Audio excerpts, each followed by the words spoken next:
makelo dongruok mopogore opogore. Don't speak on our issues as women. Let us be the one to speak. Kaka gikete ratil, familia kod tijegi. Magitimo gisiso kod lony. As the woman representative of Homa Bay County, this nation is hungry and there is no question about it. Minegi ni etelo. Gijiwo kendo gikelo lony mopogore opogore. Mentorship en gimoro ma important kabisa. Mano konyo ji kendo miyo ji bet gi positive attitude. Gimiyo lony margi kanyakla kod yudo duoko ne chandruoge duto magi kale. We want leaders to be fair to the nation. To emine wacho sigand miyo kamiyo ogen. Mine wacho ngeso ka ngeso kod jailieta.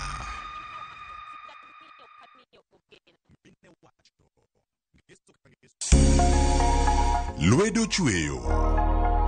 Koro ka sana watiyo gi lwetwa. Rom gi joma oseloko kit ngimagi kendo giseloko pok margi obedo ohala. Bechgi ni malo nikech kaka yudo materials dhi mang'eny. Duto en wach chwech, pok, tich matek kendo tiyo matek. Tim giri mitimo no, kikete chunyi, tikete pachi. Mamiyo lek bedo adiera. Pok opogore. Tich ang'wen, saa 2 okinyi, kod Sharon Ong'ao. Kick by. Tich ang'wen, saa 2 okinyi, kod Sharon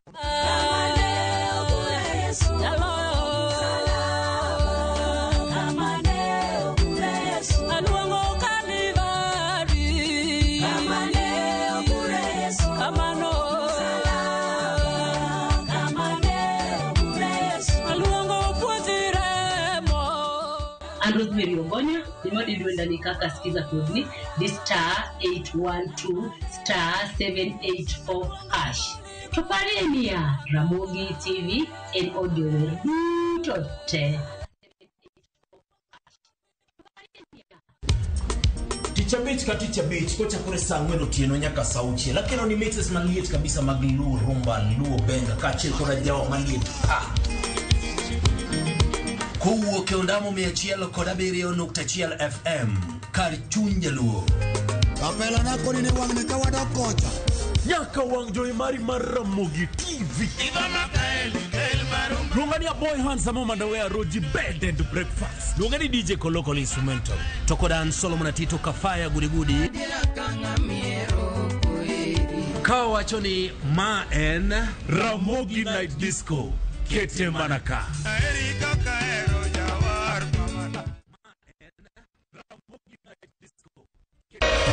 Kwa Ramogi. Regulation okodhi through gimiluongo ni public participation. Be ikori mar donjo matut e weche madongo e Uganda wa. Ribadhi ma wuke NTSN ng'eny seriously. I have to say this. Wanono weche siasa kod weche mamulongi majopiny. Sama gigo nyaka japur. Nikech japur ni obro puro kande ni otere kare. Buch jopiny en kama wamiyo pek paro kachiel kod nonro ma intiere godo. Wan gi chike mabeyo matayo gigi waduto te. Ok diang wachnya every time ka ng'ato dwaro to waloko chike. Nyinga Trevor Ombija jandingo panga jonyakach dendo nombija taya nyakwar guok kocha pesa. Wanere kelo. Tich adek ka tich adek, saa 3 otieno, mana Ramogi TV.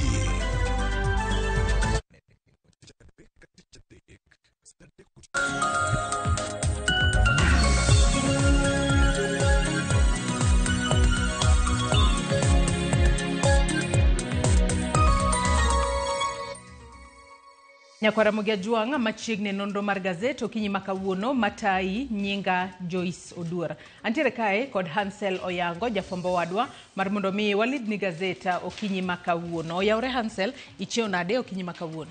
Oyawre nya Joyce achiew maber Nyasaye orita. Kata ka koth ni Nairobi ka kamano kene gwenge wa makaluo kocha be ochwe okinyi makawuono. Ano okinyi sani to chwe.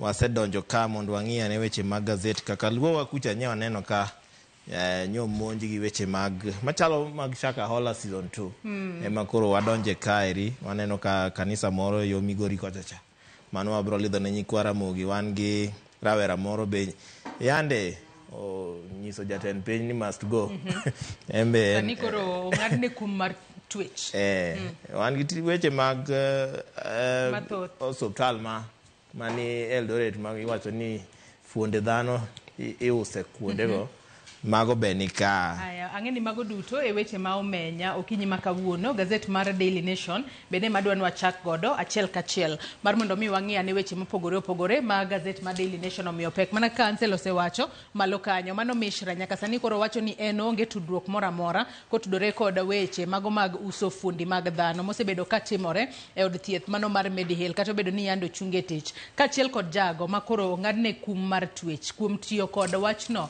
iwacho kae ni must go X wacho ni onyalo face long time jail kata igoe fai kuom bedo kod must go X account mano kar tudruok mar mbui mano mar X. Weche matimore e sekta mar somo kanyo bende jopuonje nyalo yudo mano omenda mabalang' manyien mano kotudore kod chike manyien midwa keti ahinya to kaduol ma ochung' ne ndiko jopuonje tich e pacho kae mano Teacher Service Commission. Wach makamano nitiere it gazet mogik mano mar gazedni ma Daily Nation. Kwadhi mbele Hans weche makoro mipeka e gazet ma Daily Nation okinyi makawuono wach makoro iwacho kae ni ket kod mago mano timore Shakahola sani koro wanno ka weche makamago bende koro timore e gwenge magwa makaluo e kaunti ma Migori. Odiochieng' manyoro obila ne oreso jotuo 57 mane nitiere e od mano e od lamo mano mar Melkio mayudore e kaunti ma Migori. Kata kamano kan iwinjo kaka jogo wuoyo jogo manitiere kanisa makamano gichalo joma ne wacho ni jogino biro kae kengi kaluore ni ging'eyo ni gituo kata kamano giwacho ni gibi kae ni ging'eyo ni kata ka githo to gidhi romo kod Nyasaye. To wang'eni magi gik ma bende ne timore Shakahola. Mago bende wabobedo ka walidhe gazeta okinyi makawuono weche matimore pinje maoko kanyo wacho kanyo ni Sudan's junta writes to MPs accusing Ruto of backing RSF rebels. Mago bende nitiere weche mane gazet. Wach mapodi bende pod omako piny mangima en kotudore kod tho mano mar Pope Francis makoro yande Olanda wach mar tho mare mano chieng' wuok tich mano mar jumani. Kendo wach makamae madwan wachak godo Hans mana mapiyo piyo kaluore ni wacho kae ni inside Pope Francis final hours and new details of his life. Wach makamano mipeke it gazet mar 2, 3, 4 kachiel kod 5 mano mar gazeti ma Daily Nation. Adwano dhi it gazet mar 2 Hans wachak kod wacha mano ka tudore kod jal mane chiwo ne arita kata nas mane chiwo ne arita e kinde mane ongima gigo mano timore kapok koro ne odhi e koma mochwe chunye koro chot bang' mano Hansel. Sigana moro ket kama jal miluongo ni Mr. Strapeti ja Italiano moro kama ene nas ma yande rito Papa Francis makoro nyonindo makoro oseket sigande ka ni the last moments mag Pope Francis kaka nobedo wachore ni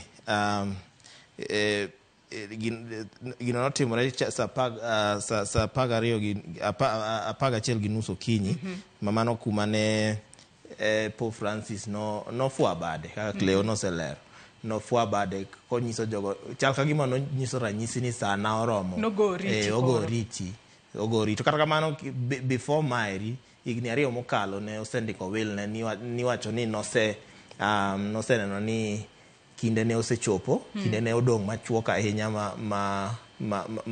modag godo piny kaeri makoro nondiko will ne mantie gik manondike will ne kanyo kata kamano koro oriti makoro mogik manyogoyo nyen mano ero manye ni kanyo koro bang'e no to nyoko kawo seche mang'eny bang'e no to tema nyonindo. To Hans wang'eyo ni magi duto timore wang'e ni chieng' tich abich maler kata chieng' Friday iwacho kae ni ne kata iwacho ni chieng' tich abich mano motelo ne chieng' tich ang'wen motelo ne tich abich maler iwacho ni Pope Francis ne oromo nyaka kod jogo ma otwe e od jela mano mar Regina Collio mayudore e boma mar Roma kama ne ochopo kanyo kod mano ndiga makonye e wuotha kata kamano liekore ni kapok ne otimo magi duto mano e Easter holiday kae bende wachore kae ni nopenjo jal mane coronas mane rite ka bende obro nyalo magi duto kendo ndike kae ni do you think I can manage it mano penjo ma bende liekore kae ni nopenjo mano Mr. Strapeti mane en nas makoro ne chiwo ne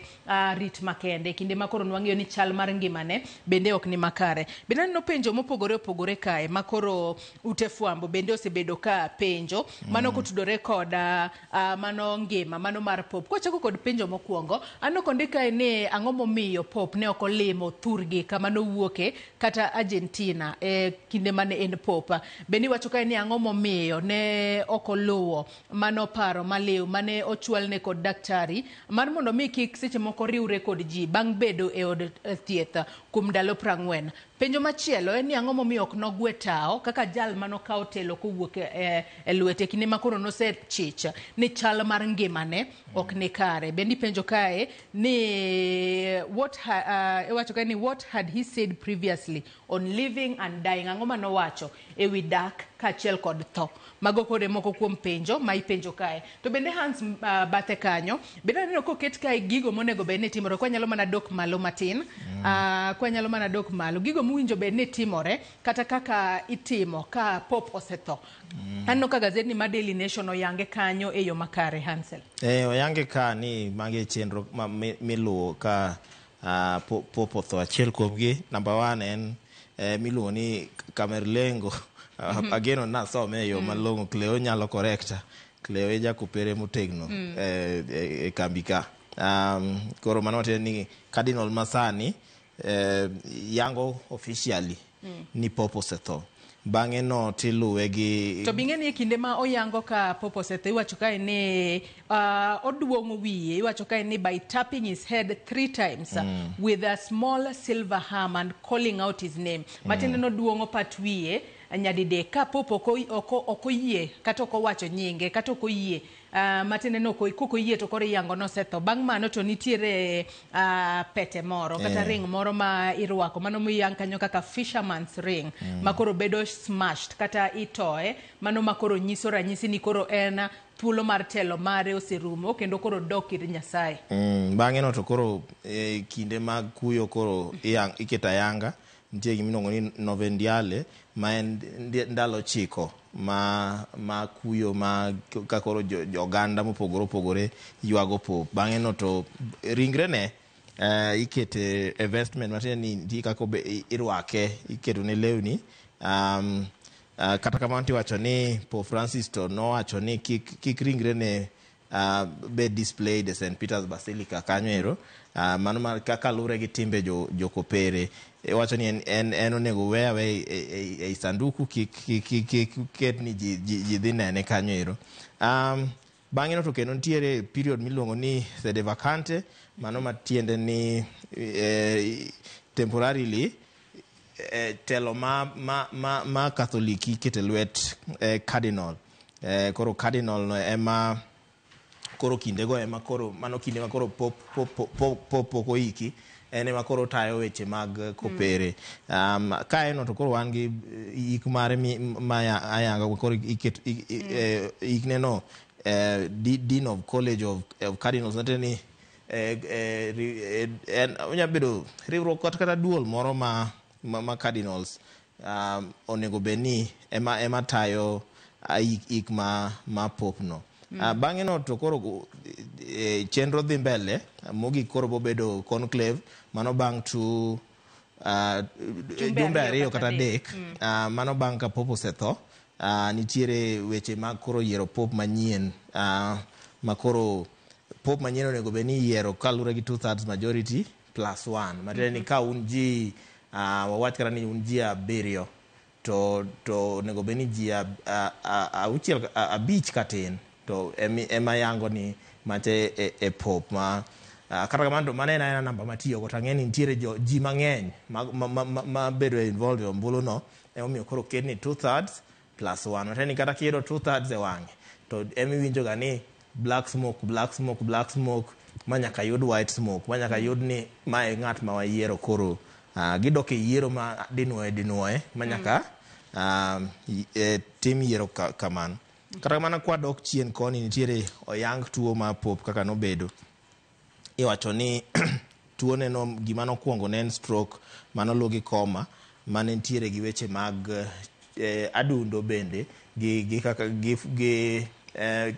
kaka remo nego bene ringe dendi mago ne nitiere failures moko kanyo ma bang'e no nitiere kaka no collapse kanyo ma koro notere osuptal. Before mano wacho ni en gi weche mag yueyo mago pulmonary issues gi weche mag athung'a pneumonia gini gi bronchitis gi high blood pressure gi type 2 diabetes makoro tuone ni noriwo tuoche mang'eny makoro nyalo bedo ni kata mana kinde ne igni ne mano niano bende nyalo bedo no contribute mano ero gi weche mamoko tuoche nen godo mang'eny ka mabe wagone Nyasaye erokamano mano mi igni mang'eny igni 88 king'iyo tuoche mondika ng'eny ji ok ne kata igni 70 ka nigi tuochegi ten pod noyudo nyalo maneno piny ka oyang piny ka jobende wanyalo wacho noyanga gigo manotimore mano ka ochakore chieng' Jumapil tarik 20 nyaka chieng' wuok tich tarik 21 kama koro ne oyang tho mare nikech mana kaka wasewacho kwanyalo mana ng'iyo piny kanyo ne kar sa 11 gi dakika 30 mano mar okinyi kama koro ne oyang ne chal mar ngima ne ok ne ni kare kama bang'e ne oyang no tho mano kar sa 1 gi dakika 35 mano sa mar pinyno mar Italy to en sa 2 gi dakika 35 mano mar piny mar Kenya kama no yange tho mare kata kamano lendo mano mar tho mare to notim kar sa 3 gi dakika 47 mar okinyi ma en sa 4 kod dakika 47 mano sa mar piny Kenya kae kalendo makamano notim kod Cardinal Kevin Farrell kata kamano wang'eyo ni kaka ne iseyango ne nyako Ramogi Ajang gigo matimore kinde ma Pop otho gigo ema chenro makamano ema ojalo ka Pop moramora otho kata kamano wang'iyo ni Pop Francis mane ma wanyalo wacho ni kelo pogruok kinde kod jogo mamoko manosebedo Pop pacho kae kalore ni nitiere moko kuom gigo monego bed no iluwo ma en ok odwa ni olu kinde mag tho mare to wang'iyo kata ni notho chieng' wuok tich kata kamano tiike chieng' ngeso to wang'e ni chieng' ngeso boyudo ka ndalo 9 mago mag kuyo poko rumo anyalo wacho ni mana pogruok makoro waneno makoro Pop Francis nitiere godo mano ka ipimo kod papa mamoko mano setelo kata mano telone adwa dhi mana mbele mapiyo piyo Hans it gazet mar 4 mano mar gazet ni ma Daily Nation waseng'eyo ni Papa Francis ibro bed ka iketo kar yweyo mare mogika chieng' ngeso kanyaka sani koro yango kae ni jatend piny Amerika mano Trump bro bedo achiel kuom jotelo mibo bed ka iyango ni bro bedo ka chopo kinde ik makamano nyaka sani koro iwacho ni jotelo mamoko wanyalo mana dhi it gazet mar 4 mano mar gazet ni ma Daily Nation it gazet mar 4 kanyo iwacho kae ni jatend piny Amerika mano Donald Trump wantiere kod Prime Minister mano mar British Prime Minister mano Keir Starmer kaachiel kod jatend piny kwanyalo mana ng'iyo gi kae wantiere kanyo kod wanyalo mana dok malo matin mar mondo mi wang'e moko kuom jotelo miyango ni bro bedo ka chopo wantiere kanyo kod British Prime Minister Keir Starmer wantiere kod President mano Emmanuel Macron mano mar pinyno mar France kaachiel kod Frank Walter Steinmeier mano mar pinyno mar Germany iwacho ni gine moko kuom jotelo mabro bedo ka chopo pinyno mar Italy mano ne kopo mogika mano mar Pop Francis mibro bed ka itimo chieng' ngeso mano mar Jumani Hans jotelo moko mag pinje moko bende bro biro gin mana jia moyang ka matin gi omedi yango gi ka ni President ma Argentina mano Javier Milei wan gi King Philip and Queen Matilde ma Belgium wan gi President Luiz Inacio Lula da Silva and First Lady Janja Lula da Silva ma Brazil President Tamas Sulyok ma Hungary Edward Rinkevics ma Latvia Gatanas Nauseda Lithuania Andrzej Duda Poland gi ma Switzerland gi ma Ukraine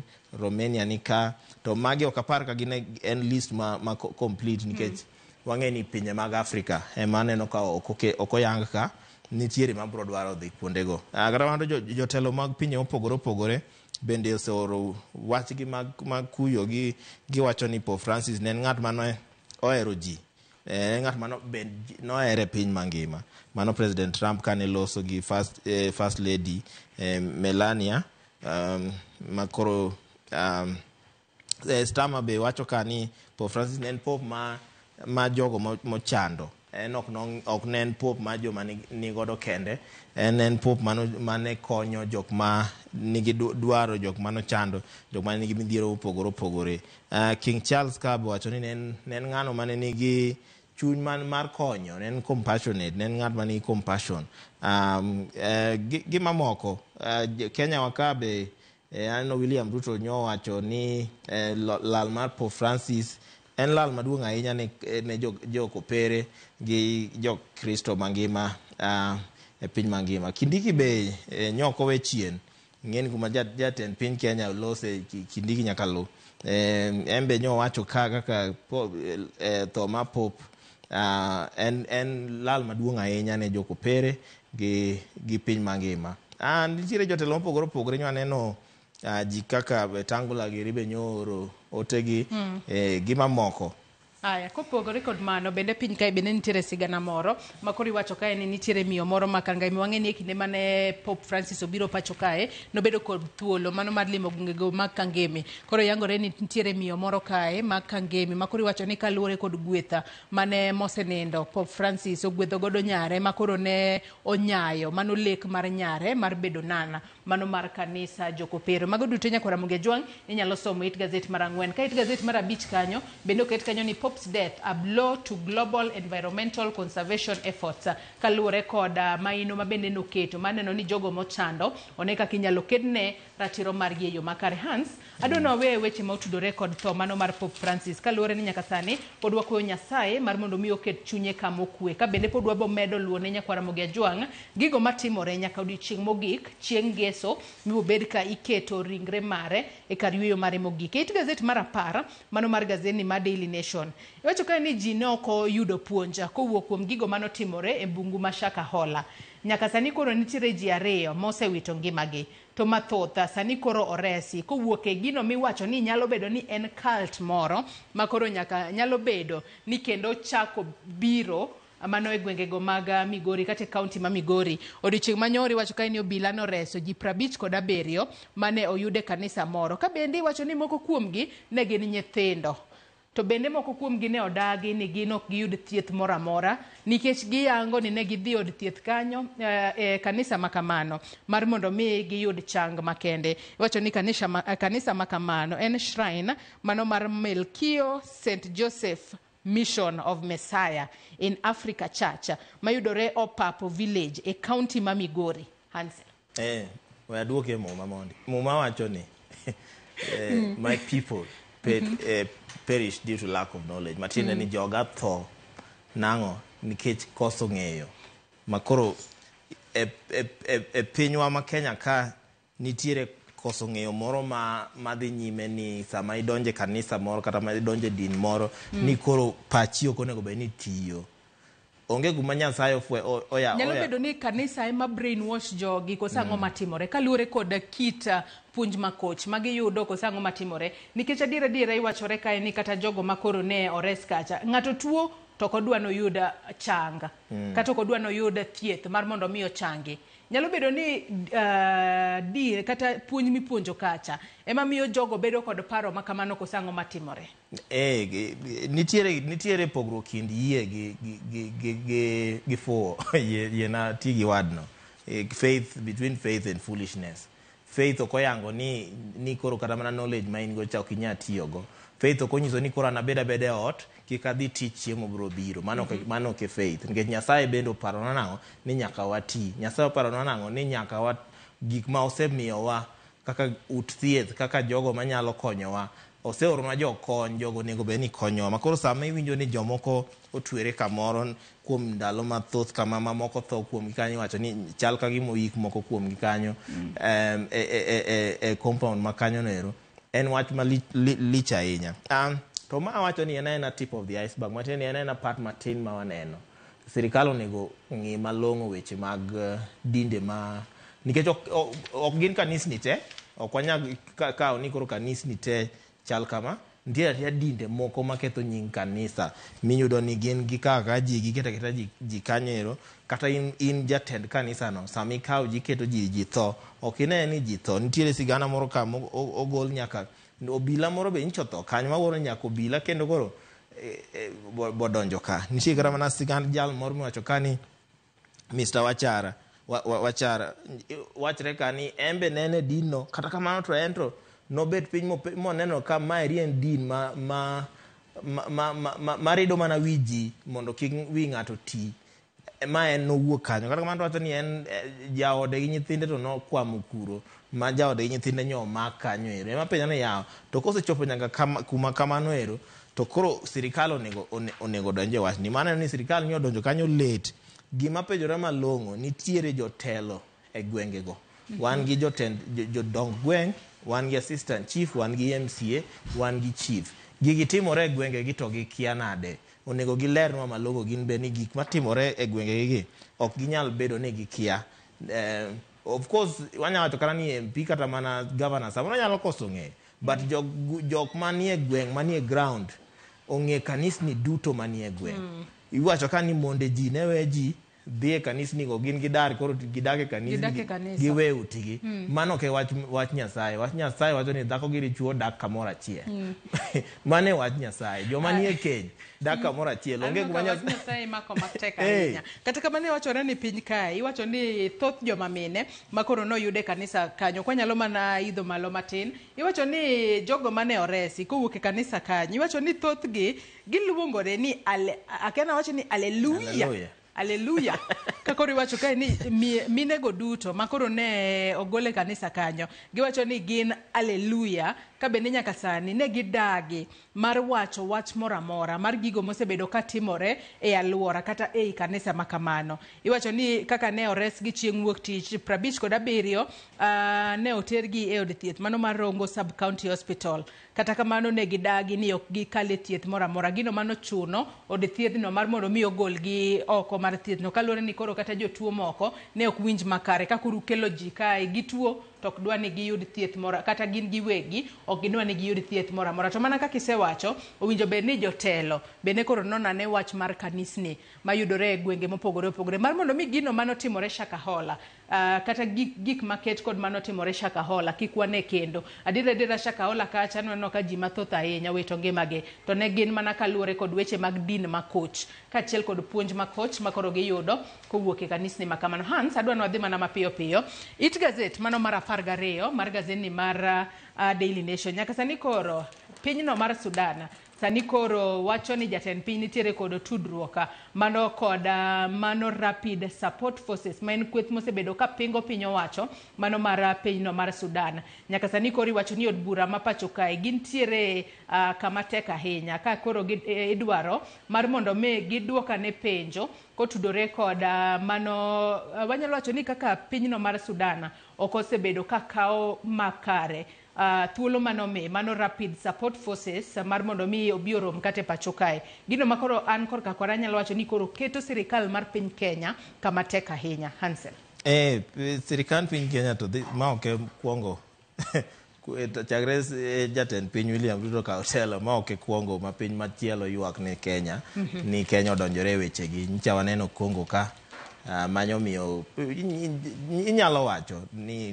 nyomi is one of the reasons mano miyo kata wano gai Raila Odinga okoyudo lemo ma AUC chairman kane Kenya koro donjore weche mag Congo koro sani kendo waneno ka weche mag South Sudan bende wuoka mag sirikal South Sudan wacho ni jatend piny koro ene ma koro o abet mateno osiro enjore rival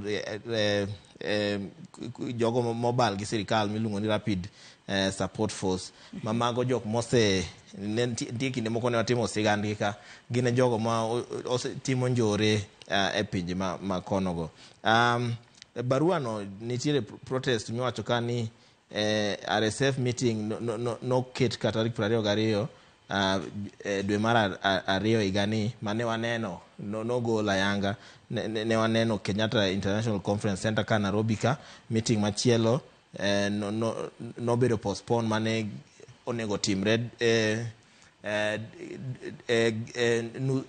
mid this month mano dweni ma April nonego beni nitiere meeting moro onego beni timre kata kamano ok notimore nikech nochore nyime kata kamano to nitiere gwenyruok moko mantiere sirikal matayo piny ma Sudan kuchocho to penjo ma ji penjore maduong' ahinya ni weche mag Sudan mamalo mano Sudan makoro iluongo ni Sudan to Kenya donjore nade kata mana South Sudan mayande wadhi oro ji mondo dhi okel kwe ne waneno ka nitiere ng'ur moro bende kuro gweche mamoko an penjo mapenja ni Kenya ni en tinde obedo US koso obedo nang'o en superpower kien koso nyalo bedo nang'o dibere ni en regional superpower nikech lwenje mag gwenge gi te iyudo ka Kenya is involved nincha waneno Somalia ka Kenya ne involved South Sudan Kenya ne involved Congo nyicha nika Kenya no sebedo involved matera ni Kenya ni nyaka beni nitie kama piny bendo kete to dibere ni nitiere international communities moko be ma lwetgi nie tok Kenya nikech gik moko aina gi piny moro ok nyaga timo kende nikech iluoro gimiluongo ni retaliation ma chal kagima jatend piny Kenya ok oluoro kalure gi weche ma waneno ka oket kae koro penjo maduong' ni wan kaka jo Kenya gino ketowa kanye ne waneno kinde moko kata mana chai mane itero Sudan jo Sudan nodagi ni jo Kenya ok nyal tero chai kuro sani koro jo Kenya bende hinyore nikech jomoko nigi interest Kenya Sudan to wang'eni nitiere gold gi midila mopogore opogore dibere ni magi gik makoro igeto kono e ro koso nikech nitiere nyaka beni nitiere gima ok nyiswa ka nikech piny moro ok nyal chunga to donjore piny weche mag piny machielo to piny oling' aling'a. Nyakwara Mugejo mago duto inyalo somo mano e it gazeta mano mar 12 mar gazedni mar Daily Nation weche to pod ithoth e gazet mar Daily Nation kae kaluwore ni it gazet mar 14 kanyo bende koro aneno ka od bura osechako ndalo 80 margi magibiro bedo ka gitimo nonro mano kotudore kod mano uso fuondi mag dela ma osebed ka igolo kata timo nonro mane od thieth mano mar Medihill makoro itudo kod iwacho ni organs trade kaluwore ni nitiere jogo manigolo negi fuondi moko mag dela to iuso wach makamano inyalo somo it gazet mar 14 it gazet mar 16 kanyo be naneno ka nitiere weche matimore doho nitiere weche makoro mag keny makoro iwacho kae ni gimomiyo doho odagi pogo mwandu maromre ne jogo mayande nitiere keny makoro sani koro osepogore kaluwore kod japuonj moro makoro nyaka sani onyalo bede jela kuom thuolo mar higni 10 kata ochul fai mano mar $5,000,000 mano kuom wuondruok ni en jatend piny Kenya William Ruto mano kokalo e mbui mar X kendo koro ne oketo picha mano mar jatend piny kacha koro tiyo kod username mano ni I must go mago weche matimore do mana mapiyo piyo Hans do to weche nitiere ka ne en juma mokalo koso juma machielo cha ne wa nono wach mo ma divorce machielo mane nitiere jal moro ma be nowere gi jaode to koro ne gin gi loan mo ma ot koro noywak ni jaode onego be ni konye chulo nikech jaode no be modak e odno en odno konye kata kamano to do nong'ado nang'o ni mano onego pog 50-50 but kawuono koro waneno ka do nyoketo ng'eto moro mopogore ma 35-65 matiende ni miyo kawo 35 jaode madichuo to kawo 65% ma kabiro gima do wacho ni en nosenono ni my contribution mane jal negitimo ng'ani no contribute marom kama ng'ani no contribute marom kama wachore ni mwandu mano los go koyangi ka nitiere apartments moko mani Juja moko nitiere Mombasa puothe mag kahawa mani Murang'a puothe moko mani Kajiado puothe moko mani Mombasa Likoni nitiere puothe moko adek mani Nairobi geche 4 mani Mercedes Benz pickup gi Range Rovers 2 gi kembe moko mag trading mopogore opogore kata kamano do to nyolero nang'o ni miyo ni kata de ber ni ok no contribute financial ni onge pesa mano kete e kembe go kata mane mwandu go to en gi right ma kaw share ma 35% nang'o nikech kinde mane jalni ne dhi tich ne dhi loso mwandu gi en mano dongi nyithindo to jalno en to no reason nang'o ni kinde go mane oloso mwandu gi jaode ne tiyo e kembe moko mag ndege mane yudo ka nonyalo ga dhi ndalo mathoth kapok oduogo koro nowacho gima oluongo ni keny gino ne intermittent but then sama intie to eka one together sama ionge to one together makoro ng'eni chik ok oyango gimoro aina no. Chik oyango ni kudak kaka dichuo gi dhako ne nitiere kinde mag higni madhi 10 madhi 20 ma do yango ni kindego ne gidak kamoro achiel, ma koro do yango nang'o nikech koro ne gidak kamoro achiel kindego nyaka be ni mwandu be gipogo, ma ka ne nitiere major contributor man en ng'a dichuo.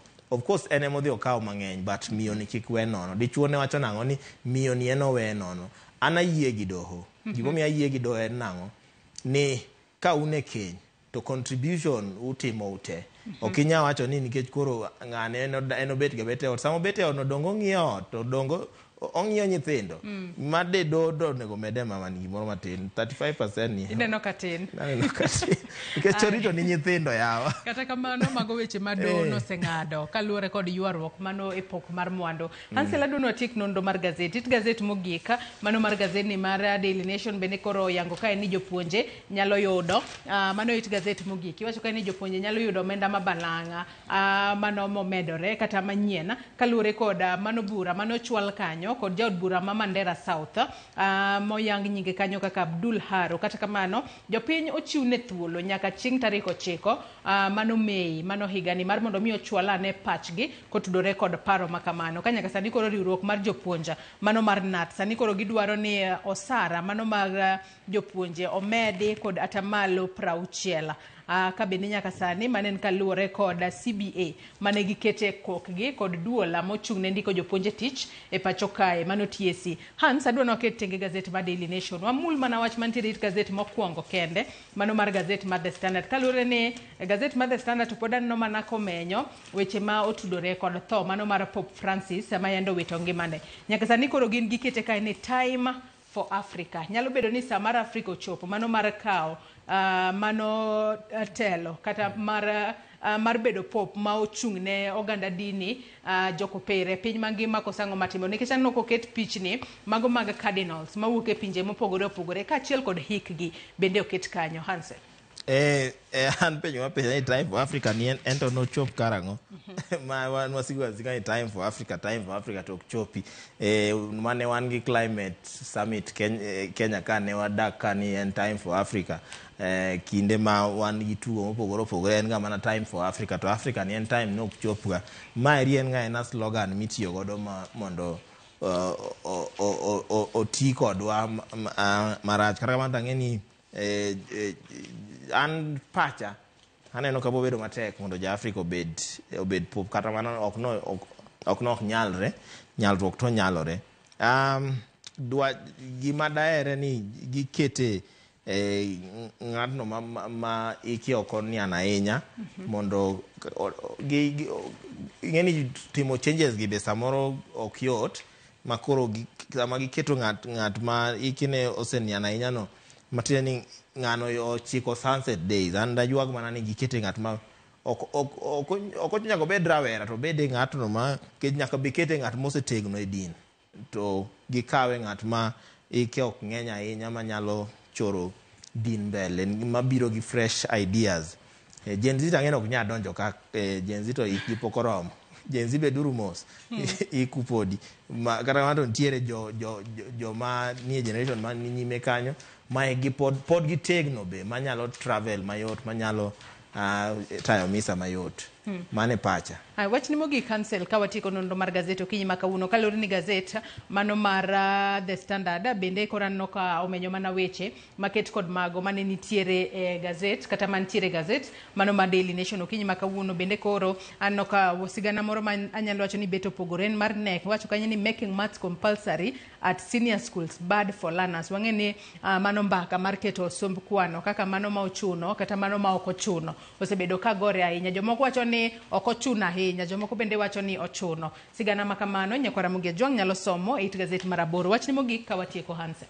Kwano da wacho no chuno. Kata kamano gima do wacho sani en kaluwore gi weche mag Shaka Hola gi weche makoro nyowuok migori gi ni bede din bedo jayie din mora mora ki ne din moko yie ni par gi itigi pachi mano en din ma Nyasaye ok opuodho. Koro nyaki penjri ahinya ni din mantiere ni dibere ni pacha okwaki pacha omak mafuanda dibere ni doctrines mi yalo kata mi puonjo ka dibere ni mona paro tiyo gi pacha nikech Nyasaye yienwa tiyo gi pachwa nikech mane omiyo nomiyo aparo kata kamano to dino komiyo dino keto aketa kanyo gi wich manono maonge paro. Koro mane ywakna ni samiti ine din kawe mumano bisome winya ni mumani wacho nango ok gima jadolo wacho kende mitiyogo ka muma isome ni mumani wacho nango gima jadolo wacho bo wuoke muma koso mato mana pach jadolo mondi bed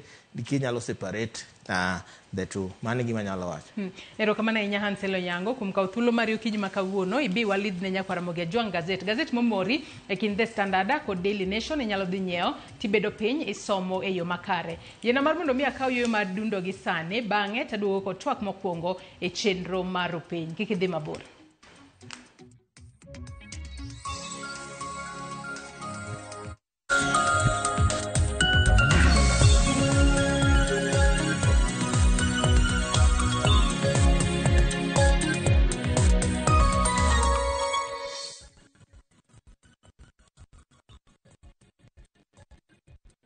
At View Travel, we understand the unique needs of corporate travel. We specialize in flight bookings, hotel reservations, ground transport, team building, corporate retreats, and MICE services. We manage everything from venue selection and event logistics to visa and immigration assistance to ensure seamless travels tailored to your needs. Let us handle your logistics so you can focus on growing your business with ease. Contact corporate at viewtravel.com, call or WhatsApp 0712 364 554. View Travel. Dream, explore, discover.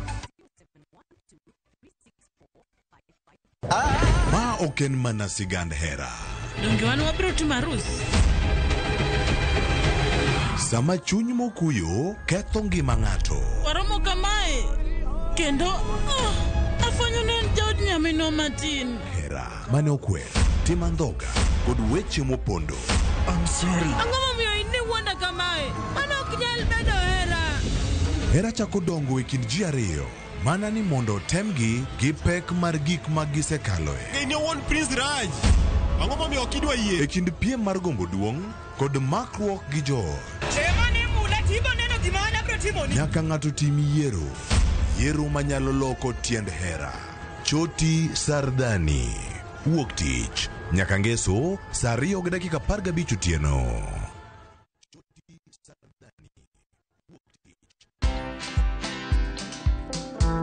People didn't believe that I bought my Land Rover Discovery from just influencer money. Yeah. Can anyone make money online? Yes. Content is like losing weight. You kind of have to just do it for a long period of time for you to actually see those results. Where money is a motivator, for me, fear and shame just don't exist because this is how I'm feeding my children. Watch this story and more. Download the Citizen Digital app or visit www.citizendigital.com and find the Citizen Originals portal. Kenya's #1 app, Citizen Digital.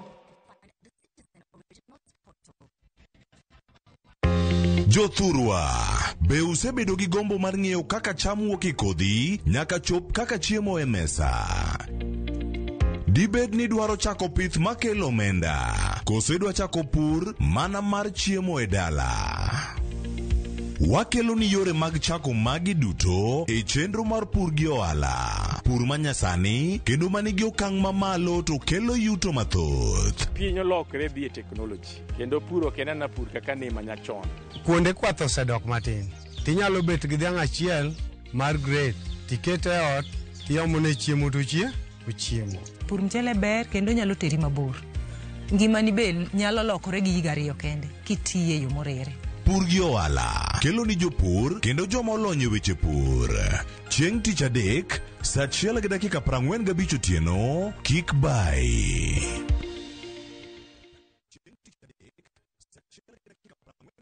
Nyakwara Jaramogi. Regulation okodhi through gimiluongo ni public participation. Be ikori mar donjo matut e weche madongo e Uganda wa. Mibadhi mawuok e NTSA ng'eny seriously. I have to say this. Wanono weche siasa kod weche mamulo ngima jopiny. Sama gigo nyaka japur. Nikech japur ni obro puro kande ni otere kare. Buch jopiny en kama wamiyo pek paro kachiel kod nonro ma intiere godo.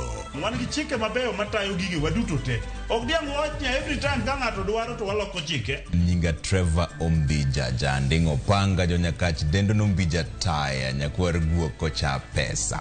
Wanere kendo. Tich adek ka tich adek, saa adek otieno, mana e Ramogi TV.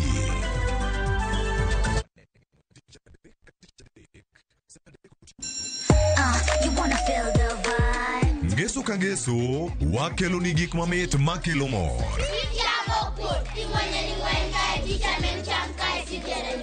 Rogo mar nyithindo kae, wakelo ni talanta. Loso gi lwedo, wapuonji tedo be. Gi moko mamit. Rogo mar nyithindo, ngeso saa adek mar okinyi, mana e Ramogi TV. Ok ginyal wei ma ok inyiero. DJ Comeback Selector. Tunapiga. Idwa dhao donge? Idwa gori. Adwa timo ni maandamano maduong' kibong'eni ano. Mama ilika polisi timango. Ka yeng tachaga. Ibiro utenda kama ni chaya donge. Dhano otamo Nyasaye. Okaja duong' ba. Jensa. Macha wich kut mani kelo nwa. Ibiro timo what? Kinyo. Waduong' ne polisi. Yes, ayuri. Topic. Nyarko chia. Tich abich ka tich abich, saa achiel gi dakika 55 otieno, mana e Ramogi TV.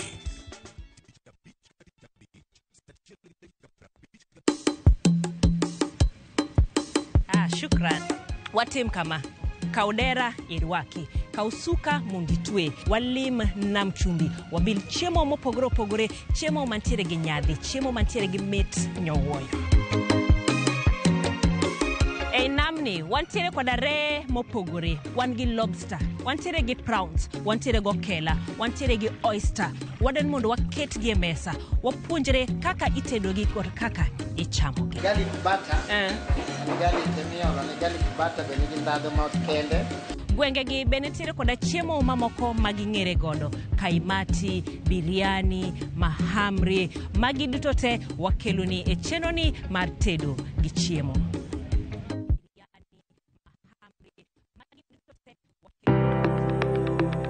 En gima konyo e ngima mapile, to ok en gima ng'ato dwaro e ngimane. Bedo gi ngima maber miyo ng'ato dak e ngima maber. Kapok achopo kama dhi osiptal ma miya yath, ang'o manyalo timo. Riwri gi Ruth Otieno e penj laktar, ka wakelo ni paro mag jolony, paro mag reso ngima ji, kod sigendni majiwo ji. Sickle cell en tuo mawuok kuom jonyuol. Koro ka ji pok okendre, ji onego gidhi e pim mondo ging'e ka gin gi jin mar sickle cell. Kochakore gi lony manyien mag thieth, nyaka e yore mag thieth makonyo. Wan gi gik moko duto madwarore. Ka iwinjo ka kiwuotho to kawira maki, wi bari seche te, idhi adhi osiptal wacho ni an adwani mondo kawuono pima remo. Penj laktar. Wuok tich nyaka tich abich, saa 12 odhiambo, mana e Ramogi TV.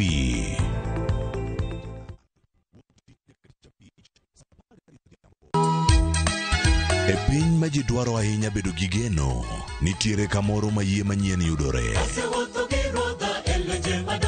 Bie chokruokwa ma juma ka juma mar Sabato mondo ilam Nyasaye kendo ipuonjri muma yo matut motenore kuom adiera mochwere. Paruru chieng' Sabato kendo ukete obed maler. Nyasaye oseluongowa e kinde makende mar lamo. Kokalo kuom weche mamulo chunji kendo konyi sudo machiegni gi Kristo. Oganda manigi yie bedo joot kuom Kristo kendo luong mar tiyo ne jok moko. Injili ngima, Sabato, sari okinyi, mana e Ramogi TV.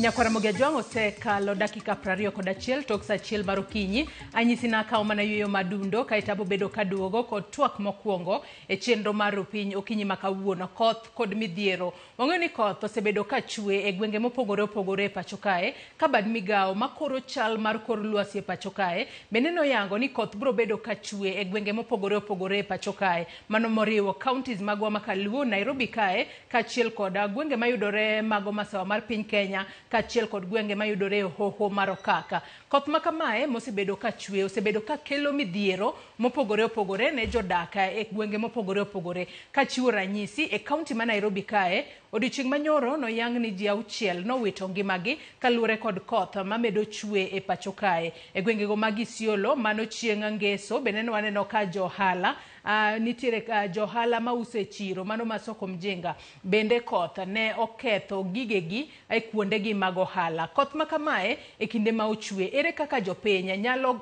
ritore e yo makare mar mondo mi ogeng' midhiero moramora manyalo jukogi. To wang'eyo ni midhiero moko gin mago ma inyalo geng'i. Beda wanyalo wacho ni 1, 2, 3 e mago ma ok nyal geng'i. To mago minyalo geng', ere kaka jopiny owinjo bed ni geng'o mar mondo mi midhiero moramora kik jukgi ahinya to gi sani ma koth medo chwe e pacho kae. To kata kamano, koth machwe ni bende ere kaka inyalo ti kode yo makare. Nikech wang'eyo ni kaluwore kod lokruok e chal mar kor lwasi kata climate change, sani koth chwe. Koth koserumo, wabobedo kod oro. Ere kaka jopiny kata ji nyalo kungo pi koth ne yo makare mar mondo mi e kinde mabiro mbele, e kinde mag oro kaachiel kod chieng' wabedo kod pi mar mondo mi kik wabed kod ngaji. Mane momiyo okinyi ma kawuono Nyakwaramogi Ajwang' abobedo kod welo ariyo, abobedo kod Victor Okelo, jalony e weche mag alwora, obobedo ka otudore kodwa achiel kachiel kokalo e yor Zoom. Podi oloso weche mag tudruok sa asaya kowuok sani wabobedo ka watudore kode. Kata kamano gie thuolo ni antiere kod wendo e studio marwa e kaunti ma Kisumu. Mano Dominic Arodi, director migawo makoro chal mar kor lwasi e kaunti ma Siaya. Oyawre Dominic, ichiew nado kinyi ma kawuono kendo machiegni e twak. Oyawra inya jafwambo Joy, achiew maber kendo ago ni Nyasaye erokamano mamiya thuolo mondo adonji e redio Ramogi kendo watwagi weche mag koro mar kor lwasi gi kaka wanyalo konyo jopiny e kinde ni ma koth chwe mang'eny. Erokamano. Erokamano ahinya Dominic Arodi, mano director migawo makoro kor lwasi e kaunti ma Siaya. Nyakwaramogi Ajwang' in bende kamoro amora ma inenowa okinyi ma kawuono arwakini machiegni e twak marwa. Bed thuolo mar chwalonwa ote, paro, penjo moramora kokale namba mar ote machuok 33600. Facebook ibiro yudowa achiel kachiel, Ramogi TV X @Ramogi TV. Ka an bende inyalo tudri koda e Facebook page mara ibiro yuda Joyce Oduor, mbui mara mar X ibiro yuda @JoyceOduor_. Kwachako twak marwa yanga okinyi ma kawuono dago mar mondo mi wawinjane report mano losno odiochieng' manyoro kod jafwambo marwa Cynthia Onyango mano limo gwenge mag Mukuru kwa Ruben kaachiel kod Mathare 4A kamano yangi ni nitiere miyo kod nyithinde 2 mano wito ngimagi e kinde mane koth chwe otieno mano ma piny norugodo nyoro. We wawinjane sigana makamano mondi. Kar dak ma Mathare 4A e boma ma Nairobi, jodak tinende ochiwo kod tich ma ok gipango bang' koth mapek limogi kendo kelo masira. Jirende miyoni wacho ni ne giwinjo mana ka gimoro olwar matek, to kane giwuok oko mar rango gima otimore, ne giyudo ka kidino mapek odhanjore e od miyono. Nikiwa kwangu nikasikia simu inalia ya jirani ya hapa. Akaniita kwamba akaniuliza mtoto wake ako kwangu, nikamkubali ndio. Alafu akakuja kujileta, akabeba mtoto na akaniambia pale kwetu mawe imeshafinya watu wa mama na watoto wake. Tukaanza kung'ang'ana na jiwe. Tukatuanga jiwe zikatoka, tukapata mama amefinywa chini na watoto 2. Hakukuwa na kichwa haikuonekana. Sasa akabebwa wakaenda. Baadaye tukapata maini yake iko hapa, ulimi na bongo mafuta zikiwa hapa. Jodak wacho ni miyoni poden ng'ama wendo kuomgi kaluwore ni en ng'ama nyocha eko chako dak kanyo kod nyithinde 2. Mtoto mkubwa alikuwa ni kama 3 years na mdogo alikuwa ni mwaka moja. Bado hata hajakaa hapa wiki mbili akiwa hapa. So bado hakuna mtu anamjua vizuri. Lakini jana ndiye ameshinda hapa, hata ametembea akitafuta kazi ya hoteli hapa kwa barabara, akitafuta sasa vile anaweza pata kibaru. Kumbe ni kama alikuwa anapigia watu kwa heri. Mimi nilisaidia tu kama mtaji, kama ni mimi ningekuwa hapo chini, pia angefanya kama mimi. Angenisaidia nitoke hapo chini, niache kukanyangwa na watu na niendelee. Kautel negi kod MCA margi Abela Tito, jodak Mathare 4A, kwayo sirikal mondo tem kendo chop negi kony madwarore. Sani nyaka sani, onge simu mwaseyudo kaka leadership, gi program maber kaka idwa kony ngima jomodong'. Koro an akwayo national government mondo ging'e maler kabisa ni Utali Ward Mathare 4A wan be wana mana jo Kenya. Gimany kaka ginyalo konywa kijiji ka mondo wambe wabed nikech mae kama wadake. Kama chielo, obila okwanyo ringre moko adek e kuonde dak ma Mukuru kwa Ruben, Jogoo Road e boma ma Nairobi, kaachiel kod Likoni Bridge mani Mombasa, maduto ichich ni pio ula oywayo otieno manyoro.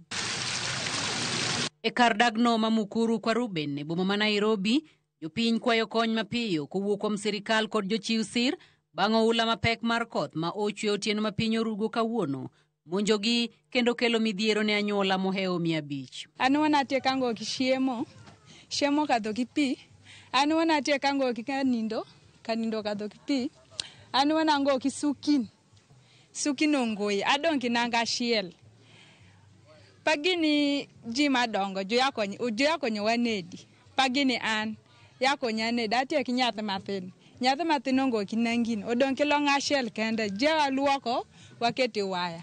Gibiwo seyo ne sirikal mamalo kod mar kaunti magiwacho ni owegi elwet nono e kinde ma midhiero onurogi. Kama sisi kuna mtu tunamraumu ni gavana, sababu yeye ahadi zenye anaweka ni ahadi ambaye atimizi. MCA wa hii eneo, hata hivi unaona watu wa Jerara, watu wamelala nje wakilia maji, aje kanyanga hata kujulia watu shida iko wapi. MP wa hapa kutoka ile siku alichaguliwa hajawahi kanyanga Mukuru kwa Ruben mpaka wa leo. Jodak ma Nairobi ahinya to mago modaki kunde maongohore wacho ni gidak kod luoro kaluwore ni ma e chakruok mar koth kendo giywak ni ponono sirikal ok winjo ywak gi kendo wuok oko mar konyogi. Midhiero dipo ka obedo mang'eny mokalo. Cynthia Onyango, Ramogi TV, Mukuru kwa Ruben, Nairobi. Penjo en ni midhiero makamago inyalo geng' e yo machalo nade to e kinde ma jogo makoro chal mar kor lwasi kinde mathoth gijang'iso jopiny kata gijong'iso jo Kenya kuonde ma koth biro bedo ka chwe winjo be ni jiritore e yo machalo nade. Nyakwara Mugia Jwang'a ng'isi ni antiere kod wendo machielo mano Victor Okelo mano jalony e weche mag alwora matudore kodwa achiel kachiel kokalo e yor tudruok mar Zoom. Oyawre Victor, ichiew nade okinyi makawuono inyalo ng'isowa ni tudri kodwa ka intiere kanye kendo machiegni e twak. Victor. Oyawre ahinya, an Victor Okelo atudre kodu kowuok e gwengego ma Bondo, Siaya County.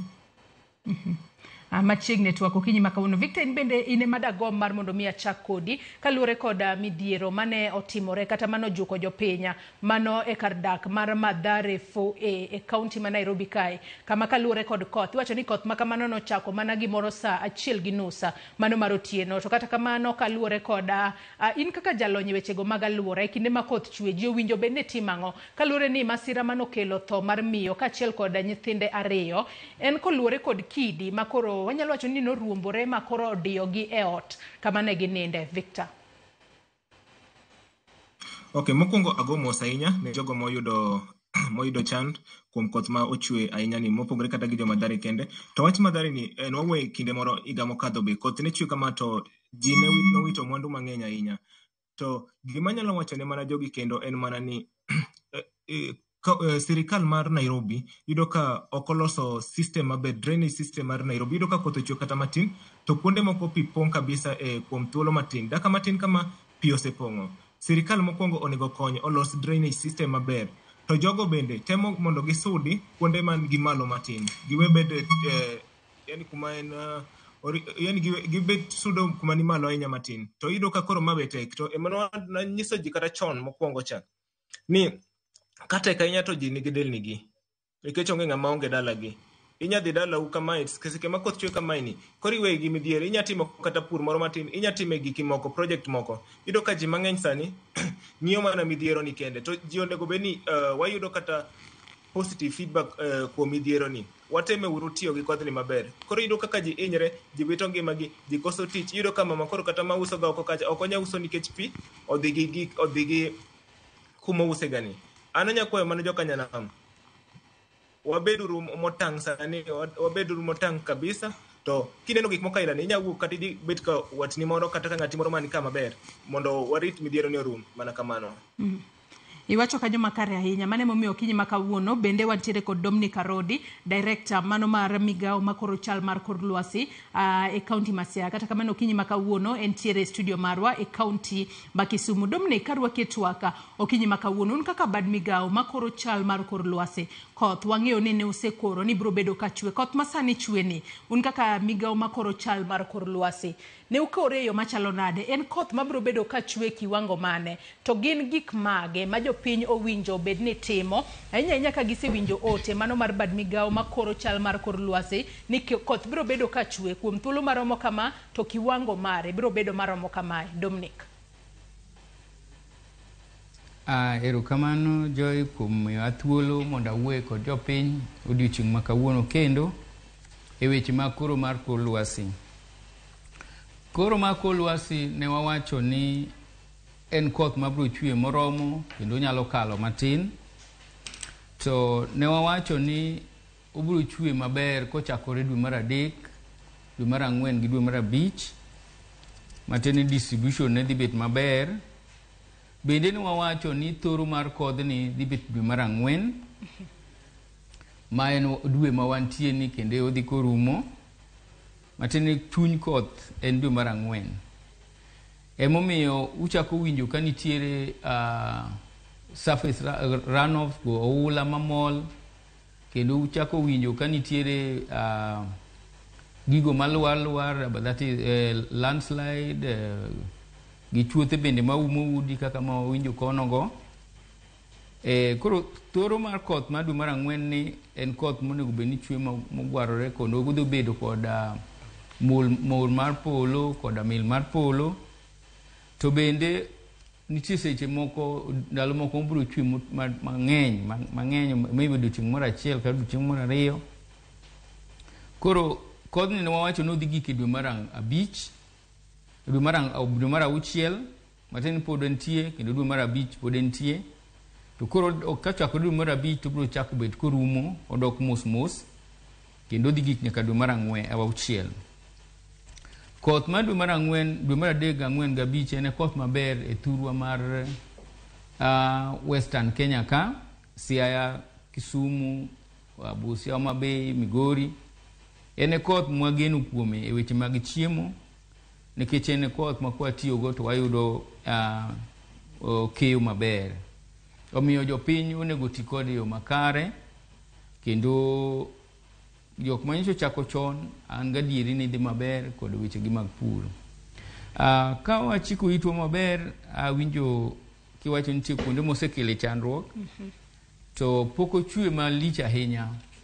Ka waluwore gi records gi data ma wantiego, to pod wan kod ndalo ma pod odong' kawuono tarik 23, an gi adier ni pod wadong' gi juma achiel moro e dwe mar 4 ni. Gimoro amora nyalo timore, pod onyalo ti kuonde manyalo chwe matek, kech ka pod wang'iye to waneno ka pod entie. Koro miyo wakwayo ni jopiny oti kod kodhni e yo makare kendo mondo okonygi e gigo duto magitimo e yor pur. Erokamano. Ng'eni wechego mag tiyo kod koth e yo makare bende wabo bedo ka watwake e gine mwadhi mbele kod twak mar Okinyi ma kawuono. Victor, kadok iri kata kaduogo iri Okinyi ma kawuono e twak marwa. Adiera wang'eyo ni ma ok en mokwongo ma waneno ka midhiero juko jopiny e kinde ma koth chwe.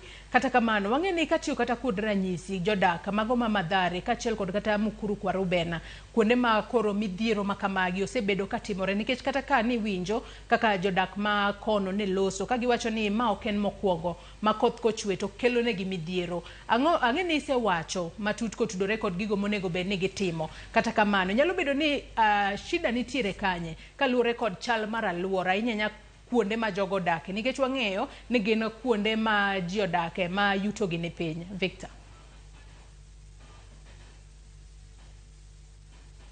To gini an kalure kod anene gani en siasa. Jotendwa tiyo kode mondo oyud kura kata nini kama. Ingeni ka ji yudo mondo giyud go kony moro be mikelo ne jopiny. Kar mondo gilos shida ni chuth, dichiel kabisa mondo rumido ka en gimi yuayo.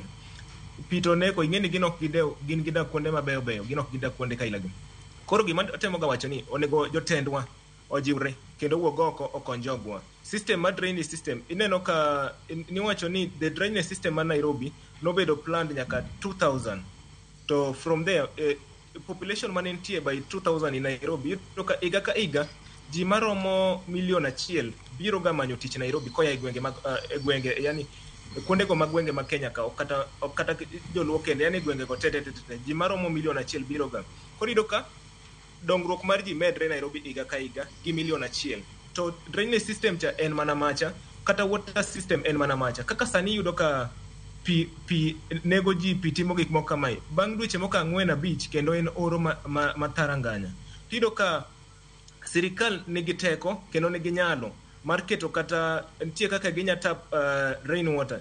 Kaka mato nie town ok ginya set up a dam kata gimoro kailano. But pini nyabedo channeled. Manen governor machon ma Kiambu Waititu ne wacho gani river inyalo chori. Koro nitie channels minyalosi, channels tie minyalos ma golo pi ni maber, ma kuma pi ka gineno ka jolonyo ng'eyo kuma pi water surface pi dibete mang'eny, to nitie kako bedo channeled maber ma gitap rain water ni ma gikane. To pi ni kende nyalo konyo ji kabisa. To jogwa to anamedo mana jiwogi gibed motang', lakini sirikal kae pek ahinya dok ne sirikal gi wabunge wa jotendwa lilo gi onego beni giwuok oko ging'i programs manyalo konyo gwenge gi. To jogo be moneno ko pol gi gini ber ka ananya nyiso gini gidoga dala gitemeti machela chiel. Nitie jogo mosewuok Nairobi moda kata kuonde kailagi modok dala mochako timo achiel ariyo adek masani kendo ni maber gi tim maber. Mane gimanya kwayo gi ok ochuno ni gidaga ka jokorwa mana advice manya nyiso gi giwuoga gidhi dala pini ginya puro go ginya kane maber ginya timo go gik moko maber. To gido kaka gichiemo, gido kaka nyithindo dhi school, gido kaka gik moko dhi mbele. Ok ochuno nyaka daga e town. Kochuno ni kama kaka en. Nikech yudo kidwoge ot godhiambo, pi odhi e mattress, pi oywa gik moko, gik ma odite, koro en chandruok. Mane ma da jiwgo jo kanya. Ilero kanyo makare ahinya kendo Dominic Arodi karwaki etwa ka entere studio marwa e kaunti ma Kisumu kinyi makawuono kaluore kod koro maru in kaka achiel kuom jago mawuok abad migawo makoro chal mar kor lwasi pacho kae. Bende nitiere gwenge ma koro nyaka sani usewacho ni gin gwenge ma jopiny onego bed ni bede akicha ahinya kaluore koda kaka nukoro ni kotha e dwe ni mar 4 ema wanyalo wacho ni obro bedo kochope ng'iende malure no bobedo mang'eny ahinya. Bende nitiere gwenge ma usewacho ni kata usechiwo milome ni gwenge ma kamagi gin gwenge ma high alert ma jopiny owinjo bed ni beda akicha mondo kata obedo ni nitiere jogo ma seche moko dak kuonde mani piny to gidar gidhi kuonde mani malo, kuonde ma seche moko sienyruok mar lo nyalo timore to jogo bonde odaro dhi kuonde ma ginyalo dake ma gionge koda kionko ni midhiero moramora nyalo jukogi. Dominic. Erokamano kuom thuolo machielo kendo. Wan koda kuonde ma chandruok mar oula jabetiega e Western Kenya ka duto, to moloyo e county wa ma Kisumu, county wa Siaya, county wa Migori kata Homa Bay. Kadhi e county wa ma Siaya wan gi kuonde moko kaka Nyadorera ma wane go ula makelo kod river aora ma Nzoia, river Nzoia kod river Yala. Wan kod in fact like Siaya en kundi mathoth kabisa it is like the whole of Siaya except kundi makaka Gayem. To kwa biro Siaya wan Imbo wan tikpode kod kundi ma aora pija pongo West Imbo West, wan gi West Ugenya, East Ugenya, wan kod Imbo kod North Sakwa, South Sakwa. Gin kuonde moko mwangi maber ni koth oula jabetinga kendo wakwayo jopiny mane area go ni mondo gibet akicha moloyo sechegi ma koth wan e thoro mar koth mondo gibed akicha moloyo kabisa jogo mantie area mar Nyadorera kama pi japong'oga nikech kanyo wajayudega kata chandruok mang'eny ka wawito ngima kod gigewa. Ka wabiro Kisumu County ka wantie gi Nyando, area ma Nyando japong'oga no wakwani jopiny obed akicha kendo gitem chiko itgi ne warning moramora ma digiyudi. Wantie kod jogo mapimonwa tut mar pi kod ng'eny mar pi aochegi kendo gijago ne jopiny oporo sama weche tek moloyo kawacho weche mag Nzoia wan gi automatic alarm maka koth ng'eny kogike level moro to muoch kendo muoch matek kamiruti. Wan kod jowa ma jo Red Cross mo volunteer mapimonwa kodhno mang'iyo level ne kaka dhi. Jogi duto gika giseyudo levels gi gioro message ne jo Red Cross, gioro message ne jo meteorological, gioro message ne county government. Koro wabet on the alert kod kaka wanyalo bedo. E counties gi duto makoth in fact ka wadhi Migori wantie kod Nyatike, area ma Nyatike be pi japong'o. Koro jogi duto bedo on the alert.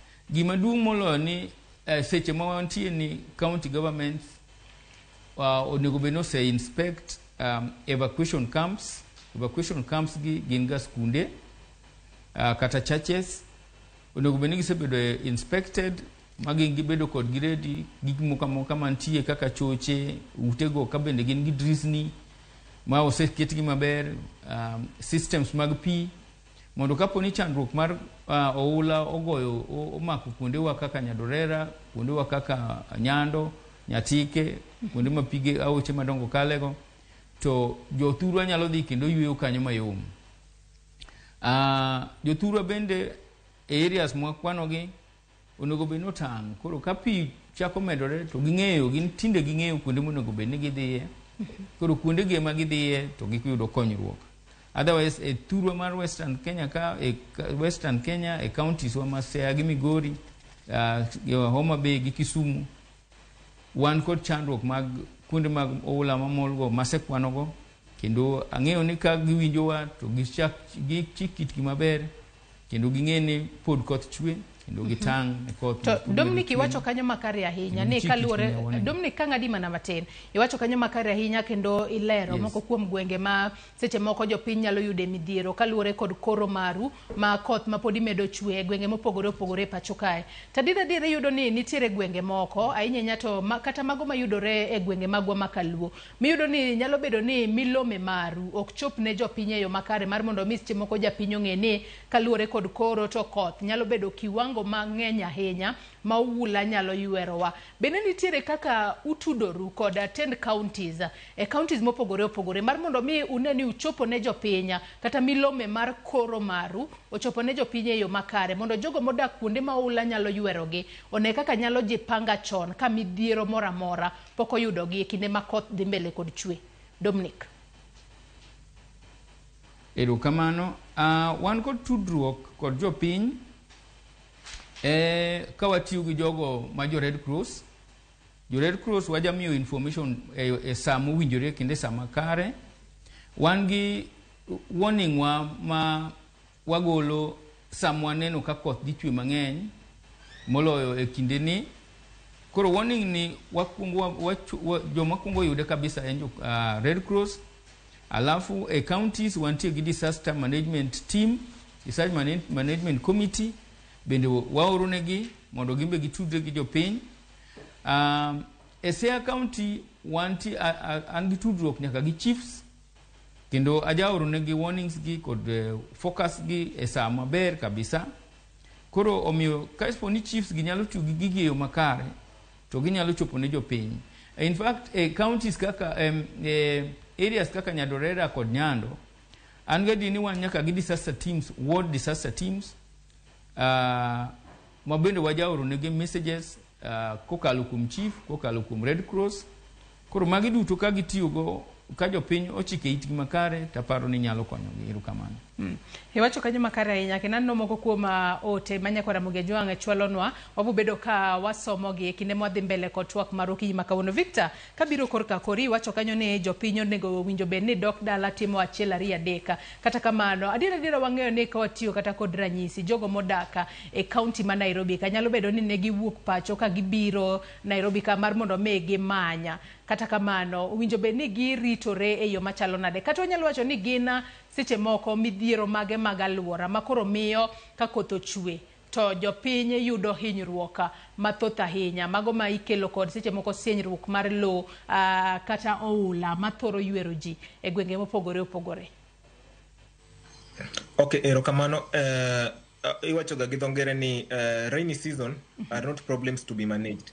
They are cycles we need to respect and work with. Gidholo iwacho ni koth yani chenro mag koth gi ok en gik ma inego beni bedo managed. En gik ma onego beni warito to warito to watiyo go maber. Shida iye to dok mana ne sirikal. Sirikal onego ng'e ni ineno ton mar koth achiel nyalo bedo mwandu kata nyalo bedo masira moro. To sirikal onego beni pinje molony iyudo ka gigi osebedo managed chon. Kore manyiso atemo advice mana jogwa jokanyana man gwenge go. Omiyo nyiso gini katek sirikal emo odwoko gigi piny te. Sirikal onego beni keto setup maber to jopiny be koro onego wuog oko to wagone mana sirikal yani wanyiso kiwacho ni Victor kiwacho ni sirikal owinjo bed ni keto setup maber owinjo bed ni keto setup maber e yo machalo nade ahinya nyato kuonde mopogore opogore ma ji odako bede boma ma Nairobi kae kata bombe mamoko kata gwenge mamoko kama koth kochwe to oula jaywero ji kendo kelo ne ji midhiero mopogore opogore. Setup mawacho en kaka nawacho ni plan matiyo Nairobi sani mar Nairobi drainage system and everything en plan manyaka 2000 to iga ka iga iwacho ni kwan maromo ji milion 1 gi wiye bir donjo Nairobi ka biro manyo tich kata biro manyo mondo kaka konyre ji e gwenge gi mondo gibi Nairobi. Koro yudo ka population ng'eny. Koro yudo ka kuonde moko ma no bedo designated before 2000 ni tingo kata ji 5. Yudo ka kanyo koro tingo kata ji 1000. Koro yudo ka pogruok nikech human activities koro medre yudo ka waste drainage and everything yudo ko change. Kore matemo wacho ni sirikal monego beni biro gi a solid plan mar Nairobi, the entire Nairobi gi cities moko manyaka sani to kitimega onego beni odhi for the next 50 years. Kore onego beni wakam gi plan ma we can manya accommodate kata ji 1 billion in Nairobi to mae kanya konyo iga mokadho kane gino timre Ruto nodhi ker mar Kenya nodhi Mathare mochiko ji mowacho nyaka ni en kaka jatend jogo mag jolweny nokoni boge oyie ken mondo ger grofa kanyo maboyo makonyo ji Mathare. Sani koro higa achiel bang'e onge gima osetimre iyudo ka pod masirani ma pod timre. Koro momiyo wacho ni iye shida to nie sirikal to ka sirikal jogo man kanyo ananya nyiso gini sirikal ni ok dwa konyo sirikal mon ga mwasebet kago onge madwa konyo gini gidwa mana ni mondo gibi chieng' yiero kendo giwachnu ni jokanyana pi ma itero kani pi mano nego mine makani mondo iwinj ni ng'ani to ni winjo shida wa. Koro ananya kwa mana jokanyana ni kineno ka tek kabisa to onge kaka ikonyri pi olo idhi dala imany gimoro itim kata ka en pur kata ka en ang'o mondo kodhni kik we odhi kama ibo yudo ka oula ni jogo mabodong to ibo yudo ka oula ni miyo gi asara mang'eny molo ber nikech odhi biro gi tuoche. Ineno kaka chilo mantie kagi gini dhi to golo yugi chilo ang'o minyaga gini gote ido ka nyithindo jikoro bet gi tuoche dhi bet gi moko dhi bet te. Koro okelo masira mang'eny omiyo nya nyiso jokanyana mawinja manya yige gik mawacho gi dok dala tido ka samoro tek nikech ni wuok mondo idhi manyi to challenge tie ibeta kaka ng'ama dichuo tikoni wadhi achaki. Aseneno jomo chako mang'eny kendo moya gwenge maricho kaka gwenge ma jogo mayuto gi ni piny to sani gin maber kendo gitimo gi maber. Victor bende intiere kod ng'ikruok mana matin tudruok mari ake kapodi winje yo makare to in kaka jalonya e wechego mag aluora gin wanyalo wacho ni gin kuonde kaka mage minyalo sumo paro mariek ne jopinya e gwenge mopogore opogore kik wakete kate kaunti ma Nairobi kae kate counties mamoko kama koth jachwe mar mondo mi jopiny owuoge kuonde ma ket kod mago kata gin aluora kaka mage ma jopiny owinjo bed ni avoid gi sani ma koth chwe mar mondo mi wageng' midhiero mwaneno gi sani kuonde kaka mage ma jopiny kik bede gi sani kata aluora kaka mane ma jopiny kik bede gi sani ma koro koth podi chwe kendo mana kaka iwinjo kaka Dominic bende wacho ni dwe mar 4 ni kata bedo no rumo to ma e dwe ma koro kaluore kod koro margi ema kiwango mar koth bro bedo ka medore ahinya. Victor. Okay, gwenge ahinya en kaka jogo modak machiegni gi pi kata aora kata kaka River Yala, River Nzoia machiegni gi pi ahinya utemo sudo uwuok kanyo to jogo modak nitie drainage moko yudo ka kuonde ma flood kaka Kano yudo ka plain areas yudo ka kuonde gi to kuonde ma jogo osedake be yudo ka ging'ega ni ka koth chwe kama to kama chal ma kama jatimrega koro kantie e gwenge kailago emanya advice gimana ni nikech sani to sechopo to gini kelo masira gini hinyo ji gini di lal gi ngima ji hinyre ahinya gini ketho wand ji gini ketho gimoro amora emanya nyiso gini mondo sani to gitem mondo giwuog e gwenge go mondo gitim gidhi e gwenge moko. Haya, ang'eni wabo bedo ka waloso weche mag tudruok kodi kendo kalore ni ok wawinje yo makare ahinya Victor. Kata kamano kadhi e kaunti ma Kisumu, Dominic ka intiere kaunti ma Kisumu, koth ma kamae kaluore kod koro maru iwacho kanyo kata itemo lieko matin ni koth ma kamae bende inyalo ti godo yore mopogore opogore. Gin ber mage kata yore kaka mage minyalo ti godo kod kodhni e yo makare mar mondo mi obi okelne jopenya kata jodak e gwenge mopogore opogore ber more kinde mabiro mbele nikech adiera koth to kochwe mang'eny ahinya to kelo oula ma kamano kokelo to kata jopith jopur kopuro chame puodho to moko kuom gi jaywak ne puothe mag-gi pi oulo ywero kata kamano ere kaka ginyalo tiyo kod kodhni e yo maber ma ok kelo midhiero kende. Dominic. Kamano koth ma wantiego e dwe mar 3 gi 4 ga bichni sani e dwe mar 4 wanyalo tiyogo bende e yo makare nikech mokwongo watiyo kode e puothe mondo olosnwa cham to mar ariyo wantiyo kod water pans, wan gi ponds, wan gi dams moka pong'onwa to kakoth rumo to wabro yudo kaka watimo small scale irrigations mwaloso godo maybe horticulture. Again kawadhi kuonde kaka Nyadorera, Nyando kodhni jakelonwaga silt deposits lope moko moywere lope jomoko koago malo kocha to kelo olonwa ka koro ka koth orumo to wadhi wapuro puothego to wayudo ka gin gi manyiwa maber kendo gikonyowa e yudo chiemo to maduong' moloyo wan bende wan koda gik moko kaka iluongo nang'o tanks moko mwajaketo mwatimogo roof harvesting mar pi gin bende ka gipong' to gijakonyowa e weche mathoth kata kaka yudo pi maber mar modho ka koth oserumo kendo jogo man gi tanks madongo dongo kabisa bende nyalo tiyo kodgi e yore moko mana kaka inyatimogo kitchen gardening. Koro koth ok rach duto koth nitie berne mabe okelonwa to kod rachne to rachne gi to samoro wanyalo tiyo maber ma ok gibed richo ahinya ka watang' chon. Kamano. To bende ma sama jopur onego bed ni kome kose onego bed ni yudo ni negisekomo kendo sani koro koth machwe ni owinjo bed ni konya cham mane gisekomo mar mondo mi onyage e yo makare. Dominic. Kamano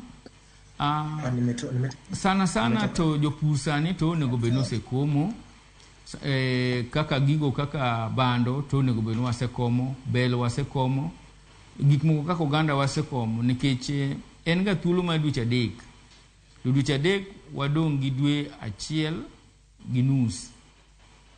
To dwe achiel gi nus modong' ni bende kodhe koro dok bidhi chako bet ka dok piny chakre dwe mar 5. Koro gik moko kaka bando, gik moko kaka oganda, bel, girigo to onego bed wasekomo. But still wanyalo komo nikech ng'ato madwa pidho rabuon sani pod nyalo pidho rabuon.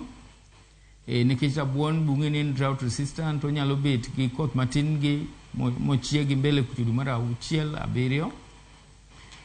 Pod wanyalo pidho muogo ma wadhi rito godo oro ma dwe mar 8, dwe mar 7-8. Makaromo dwe mar 9 gini kuro ka koth moro chak biro to chak yudogi kendo ginyalo chiek e mbele kuro.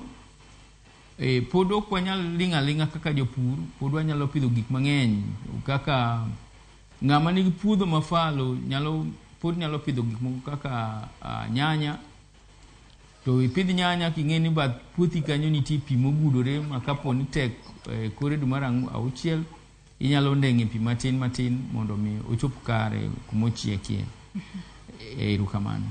Kia kwasetudore kod Victor e yo makare, agino ni Victor seloso tudruok mare, mano kata internet mare e yo makare, mar mondo mi wadhi mbele kod twak marwa, okinyi makawuono kapok asomo moko kuom ote, manyakwa Ramogi Ajwang'a, chwalonwa okinyi makawuono. Kata kamano Victor, bende kapok wadhi e yweyo mokwongo, okinyi makawuono. Adiera, koth to en gino ma kinde ka kinde osebedo ka chwe.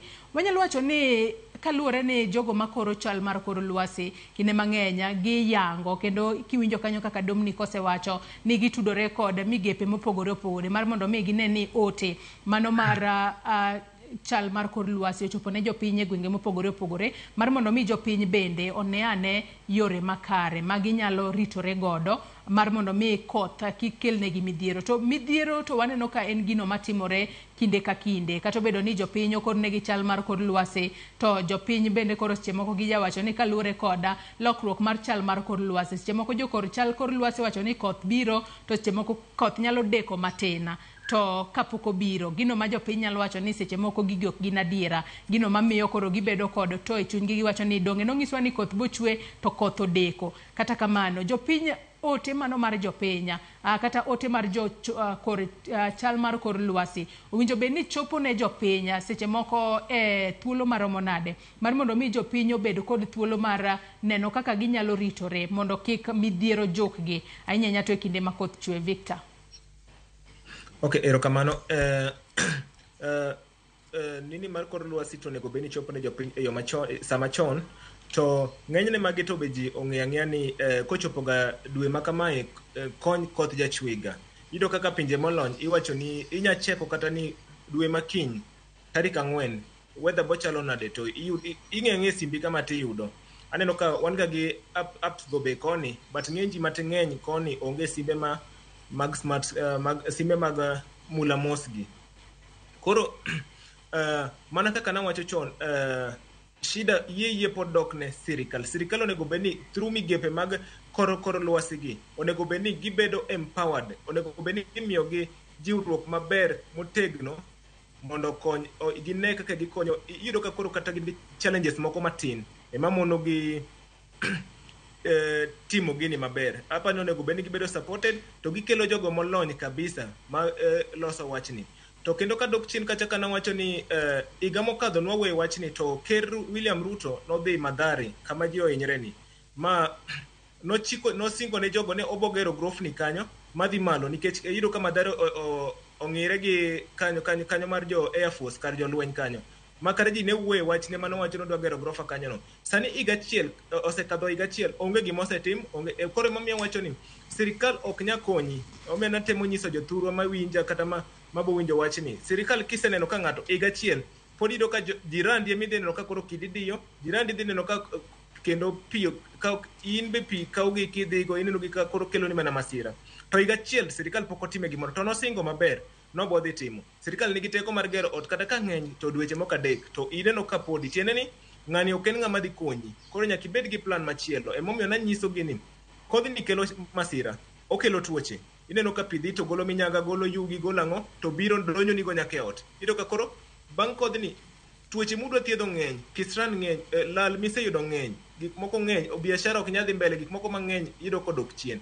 Nanyiso jogo manya yie dok dala to tek, to advice manya nyiso gi pod en mana ni kin gi kari moro kun gi dala moro tidok tipuro kata kamoro matin tuyudo gi muchamo tuyudo kaka nyithindo dhi skul ichaka chaka kamano mos ang'e jogo mang'eny ineno ka ji wuok mang'eny maromo 1,000,000 gi wiye iga ka iga biro manyo tich kok ging'e ni dala kuchecha kitiyo gi project maber to sirikal pod dok negi onego bed ni gi support jogi kitiyo gi program maber to iyuda ka gikidhi maber itimatima giki maber ok ochuno ni nyaka ithatha town ka pini oseyudi ka koro iyudo ka ng'ato achiel pini oseyudo kata igni 5 malure masira tima kendo dok matin bang' ndalo matin kendo koro en oro daga matin en oro iyudo ka koro ng'ani onego bed ni ong'iye mpango machielo nikech sirikal wuon to ok dhi konye mana kamano jokanyanam Aero kama na inya Victor adwa ni wakaw yueyo madundo gi sani waduogo bende abiro bedo ka somo moko kuom ote manyakora Mogi Ajwang' chwalonwa kokalo e yore waduto te mag tudruok mano moriwo nyaka namba mar ote machuok 33600 penjo bende abiro bedo ka chwalonu mar mondo mi uduok penjo manyakora Mogi Ajwang' nitiere godo kinyi makawuono kik idhi mabor.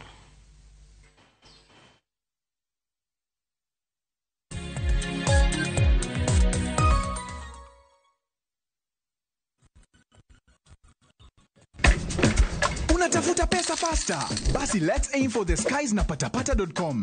Ingia skies za patapata.com, cheza Aviator, JetX na Aviatrix and many more. Na zinamwaga doka mvua. Luku ni mpya, site iko smooth. Hakuna kusumbuka. Patapata. Play, win, repeat. Not for persons under the age of 18. Authorized and regulated by BCLB license number 447. Wakelo ni chenro mar ohala kod lony gi dongruok mopogore opogore. Ohand kinyosi nigi pesa kitimo gima dwarore. Weche makende moa kuom jogo makelo lokruok e ngima dhano. Ohala ber nikech ohala puonji managerial skills. Lek ma in go iriembe mineni gigo chopo. Chakre gi jogo mane ochako ohala manyien. Kalure gi kaka nachako gi kuma achope. Ohala ni en ohala maber. Nyaka jotelo molony e timo ohala. Akwanyo jodala wate odogi ohala. Ne pek mane gikalie. Pod waonge uhuru mar ohala. Loch mane giyudo kod kinda mane gitimo e manyo gik mabeyo beyo. Ka jaohala ok nyal chako project ka ionge gi market. Tudri gi Cleophas Oluoch e ohala gi mwandu. Tich ang'wen ka tich ang'wen chakre saa 1:45 otieno.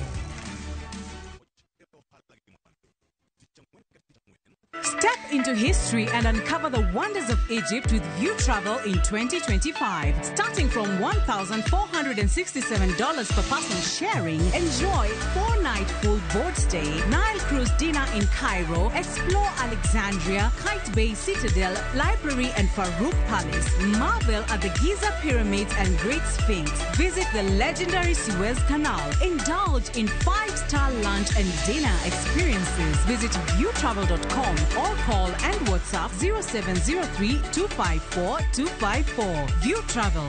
Dream, explore, discover. Machigni nyakora Mogi Ajwang' e chenro mar Ngoma Owake. Wuok tich akelo ni mix bokwe. E kaito tich ariyo Reggae Owake, yani tunaongea na Majar Rastafara. Alafu tich adek nyakora Mogi Ajwang' akelo ni mana yani ngeni baka kiwasani. Tich ang'wen is kama nene, yani kitambo zama za kale. Alafu Friday, si unajua tu Friday tunafanya namna hii, nyakora Mogi Ajwang' Friday supu zo wake. Sapara kidaka paga beach nyaka sapaga Rio kod an PDG Papa Vic, yani ukipenda mzee kijana.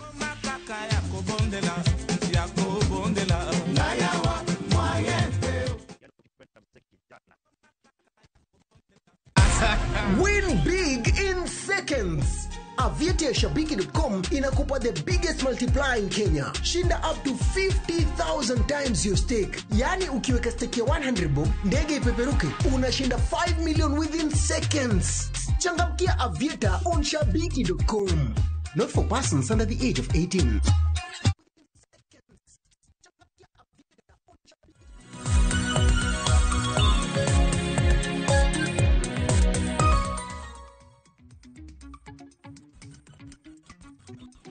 Machiegni kendo nyakwara Muge Jwang kendo erokamano ahinya kuom medo kete Ramogi TV e twak mokwongo e chenro mar Okinyi Okinyi ma kawuono. Kapo ni kitudri kodwa gi sani, antiere kod welo ariyo, mano Victor Okelo, jalony weche alwora, kaachiel kod Dominic Karodi, director migao mar kor lwasi e kaunti ma Siaya. Anyisi ne abobedo ka somo ote ma ochwalo no Okinyi ma kawuono kokalo e yore waduto te mag tudruok. Ote ma kamago abobedo ka somo gi achiel kachiel mondo wawinja ne paro mag joneno magwa kama gineno wae gwenge mopogore opogore. Ote ma kamago kinyalo mana ketna moko kuom ote ma nyakwara Muge Jwang chwalo. Janeno ok owacho nyinge, wacho ka ino yawore. Nyasaye konyo joma konyre kose yawa, nikech ma ok en mokwongo mar jogi yudo midhiero machal kod mano.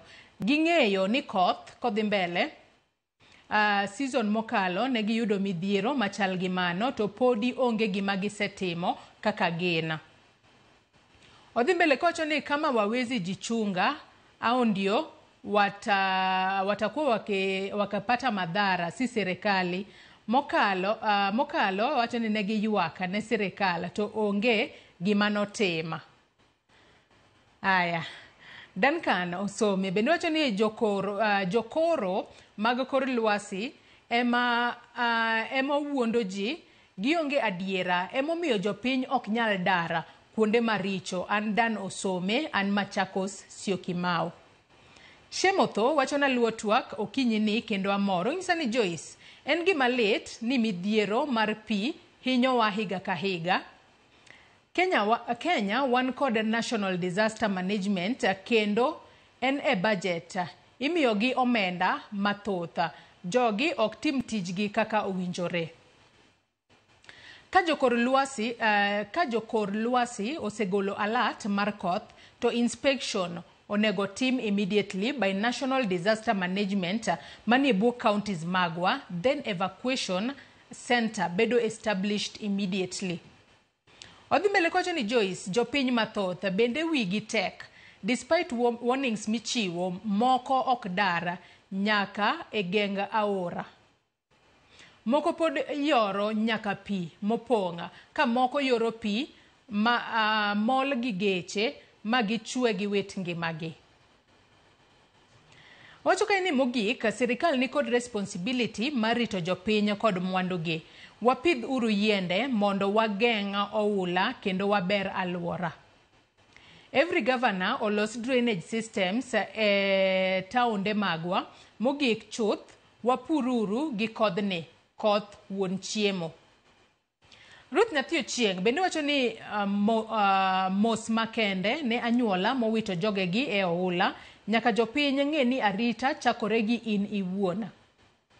Kik wagambol gi lives wa ngima iyudo dichiel. Nitiere kuonde ma oganda ong'eyo buore ka ni oula affect ji. Ok owinjo ng'ato dag kuonde go ndalo koth. Owinjo ka koth ochakore to gidar, gidhi dala, to ka ber to ginyalo settle dala gi pur mwandu ni e buo lo. Ngima ma Nairobi ok yot ahinya ne jogo ma yuto gi tin. Sirikandwa ne ok dew oganda gi dich gi siasa. We must prioritize our safety.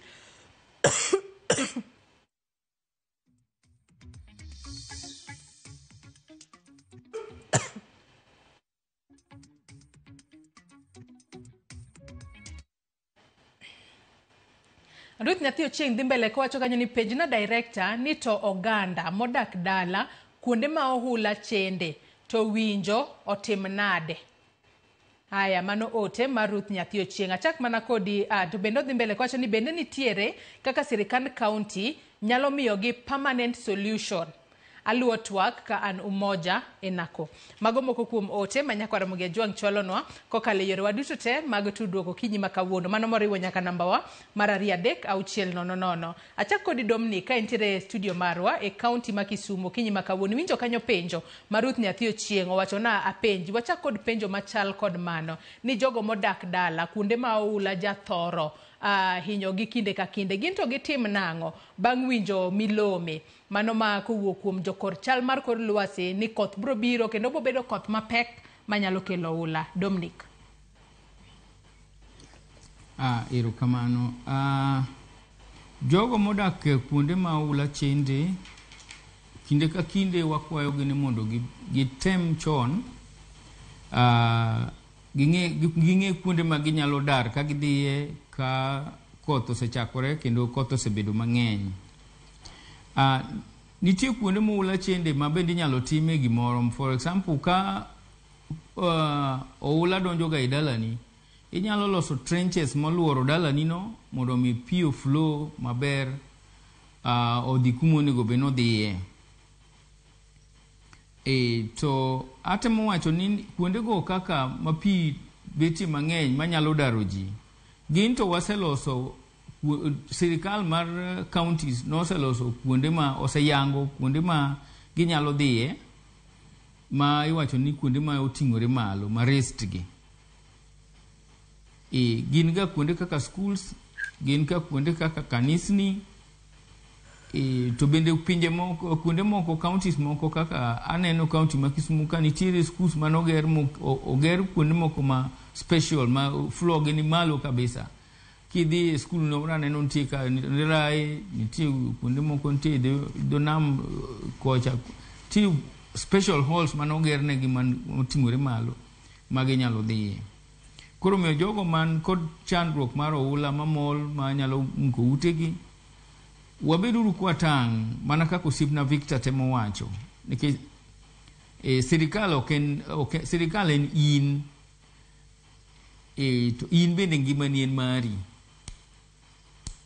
Koro ka koth ochwe, kichako neno ka koth chwe mang'eny, tiwinjo warnings wago e sama ber, to tem tiyo kodgi. Koro chikiti bed kiketa kicha, kaka koth medo chwe ibeta kicha kendo tang' chon mondo kik oketh gigegi. Erukamano. Dominic, kapodi antiere kuomi, nitiere janeno wa moro mano Duncan Osome. En bende ne oseyo jogo ma koro chal mar kor lwasi, no wacho kanyo ni jokor chal mar kor lwasi ema wuondo jopiny kaluwore koda koro maru. Kasemo mana otenno kendo wacho ni jokoro mag kor lwasi ema wuondo ji, gionge adiera, ema omiyo jopiny ok nyal daro kuonde maricho.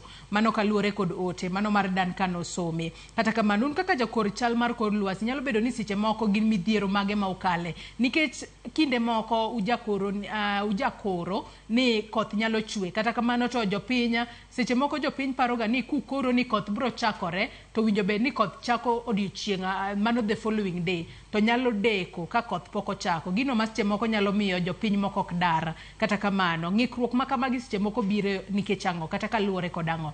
Dominic. Erukamano. Adwa kawo thuolo ni mondo aler e weche moko, nikech Nyasaye osemiwa thuolo mondo awuo e weche mag koro mar kor lwasi kawuono.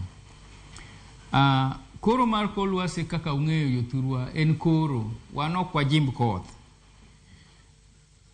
To watiyo gi gigo mopogore opogore, mamoko gin kaka yembe mafute nambe, wan kod gigo matimore e wiye polo malo ka, to gigi duto wariwo gi kanyakla to watiyo kodgi e koro mar kor lwasi. Adwa wacho ni jopiny ni onge special course monego wadhiye kaka jokoro mar kor lwasi, nikech wadhiye course achiel ma kata jo America dhiye, jo Britain dhiye, jo kure dhiye. Koro onge gimoro mwamedo ka. En mana ni wan e piny miluongo ni tropics. Tropics gin kuonde man but equator ka. Koro gigi ma wakoro go koro mar kor lwasi ging'eny mopogore gi gigo ma itime temperate ma pinje mag America nitie. Koro miyo samoro wanyalo wacho ni koth dhi chakore e juma mar 4 mar dwe mar 4 kata dwe mar 3, to donjo e dwe ochakore e juma mokwongo mar dwe mar 4. Wanyalo wacho ni koth dhi rumo dwe mar 6 to duogo rumo giko dwe mar 5 ka. To bende jothurwa bende ong'e ni nitie gimoro miluongo ni climate change, lokruok mar koro mar kor lwasi. Koro magi duto riwore to kelo chandruok e chakruok kata giko mar focus mawa. To adwa nyiso jopiny ni nyaka ne wachak bedo gi devolution, koro ma kor lwasi wa osebet ma anyalo wacho ni accurate. Nikech kane wawacho diere moko 2023 aparo ni wabro bedo kod El Nino, ne nitiere weche moko manowuok ni mara El Nino onge, mara nini, nikech chakruok ne nobeto leo matin. To ne uneno ka notimore, man uneno gik notimore e dala ma Nairobi kod kuonde mamoko bende ma oula jabechiga. Koro gima ko jopiny wabede uru gi geno matin e koro ma kor lwasi mwamiyou. Nikech onge chieng' ma wasefele, en mana ni wafel onset kata situation, that is chakruok kata giko. Masa moro waja bede gi ng'ikruok matin. Te wakwa jopiny ni mondo oyie gi gigi mwamiyogi, nikech kata kucheko jogo matiyo kod aviation, mago jogo maringo kod ndeke gi trust wa moloyo, nikech gikoni inyalo nuo ka ndege ok nyawuok Kisumu ka dhi Nairobi ka ok oyudo koro mar kor lwasi. Jogo matiye nembe gi meli madongo dongo bende ok nyal wuok ka gionge koro mar kor lwasi. Koro mi akwa jopiny modak mapuro kata jogo modak e kor piny ka ni piny ka ni watrust wabede ugeno matin e koro ma kor lwasi ni to bro konyou. Nikech bedo ni onge geno ne omiyo ng'ato kiwacho ni wuogi to pod obet abet orito ni koth ochwe mapong' da ode, kata pod owanyiso sirikal ni buya wago trenches, ywe uru culverts, ketu gigi makare, to pod gi delay nikech girito koth mago be miriambo iwacho pile to kwane. Koro mi wakwa jopiny ni bede gi geno matin, sirikal bo bed gi geno matin e gigo mwamiyogi mondo gitige yo makare. Akwa ni mondo wiena bende awuoyo kod jogo mantiere nambe bende mawaja mikoro ma kor lwasi. Jonam tago ne giro kamano nikech gin gipuoyo tich mwamiyogi kendo osekonyogi. Nikech wamiyogi koro ma kor lwasi ma seche 12 mabedo updated twice a day. Kendo gin to giseyie ni gini konyogi kendo oseduoko negi chandruok piny. Omiyo miriambo ni tak kwa jopiny ni mondo yiwa yie ni miriambo to waseduoko piny jowadwa. Nikech koro ma kor lwasi wato sani koro is about 90% accurate. To une mokuyie kodwa erokamano.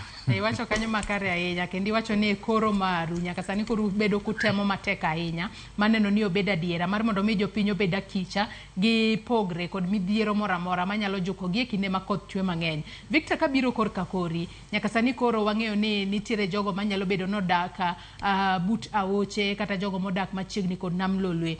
Gisani ma koth medo chwe aoche magwa kaachiel kod kata jogo modaka e alwora mar nam Lolwe, ere kaka onego bed ni irita aoche makamagi? Nikech wang'eyo nadira diera ka koth omedo chwe kendo ka kiwango mare medore to wabo bedo ka waneno kata jogo ma odak e kaunti ma Kisumu kata gwengego mag Ahero, wabo neno ka River Nyando kata Ora Manyando seche moko ponga ba odwa chopo kata nyaka malo ewi bridge.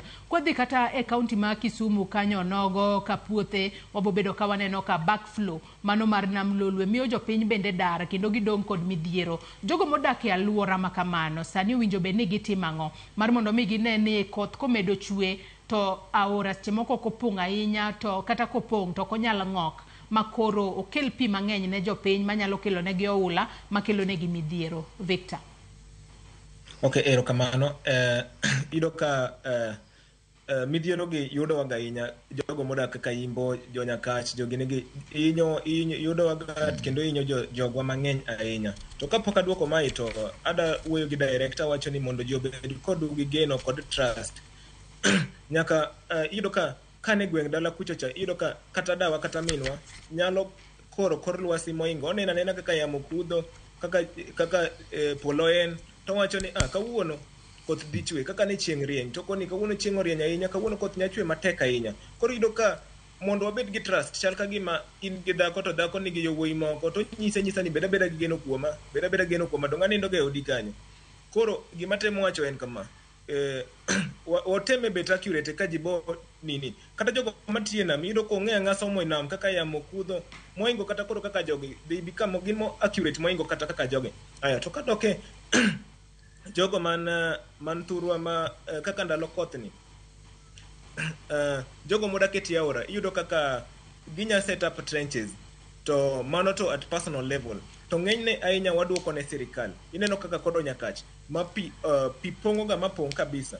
Sirikal nyabet gi plan should be for the next 50 years igni prabich mabiro inyalo tim nango daraja ni ulalo ni onego beni kadho malo kabisa kose timo nango kose namni emimedo kuny mondo kata pi obiro marom nade to yudo kaka o contain pini inya kuny kata kaka aora man Nyakach ni inya med kunye kabisa makata ka pi obiro matek manade tiyudo ka onya contain pini.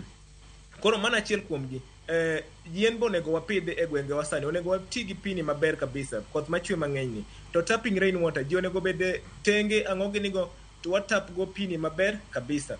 Moro kendo oula moko ma idala gi iyudo kata ka nitie yien moro iluongo ni osiaga nitie yiende moko mag nyaluo manyachon be mako pidh to duoko teko mar oula piny iyudo ka gi stop soil erosion to giduoko teko mar oula piny kata puodhi iyudo ka puothe moko ji opuro to oula dwa baro gi ndasi koro gima ginya timo en mana ni ipidho yiende gi moso yiende manyachon yore moko mag lo mane gwenge ka county government onego beni support kidienje gik moko ka ilagi ipidho yiende mag nyachon bath ndara gi nikech yudo bang' dweche moko 5-6 oro dhi bet kama kendo motamre gi nono to yudo ka koth nochwe ma ng'ato ok nyang'e ni koth nyocha nochwe kata dweche moko 3-4 to kopidh yiende manyachon giyudo ka gi promote oxygen circulation iyudo ka ndalo oro no kata ka ng'ato wuotho for long oxygen reduce e ndara gi nikech buru kod ang'o.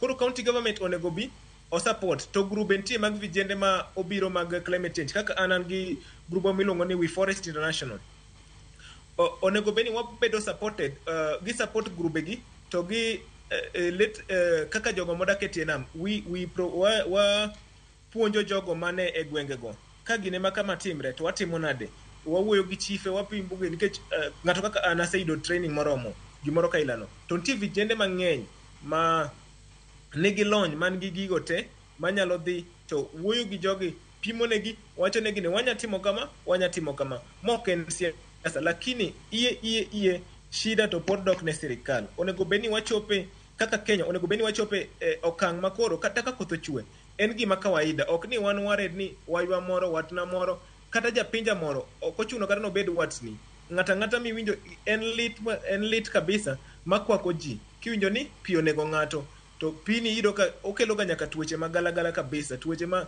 sani kata hospital e gwenge gi iyudo ka koro dhi maber nikech tuoche omedre to yuto jogi bene piny iyudo ka koro moko wito nyaka ngima gi nikech tuoche mobiro. Koro gima nya wacho ne gimana ni iye shida to dok ne mana sirikal ema nyaka bed go ma serious to gibed gi plan mar Kenya mangima gin iwacho ni igni 50 mabiro kwan mar ji dhi medre gi 50 million mano tiene ni chal double mar kaka wan sani ni to bo bedo nade ka kwan ji bo medre gi 50 million gi million 50 sirikal onego bed ni biro gi plan kata manya sustain ji igni 100 mabiro tiene ni kata ji omedre machal nade water system is okay drainage system gigo magolo minyaga ginigo ni sawa gimoro mora nitie sawa makata koth chwe marom nade to bedo kaka chon nitie matogona mbaka kodhouru manopong'o nam Lolwe Lake Victoria chon awinjo ni chon nok nopong' kaka nopong' ni to kodhouru manochwe 1963-64 ka iyudo ka joka to ne onge jogo makoro lwasi jodongo go nanena chon to ka gineno kaka timre to gi advice ji to ginyiso ji mondo sudi kendo ji ne sudo to ji ne winjo to sani ka jogo makoro lwasi wacho ni kama gini kendo deko iyudo ka koro patience ya onge koro ikoni joga to kata ka wuoyo to ok timre ga koro onge tiende kata iamini gi but onego beni sirikal wuon tek te aduoko ne sirikal mondo kony mondo gibet serious gikon jogwa, jowe wito ngimagi, jowe hinyre, ond jowe chung, tuoche owe medo midhier ni owe kwakowa, mana kamano, iro kamano.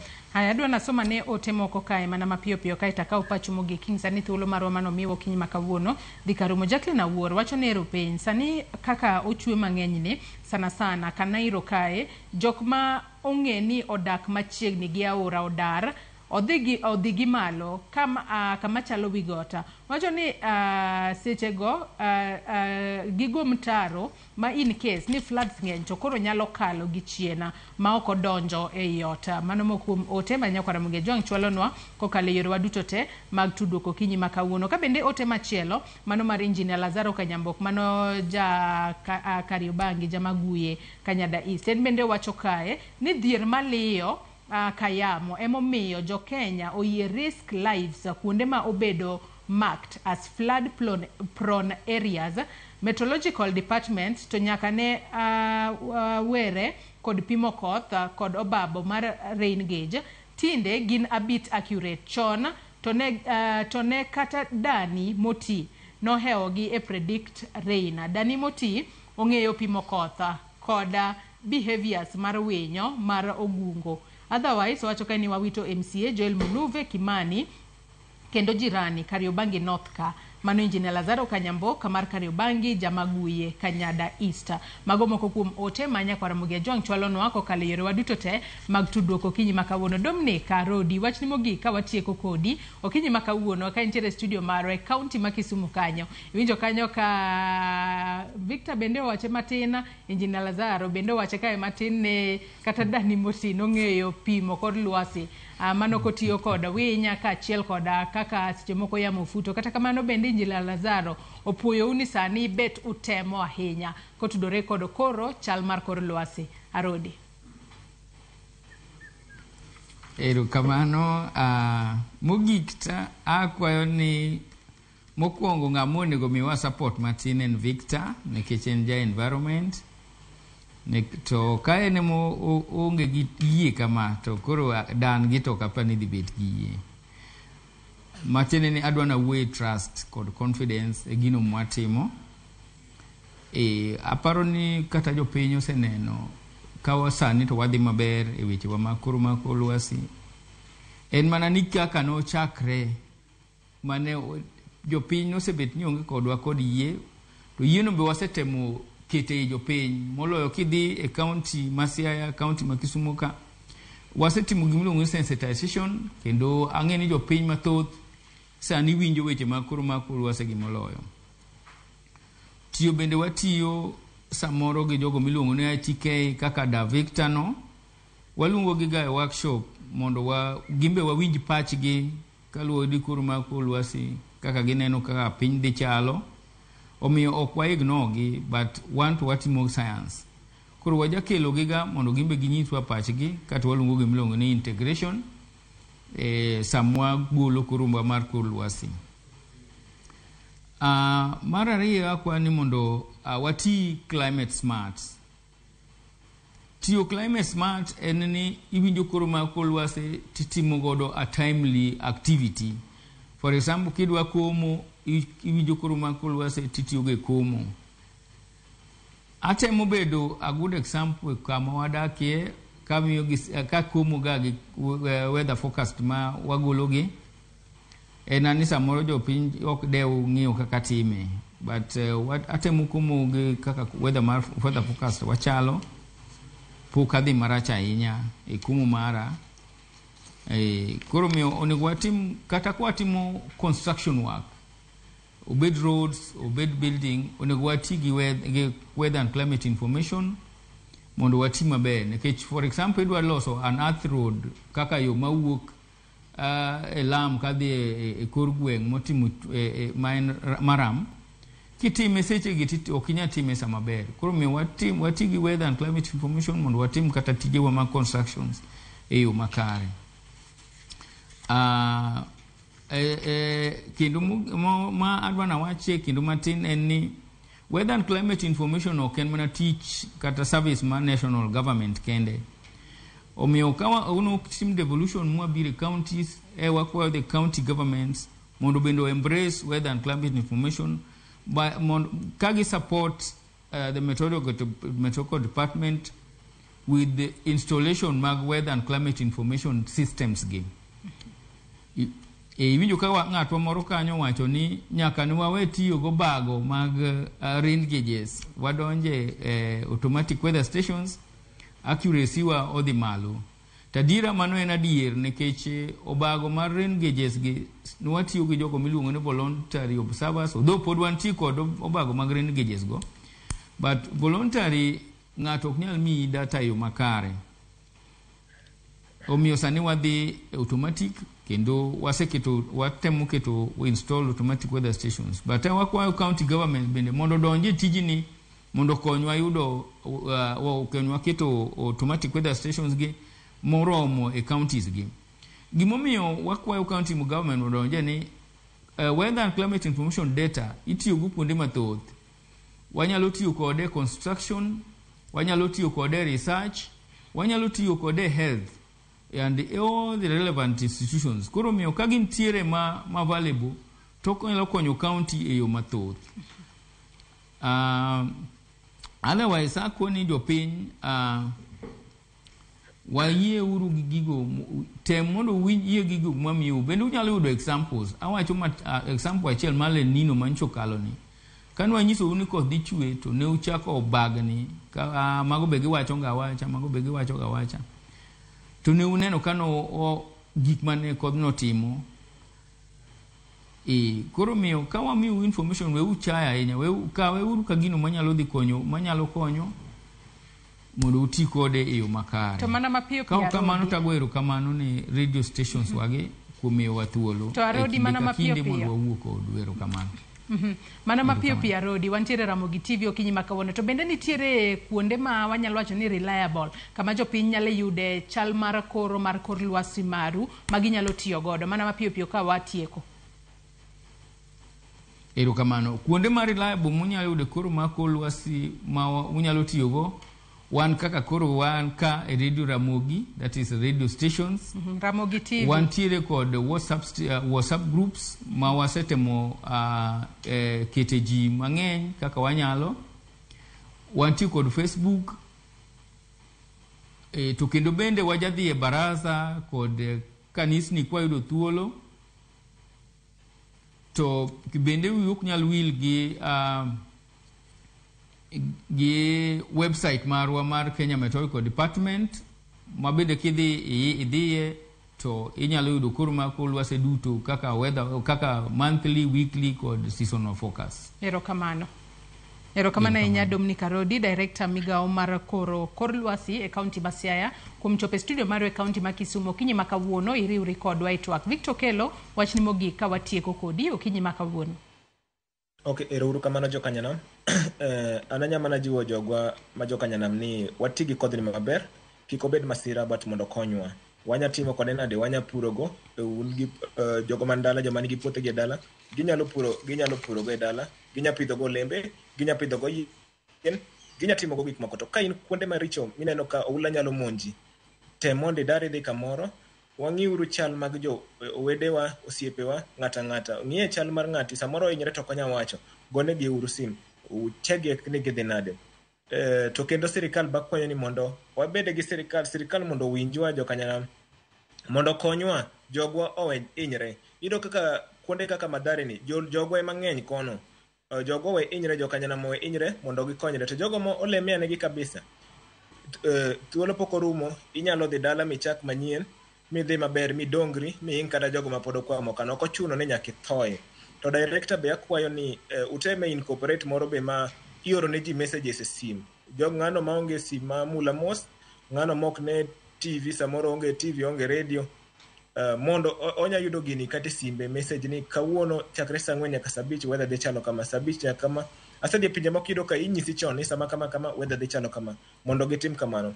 To jogo wajiwre uru vijende, jogo jokanyanam wadongre uru kanyakla. En mana kamano, oriti uru makende. Erokamano ahinya Victor Okelo, jalony e weche alwora. In bende kuom kawo thuolo mari okinyi ma kawuono mar mondo mi riwri koda e twak okinyi ma kawuono. Nyakora Muge Jwang', in bende agoni erokamano ahinya kuom bedo kodwa nyaka gi sani mwachopo e giko mar twak marwa mokwongo e chenro mar Rupiny okinyi ma kawuono. Jokor chal mar kor lwasi noyango ni koth biro bedo ka chwe dwe mar 3, dwe mar 4 kaachiel kod dwe mar 5. Owinjo bed ni wawinjo ote margi e yo makare mar mondo mi in seche moko kidaka machiegni kod aora, kidak kwama ni pinya kama ka koth kochwe to oula nyalo yweri ni dara kendo dhi kama bet oting'ore gi malo mar mondo mi wageng'a midhiero moramora minyalo kela kod koth mapek mapodi medo chwe e gwenge mopogore opogore e pacho kae. Wabede jogo manyalo winjo wach mar mondo mi wageng' midhiero kaluwore ni kinde mathoth iwacho ni geng'o ber moloyo thiedho. To ber ka waritore, arita mari chakore kodi in iwuona mar mondo mi neno ni ritori e yo makare midhiero moramora kik juki. Seche moko kin dereba kiriembo to koth chwe matek ahinya kineno no kinyal neno mbele tinyalo mana yiengo nyamburko mari e bath apaya kacha mar mondo mi koth kodok pinya tidhi mbele kod safar mari. Koth ka chwe to seche moko nitiere olalo mabet opong'a, ok ber king'ado olalo makamano kalore ni pi nyalo yweri. Arita mari ber ka chakore kodi mar mondo mi wageng' midhiero moramora e kinde gi ma koth chwe. Nyakora Muge Jwang' akawo mana yweyo madundo gi sani. Chenro mabiro bang' ma en tedo gi chiemo gi Jai Lieta. Oriti masani, nyinga Joyce Oduor.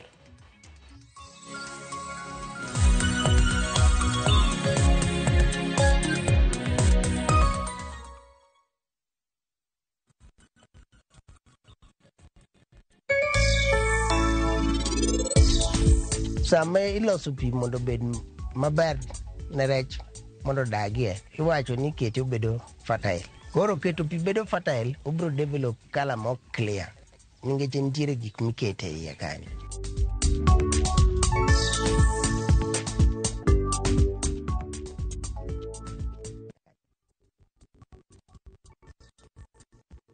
Ok ginyal weyi ma ok inyiero. DJ Comeback Selector. Idwa dhao donge? Idwa gori? Adwa timo ni maandamano maduong' e Kibong'eni ano. Mama idhi ka polis timang'o? Ka yieng' tachaga. Ibiro tenda kama ni chaya donge? Dhano otamo Nyasaye. Ok ajaduong' ba. Jensa. Macha wich kut mani kelonwa. Ibiro timo what? Waluong ne polis. Yes, Ajuri. Stop it. Nyarkochia. Tich abich ka tich abich, saa 1:55 otieno. Mana e Ramogi TV.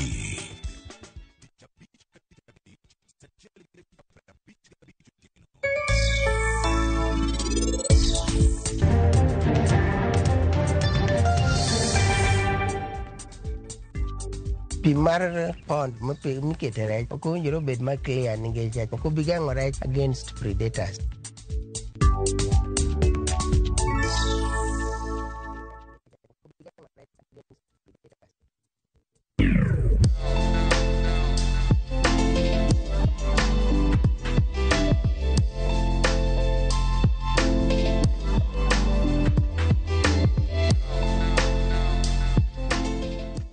En okinyi machielo kinyi ma jaber kabisa wagoiro kamano ni chaki yudo thuolo mari yuri kodwa e chino ni mar tedo gi chiemo mana kaka yude tich adek juma ka juma mana e Ramogi TV. Okinyi makawuono odwa ni mondo wadog pacho matin wan Nairobi lakini bende wantiere pacho mano gi chiemo ma bende idwa puonjwa mar loso gi sane. Bende wantiere koda jatedo marwa bende oken wenda ahinya e chendo ni mar tedo gi chiemo. Oyawre Job. Oyawre inyanya. Ichiemo maber. Ichiemo maber. Erokamano ahinya kwa ruako wakendo aneno ka sani wantiere kama nyien jikon manyien iluongo ni 51 lwedo to machacha lwedo to mana macha kama na inya meso chacho kawuono waloso ang'o? Kawuono waloso athola athola en athola mar dhiang' mar ring'o mar dhiang' mobul ibule nyaluli kali en mane nyaluo bula gi maka maka okita kata masjiko sing'enge to bule koro bulo athola ringo kida bul nitie parts mibulo okika ringo nidwa kawo ringo nida bul nitie parts makibulo to ichiro athola mido mamit sana kaka mbafu bro neno kama en mbafu ng'ede ma ng'et dhiang' mano kama ber gi bulo ringo mibulo kas koro ka wan kod steak mutielo tend dhiang' koro kanyo en oting'o ringo koro ng'ama ok ohero ma to kamo koro kwato kata kimiye ng'ato ikikone ogweno chogo to chamo ringo. To chamo ringo. Koro kawuono onya yude gi ringo mantie kacha. Onya yude gi ringo mantie. Samibulo ringo. Ka intere mach kacha neno ka jomoko akia ni en iporo ne chumbi kositime nade. Iporo ne chumbi no konyo mondo ywa pi mar ringo cha. Chumbi no ywa pi koro ringo bedo matuo. Mondo yud mach mapi. Okay. Koro kose thole to koro en ka. Koro ringo nitie kaka thole types. Midhi tedi kaka koro makabuno wada tedi athola. Athola ni en gi soup. Koro ne thole mo bedo motwa ahinya. Nitie kaka koro iwe makuro bedo mayom. Nikech aneno ka beto yom kinyo ringo. Koro yom neno nyiso ni pod en dictate pod dhi mbele. Pok otieki. Nitie mitholo mitiaya athola tichiemo. Koro matwa thole mondo wawe kamoro makochopo polo kwaja pod ke jikon kidwa dhi te. Koro ithole mondo bi olos athola. Tibule mondo chame gi kanyo. Bas. Kamano. Koro wase gole jiko. Mochopo kore intere mesa ka. Koro wan kae gi gimi luongo ni meti en herb. Meti. Meti en gima ma naturally. Koro meti ni gima watimo go. Apano ko wuothe puodho to gintiere ga. Kolo kocha wanene ga. Wachaega beta. But kan wabiro kata ido ka en gima pesa. Ma nyewa en pesa mang'eny mang'eny. Ma pesa di. Koro kaka nana achiel ni mutu ma sling 20. Dirure puodho. En mana ni wakia kaka koro itiyo kode. Koro ka mae en wachako wang'e gotungu. Kech athola atholo moko tuo. Koro en ibiro ka koro athola osechiek to kala mar bedo bana atholo bedo athola cha. Koro metini ema kelo. Ralum. Marating cha. Marating skado cha. Kas en kod yath iye ka. Gino othiedho ich. Koro kichamo athola motido gi meti. Ich mamutni cha bedo maonge. Koro nitie jok moko manyiso waga ni kichamo ringo rach ring'ang'o gene. Koro metino kiketo athola no chiemo nitie kinyo ka yukwe ikia kaka chuny jomoko moro kabisa kamano koro mane tich motiyo athola kanyo koro athola kod atedo koro wadhi e kendo wadhi kech wada tede gi soup kod tede gi soup waloso ni kitungu mia kitungu maber oko maen makoro moserege koro biro wuoko chalo kama to kitungu mia maber tij kitungu chiemo mondo kado bed mopoto mana yawa nyanya loso mana kala but mondo iyudo ka ngato chiembe lew ipe tamu chiemo ni lew kitungu no koro mia kitungu maber koro mani tij kitungu chiemo kata nero be mogo yiko ne kae wan gi mogo mar bel mokego mogo wadhi losego modhi losego wan gi moko nyoduma bende wadhi kiko so koro ng'ato yiero ang'eni upenjo gani to aket ni kuon mar achar koso mabrao koro yiero koro bedo dek be waketege bathe ka koro bedo mar customer makoro isedo ni kitungu maber koro waselo ngado kitungu maber wadano athola mar soup athola monyik maber waolo ne mo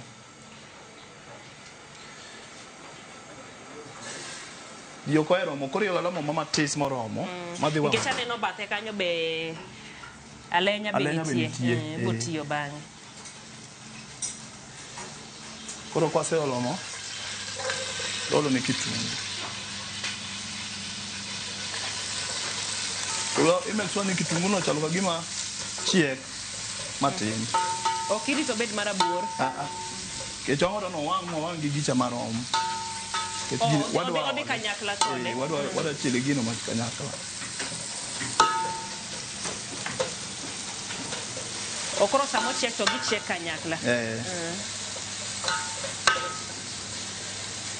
ng'ata winjo ka wacho ni kitungu masani choncha kitungu kiole moto piyo selokore koro lore go kitungu me yoro nitie kitungu moko mayom kaso nitie kitungu moko kitungu mochiek maber en kata king'ado ni kwini ka piwangi wuok kata me ade no kibi ng'eta moro an ma kitungu miya ga ywak wapi kawuono pi wang' onge kata chiel mano koro nyiso ni en kitungu mo mamuol ochala pilo Koro kae mae process koro mar tedo athola. Koro kae kapo ni okokadho maber to welo kango bed mamor. Mano nyaka ilosne losa ma kitungu koro wuog maber. Koro konyo kochako gima obokore kama, koro iolo meti.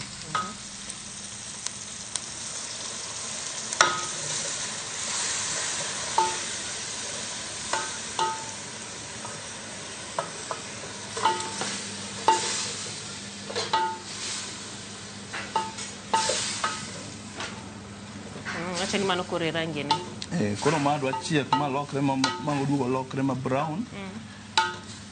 Modokre ma kora teng en ana kado moro ma led ma kineno tigongo.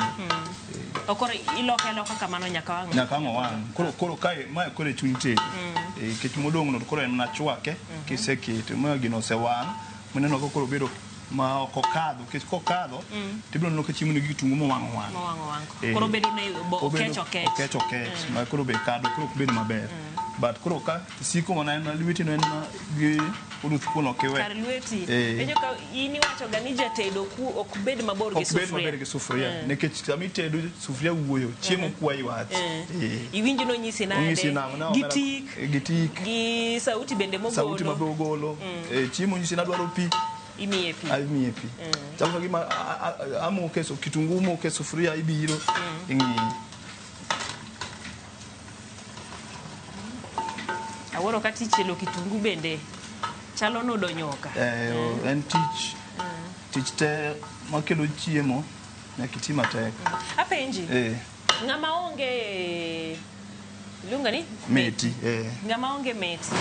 Obotimo nango. En obro teda thola. Kubo chila kitungu. Kose chilo kitungu to keto nyanya.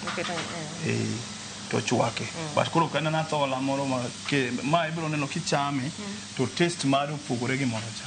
Meti no kelo taste moro mile ne moro bo mede iye kanyo. Thieth be ochako mede iye kanyo. Athola be no kothol motuo. Ochako koro losa athola chalo gi makoro athola no tuo. Odonjo mach no donjo iye te. Pogro gi mae to gi jok matiyo ga gi ojuri. Koro ojuri to koro kine en machagi ma en okelo ladha. Chiemo. Okelo appetite. Ojuri cha ok tedgo eni ole bang'e sama koro ichame.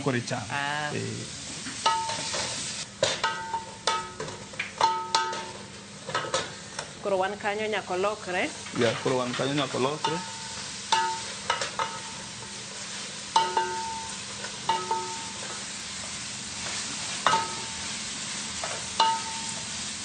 Awinjo okelo tik moro kanyo. Winjo kata koro ng'ato wuotho oko. Ubiro winjo ka tetne en opogore ka thola ma kaka jitedo. En gi tik moro ma ywayo ng'ama kalo. Chiemo moro ne nitedo ka. Nitiere jomoko milima ok nang'o lakini ing'e ni kitedo. Bende agoro sana kaka winjo tigna haraka. Winjo. Kara wajo tedo wate. Kabisa. Chijo mapenjo ga niko kosanti den ga mana chiemo kende. Kora yie ni watedo wate. Kech tigno arufuno otamo ji mang'eny winjo. Ana se winje. Ini se winje. Ari to mondo ngi ane to en akala kende koso. En gi tik neno.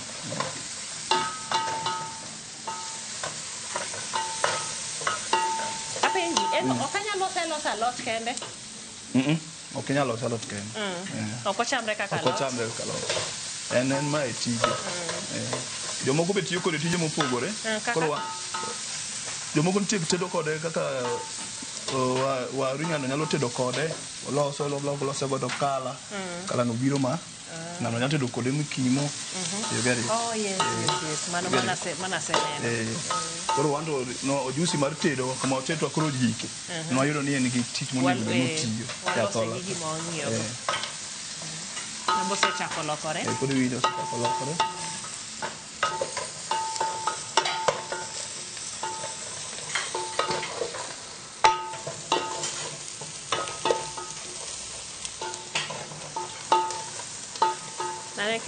Isiki medo ne machi chake duoko. Chake duoko ne piny. Kanaga no awacho ni chiemo wuoyo. Koro kama chope ni jatedo koro kuog ma gi sufria. nikech wachiegni koro chopo process koro chalo gima osechiek. Kamano pok oromo. Odi. Na kitungu pod rachar. Kitungu modon koro loko bet mar.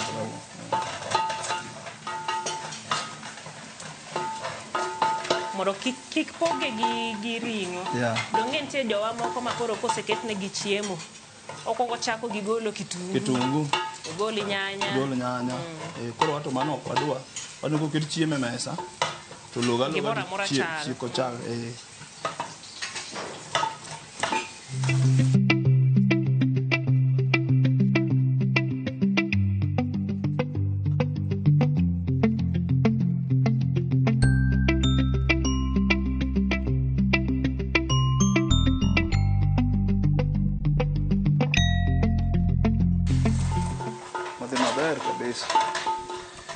Tedo bengine kitedo ting'e ang'e ni chiemba ni kaka bene odhi wuok machal nade. Koro kama wachope no tungo oseromo. Koto to koro kituome kamano to olwar mayot. Olwar mayot kere kene koro ok ogine. Koro en achiel koro ok oriwre.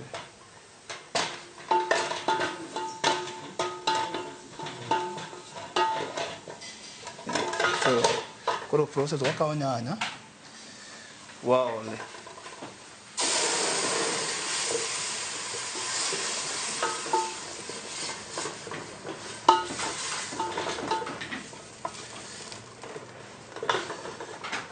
Koro kibiro kinene machiegni aseloso sup.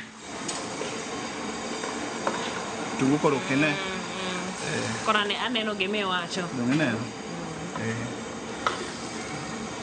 Kate to seduogo. Pok waketo athola. Podi. Osechala athola. Ng'ato nyawe na athola no nie. No gol athola osechiek mogol oko sup ni biore. Koro wawe otwak matin. Then olo pi na matin. Kech ringo ne yo.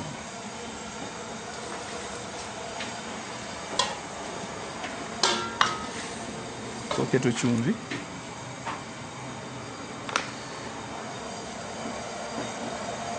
Chumbi ok dada moromo ng'ama neno ne kiko kadhi ang' no med. Kato be sama ni bule cha be no bule gi chumbi. Koro na tolok mono seluoke maber.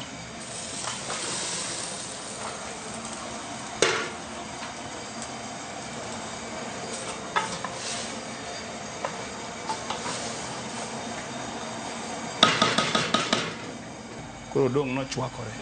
Koro kaen kama kapok ikete kitungu michelo cha tichaki chwake matin. Koro kisechwake michwako no. Emiolo kacha. Iolo kacha. Ngechi wacho ni pod nitire kaka pod winjo bed no tedere matin. Kato be wadwaro customer chiemo kata chiemo miloso ne jogi.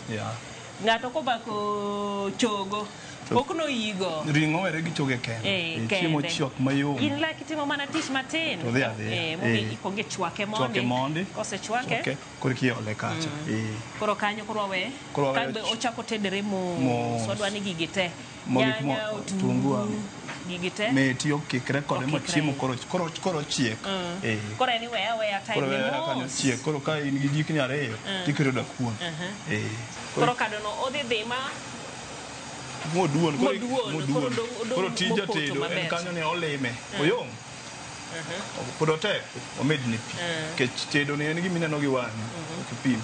Oyom wamedni pi koro chiek. Igole koro seche. To chiemo nyaka igol king'e ni chiemo kado chiny. Ma chiemo chiek. Omera nitie moko ma kokete mesa to kado kucho.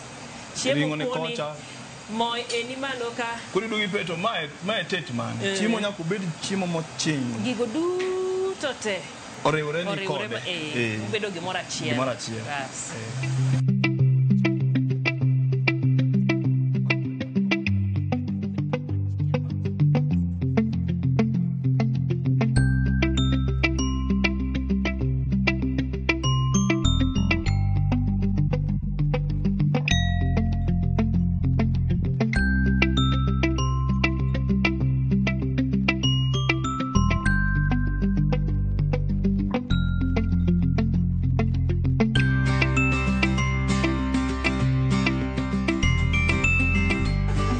iwinj karufu moro chwado wi matin ni wacho kuon ochiek maber kendo mach bende orome ipenji gi oko ni winje jae iwinje jae correct koro kuon ochiek neno kowuok e sufria kende Mari uwo kose loso shape loso shape kinyiso no ochiek mano kuon ma white koro arito machielo ma brown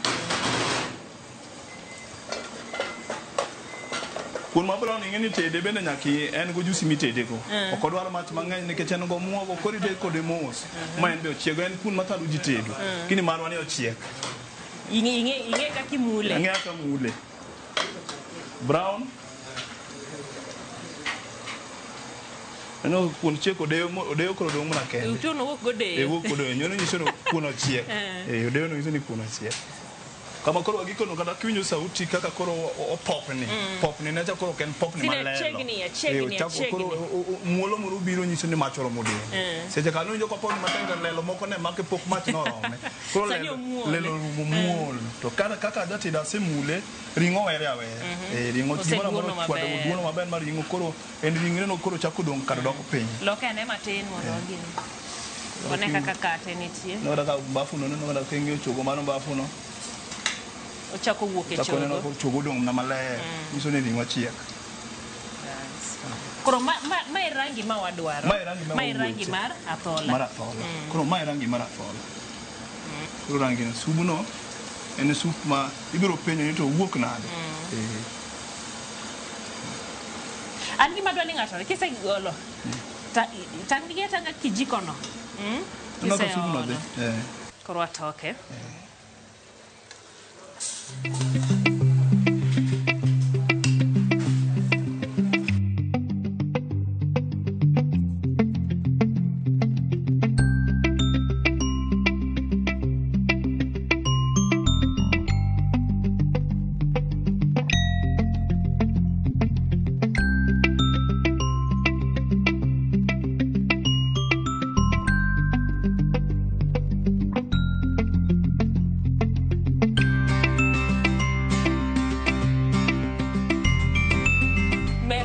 osechacho wasetieko ma waloso athola marwa entiere mesa yani yieren mari idwa chame gang'o idwaro kuon marachar nitiere ka idwaro ma brown bende nitiere ka chapat bolosnwa minyalo kowe godo ntie welo moko ma samoro ng'ato biro gi visitor ok dwa ma to ok dwa macha koro yiero mari koro mamar visitor welo ma pod kia kaka owinjo bed ni ginirigo koro wadwani wawinjane waseneno kaka obeto sufria kacha kaka en e mesa to e dhok ka to wacha dhok ka gigi moro minyalo wuok kuom tik ma wawinjo cha tik cha bende biro bedo ndadhu e dhowa ka koso chalo nade mana e gima koro wadwaro mondo wawinje wan ka nyaka gi dek be ikawo ikethogi e bathe kaeto chuny chiemo alenya monyaluo nyaka kale wiye nyende ni kanyo ma piny lich kuon be ni kanyo moro muogo mokik gi bel gi mar oduma yiero ni mari meso chacho kamano koro watim kaka wadwaro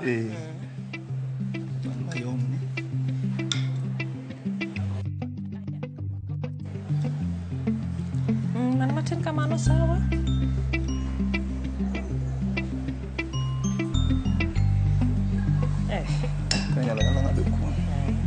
kocha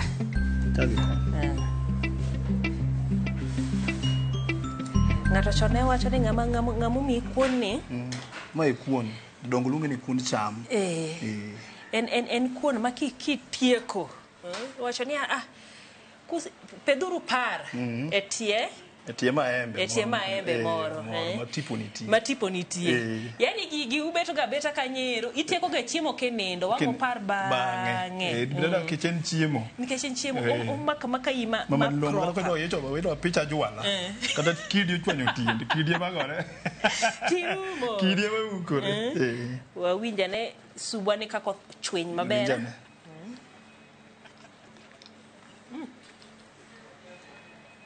ring'ona biro ne mogik mo alenya makanye makadem ma jamni nitie Bana, joma wacho gana kia gigi. Gigi ng'eyo. To no, ne poko nyisa? Yani winja nene na kochal. Entie kaka en ga gi tikne moro. Tikne moro. Aketh ni sifa. Aketh sifa. Wacha.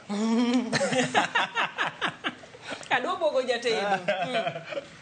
Let job pile niga kamano. Chiemba met kabisa. Ringo wuok mayom mana yani process no te. Kamano. Wacha ni kuongi bule. Kati chwake. Chwake matin. Kata ko kichiele. Yani ko chope mesa to. Chalo gima ni keto juri okiketo. Iwinje? Bas. Koro manen. Koro ngama pod dwaro ojuri. Dong mano koro bo bedo ni en access. Koro mawe ya ojuri. Koro kain gima kolose ka kolose ni. Ka kolose teni luongo nango? 51. Kolose kamano. Kiki tisha ujuri. Mae kaka en. Koro inya chame kama inigo white. Manual go white. Kama kaka en. Jatedo ber machamo gimutedo. Donge. Ntie jomoko ma bende kuong ng'ini to idhi kode nade. Omit. Alot bukuogo kama jaber. Kosidwa pakri kendi. Ang na pak. Ange kaka isewacho pile. Ange lweta. Inge lweti. Abede lweti ni acha konge maber. Awinje maber. Erokamano ahinya. Mana ke job kinyalo wewa gi wachni mogik. Adwoko erokamano. An Chefokea 151 Kilimani ka ichopo Kilimani ka Chaka Road. Athola waseloso itabendo ng'eyo kaka lwetwa chalo. Adwoko erokamano chiemo ber. Chiemo mar nyaluo ma ng'ato nyalo chamo maonge gima chapo iye warwaki 51 ka. Kendo kibiro ka ibiro nwang'owa ka chiemo chiek motimore marach. Kiki wachi ni ka in Nairobi agombo chiemb dala.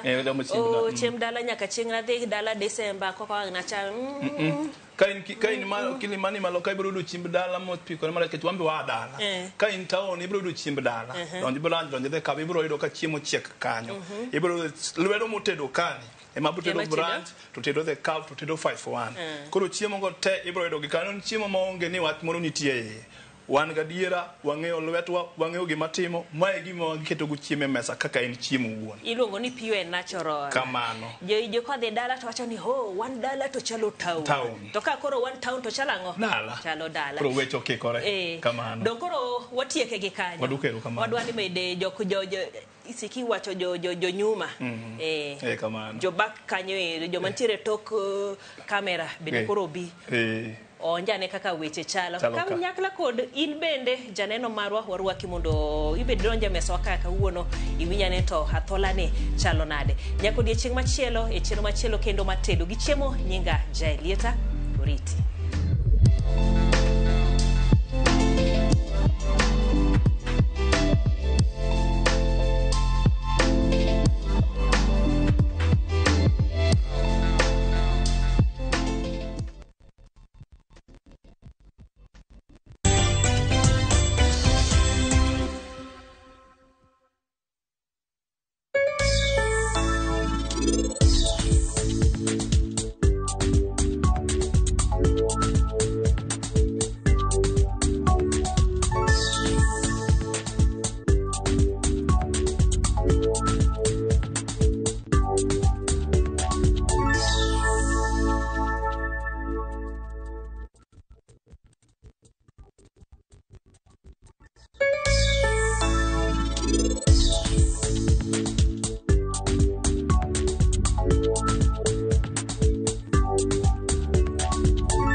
Are you ready for your ultimate bucket list adventure? View Travel invites you on an unforgettable 4-day gorilla trekking adventure in Uganda. This package includes return flights, a gorilla trekking permit, ground transportation, and a community visit. Starting from $1,510 per person sharing to witness nature's rarest wonders. With View Travel, adventure yako iko sorted. Book now, lipa pole pole. Visit viewtravel.com or call and WhatsApp 0703 254 254. View Travel. Dream. Explore. Discover. Royal Mabati Factory Limited, dukani achiel kende miyude rang'iny mamalo magoyo witado makare. Yud offers ma wan godo ka ichulo atamalo 40, iyud mwandu molosi chieng'no. Yue mos dala ka wakelo ni nono maonge chudo nyaka e dhot. Gochnwa e 07222 638 83. Tim order kokalo e www.royalmabati.com. Weche kod chike mantie nyaka lu. How is school? How is everything? Yo, Schoolflix lovers! Just when you think you've seen everything Schoolflix has to offer, I have a dream. A very beautiful dream. Prepare to be blown away this holiday season. What? Exclusive brand new Schoolflix movies are here. Log on to viewsasa.com now and discover the new Schoolflix movies.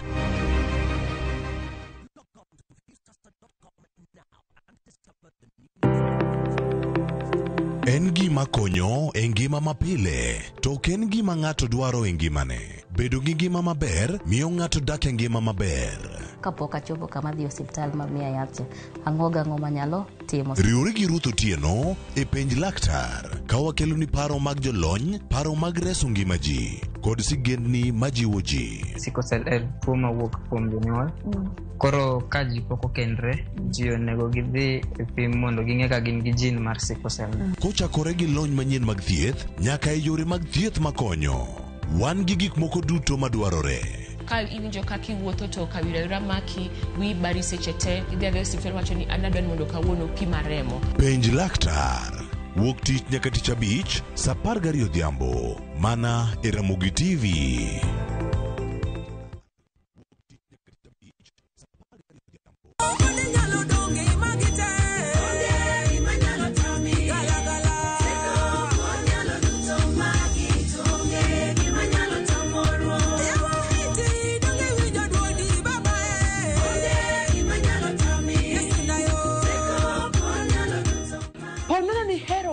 Mar Yesu teko kuom ng'wono mar Kristo bonyesa *860 *416# to par niya Ramogi TV ene od jower duto te.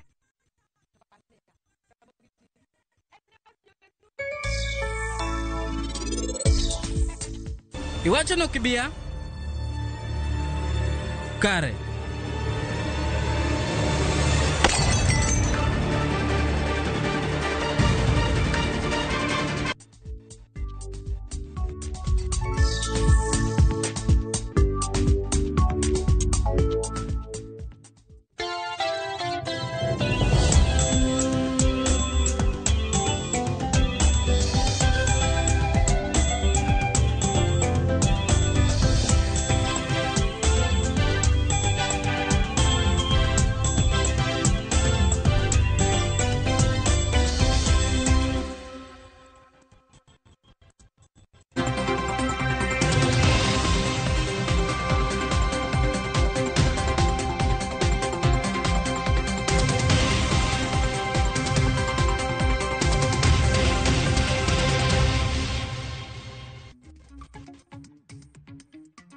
Nyakoro moge jwang machiegni wantiere karka chenro mar mbakoro mochako kod chal mar fwamba dhi bedo kaka tayi nyinga Cleophas Oluoch jakisumu kanyakwar mokeo nyaka sango arango ni mokwongo weche madhi bedo kae ka wamiyo pek odiochieng' makawono madhi bedo ka loso weche manyien mag migago ka gikacha ng'ichwelo kod mano mar oimore odiochieng'ni ma kawuono ma tarik 23 dwe ni mar ang'wen higa mar 2025 machiegni nyakoro moge jwang chenro mar manyo commissioners mag IBC wang'e dhi nyime to nyaka sani nyakoro moge jwang do thuolo mano mar rango chenro mokwongo mabende wayudo ka kwa biro ni e kaunti ma Siaya kama wayudo kanyo ni nitiere masira mar mach mokelo lal mag ji buora e anyuola achiel nyakoro mo joma sigana mamedo luoni odiochieng'ni ma kawuono ma en wach motuchnwa kowuok e kaunti ma Siaya odiochieng'ni ma kawuono kamigonwa kar kanyo ni nitiere oganda mago mawuok e ot achiel mano same family mabende owang' ma otho mowito ngimagi eka mano alwora ma Ugunja e kaunti ma Siaya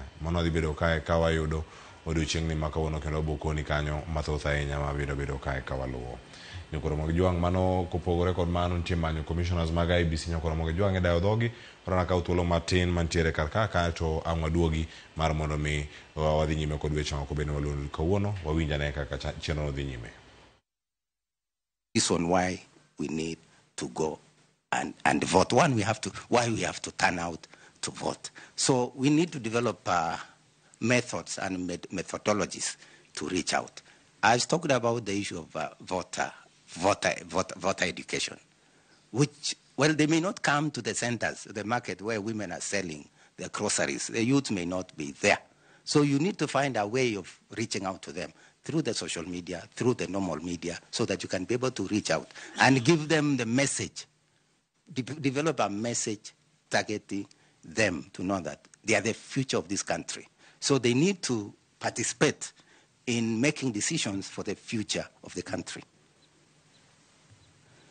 Yeah, we are addressing turnout after they've already registered as voters. Now they're already voters. So we're talking about the turnout during elections. Yes, even that turnout, you know, we need, number one, it's not only the youths who may not turn out, even adults. Because for this particular question, yes, it's targeting the youth. Yeah, what I'm saying, the people who have registered, because when people register, you don't know who is when you're looking at the register, unless you know their age, you know who is the youth. But generally, the turnout. And when it comes to youth, as I said, we need to have those education, those why should we vote? If we know the reason why I should go to a polling station, line up the whole day to vote, then I will go. And then number two, also, I'm not sure whether we can be able to do it in our term, because if I get the opportunity, it will end. But I'm seeing a way where we can also be able to have what we call digital voting, where you can vote from your house. You just develop an app, and you'll find that the youth will vote. When you develop an app where you just open your page, you know where the constituency you are, you know your ward, you know where your polling station you put, and you key in your PIN, and you vote, and it is registered that you have voted, because that's how many other people are voting. We can also introduce the email voting, like the one I'm seeing the Americans, they just vote through an email, so that but that's when we'll have developed that trust for our systems, so that the youth will be able to be encouraged to vote. But basically, they need to be reached to and given the reason why they should vote. Why they should vote to elect leaders. Because the people who don't vote are the ones electing for us bad leaders. That is a saying by somebody else. If you don't vote, you are electing for us bad leaders. But if you go vote, you elect the leader you want. Thank you very much, and I wish you well. Thank you, Fatima. Thank you. I want to invite Mr. Bore to ask you some questions. Nicodemus, please. Thank you very much, Chair. Kiech, you have mentioned previously, in your introduction, I didn't hear you mention that you have an award. But I see you with something. Oh, yes, I have. Thank you. I have an award. I was given an HSC by the head of state for the work I've done for the country. Okay. Yeah. Congratulations on that. And you've mentioned that you are you go out of your way. Wherever you have worked, you have always gone out of your way to perform the duties that you are given to do. And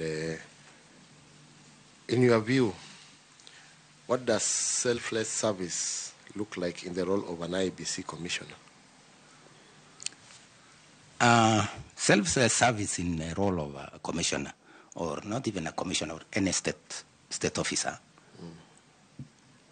Selfless service is where you serve your people. You give your all, without reservation. You just give your all the work, the service you are in, so that those of us, as I said, I'm a pastor. I'm ordained pastor. So we serve the people as if we are serving God. You give yourself, you give your body, you give everything, you give your resources to serve the people selflessly without expecting some accolades or without expecting a reward. That is it. So that, the question I ask myself is, which I always ask, what would I give to this job I'm having? What inputs am I going to give? Not what I'm going to get. Majority of us is what am I going to get from the job? But what will the job get from me? The knowledge I have, the experience I have, is what I give to the job that I'm given to do, and do it to the best of my ability. Thank you, KH. I wish you all the best. Thank you, Bore. Thank you. I want to ask our professor to ask some question. Prof, please.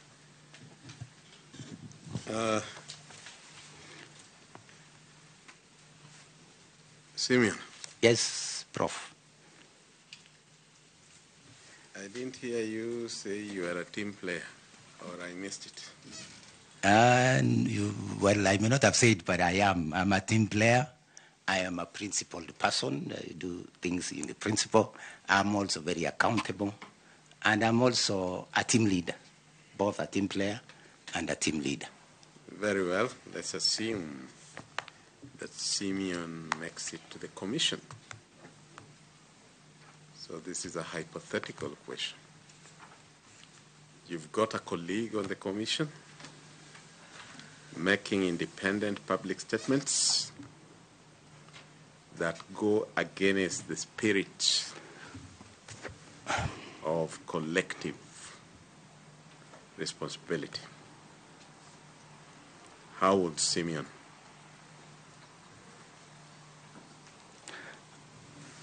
cooperate with other commissioners in dealing with that? Thank you.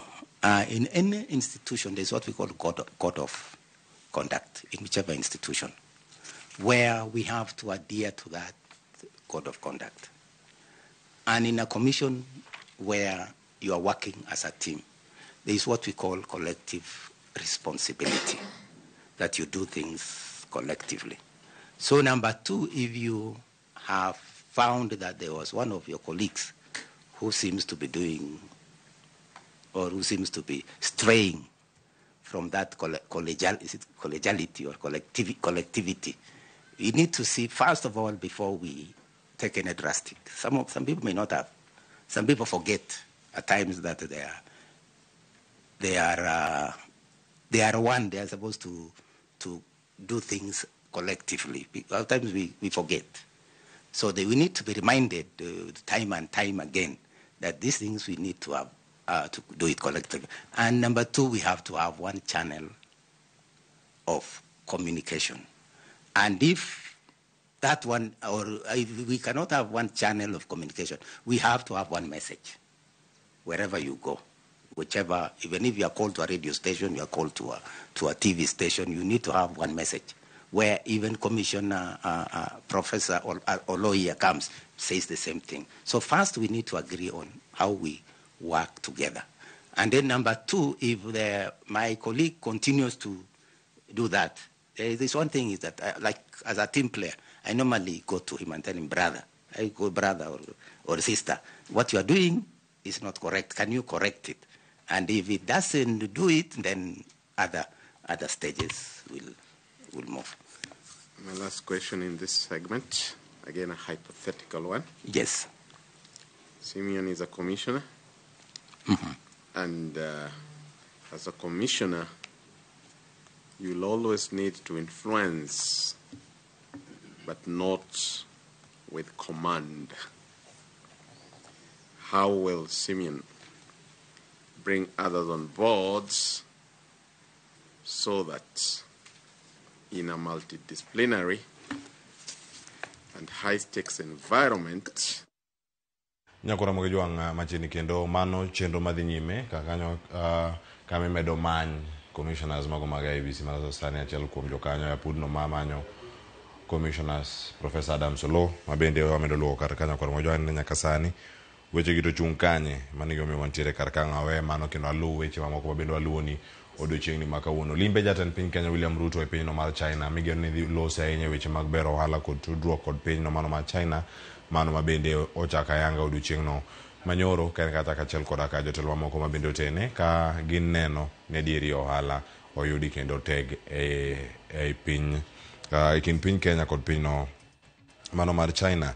Mamoko bende madhi bedo ka kwaluno odiochiengni ma kawuono buch bero penj mano mar CBA ma bende ntiere kar ka osebedo kae ka waluonige kawuono en romo no mar 2 manuongo kanyo ni en the second annual symposium man on competency based assessment mano penj ma jogo mantiere CBC ka kata CBA odhi bedo kanyo ka itime ochako kanyo odiochiengno mano tarik 22 odhi kanyo nyaka odiochieng makiny tarik 24 odhi bedo ka mondo mi wakoni ne kanyo to gidhi bedo yo machalnade ka gintiere the Edge Convention Center medore College of Insurance South Sea Nairobi mar mondo mi wakoni chenro go mago mag pinje nyakwara moge jwang.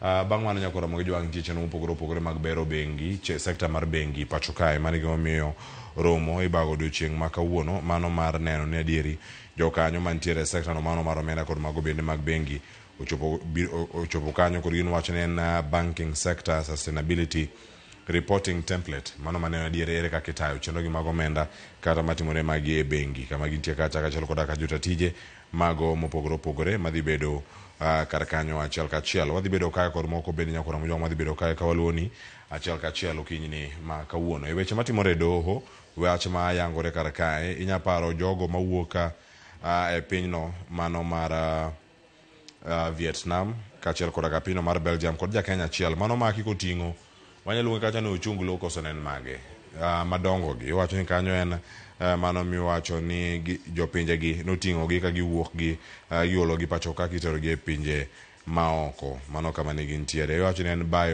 biopiracy mane gimodonjo ne godo burano chako duche makauno ka gintiere Jomo Kenyatta International Airports Law Courts mano magi bedo kajo ka chakore odiochiengni ma kawuono dhi bedo ka dhi nyime mano magi bedo kanyo ka girango giere ka gidhi bedo kacho wacho ni gin garden ants wacho ni magi kalore kod trafficking ne golo ang'ino go pacho ka kitero gi pinje maoko ne gin mago manya bedo madongo mabende nya bedo kanyo ka itero gi e pinje maoko to gino mane giwacho ni oyo gine gitinga kalore kod dwaro magi mago mag medo somo kata medo lony margi mano dhi bedo kanyo ka warango gi nyakor moge jwang mabiro dhi bedo kae ka wakoni odiochiengni ma kawuono mano ka gintiere kar kanyo achiel kachiel. Mathoth bende nitie nyakora mojong wadhi bedo kae ka waluoni odiochieng ma kawuoni konwa kata matimore counties wadhi bedo kanyo ka waluoni tainya ote mosewuok kata e apisa governor ma Kisumu mano Anyang' Nyong'o mabende owacho ni en opogore paro gi senator ma Homa Bay Moses Kajwang' kaluwore kod kwan dwaro mano mar duoko kwan counties mano kawuok kwan 47 nyaka 13 mano mabiro dhi bedo kanyo ka waluwo odiochiengni ma kawuono nyakora mojwang' e ote mare mabende nitiere kar ka madhi bedo kata ka warango gi osiptal mano ma Aga Khan bende wadhi bedo go kae nyakora moge jwang' ka wantiere chenro ni osiptal ma Aga Khan dhi bedo kar kanyo e kaunti ma Kisumu ka gigoyo girimiti kod kaunti sirkand kaunti ka girango kaka nyaloso mano kar thieth mar kansa kata cancer center mabende dhi bedo kar kae. GBV ntiere miyo moro mantiere kaunti ma Migori mabende oyudo hinyruok mathoth ahinya kaluwore kod gwandruok mago mag kichwech kendo nyaka sani nyakora mojwang' kata gwandruok mag udi kendo osetere osiptal mano mar Migori Referral Hospital Joju mantie sigana no kama chielo cha en ma Aga Khan Kisumu dhi keto koke ogirimiti mano matich mano malero mokwongo cha kod county ma Homa Bay o county ma Kisumu en county ma Homa Bay magi bedo kar kata ka giluwe kato bang'e jatend migawo mochung' ne weche mag somo Julius Migoso Gamba dhi bedo kata ka yawo ayanga National Schools Principals Forum mano mayudore Mombasa madhi bedo kata bore Mombasa odiochiengni ma kawuono mano bendo bedo ka waluoni gi achiel kachiel nyakora mojwang' wakoni mathoth madhi bedo kae ka waluwo kendo bukoni mathoth kod kuku margi e cheni mar mbakoro maduogo kae kod twak madhi bedo ka warango ywaruok mar CDF ni to en mane ng'ur mane mantiere kar kae josiasa wacho machal nade jolony mag telo nene nade an ka bende kod okil kama loka mabiro dhi bedo kwatwa goda achiel kachiel okinyi ma kawuono koro kik idhi mabor twak mabiro kar ka adhi bedo kae kod Kevin Osido mano jatatije ka County Governance Watch kachiel koda ka okil Peter Simba Wasaga kachiel koda ka jaod bura Masuba South mano Karoli Omondi. Aduoka ko twak makamano kik idhi mabor.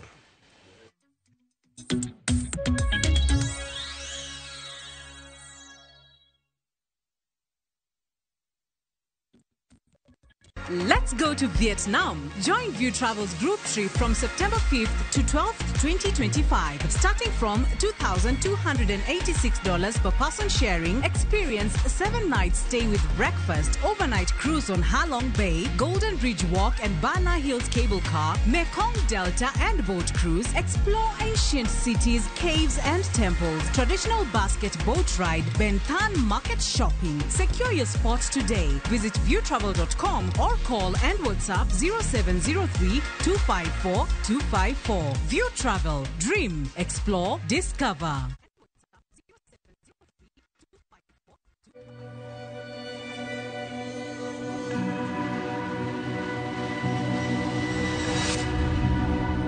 People come to me and they say they get discomfort when they have ice cream.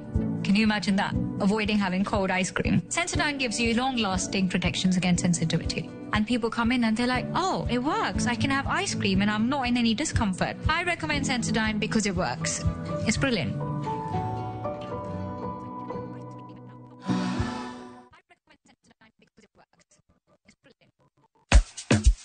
Ingia patapata.com sahi and pata the best gaming experience in town. Enjoy the games and pata big wins instantly. Luku ni mpya, site iko smooth. Hakuna kusumbuka. Patapata. Play, win, repeat. Not for persons under the age of 18. Authorized and regulated by BCLB license number 447. Jothurwa, be usebedo gi gombo mar ng'eyo kaka cham wuok e kodhi nyaka chop kaka chiemo e mesa. Dibed ni dwaro chako pith makelo omenda, koso idwa chako pur mana mar chiemo e dala. Wakelo ni yore mag chako magi duto e chenro mar pur gi ohala. Pur manyasani kendo manigi okang' mamalo to kelo yuto mathoth. Piny olokre dhi e technology kendo puro kenana pur kaka ne manyachon. Kuonde kwath osedok matin. Tinyalo bet gi dhiang' achiel mar grade tikete ot tiomone chiemo to ochiemo. Pur mchele ber kendo nyalo teri mabor. Ngimani bel nyalo lokore gi higa 2 kende kitiye yo morere. Pur gi ohala kelo ni jopur kendo joma olony e weche pur. Chieng' tich adek saa 1:45 otieno, kik bai.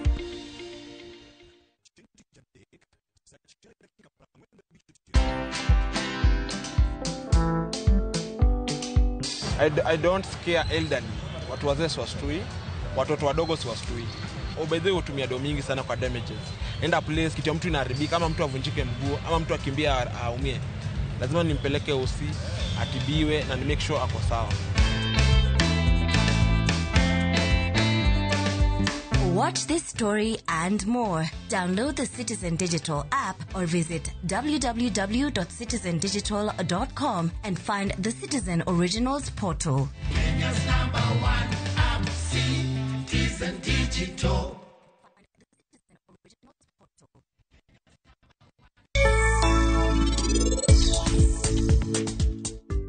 Kini dorango, ango mamio kinyal to dichiel mondi wage ngimana. Manan. Jito ranka kiwuoyo.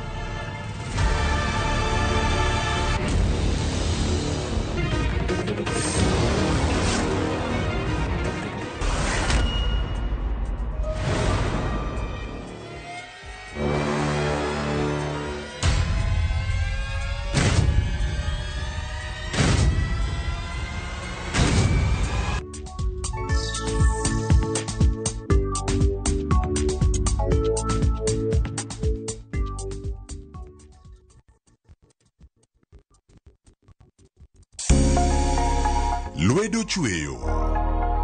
Koro ka sana watiyo gi lwetwa. Rom gi joma oseloko kit ngimagi kendo giseloko pok margi obedo ohala. Bechgi ni malo nikech kaka yudo materials dhi mang'eny. Duto en wach chwech, pok, tich matek kendo tiyo matek. Tim giri mitimo no, kikete chunyi tikete pachi. Mamiyo lek bedo adiera. Pok opogore. Tich ang'wen, saa 2 okinyi kod Sharon Ong'ao. Kik bai.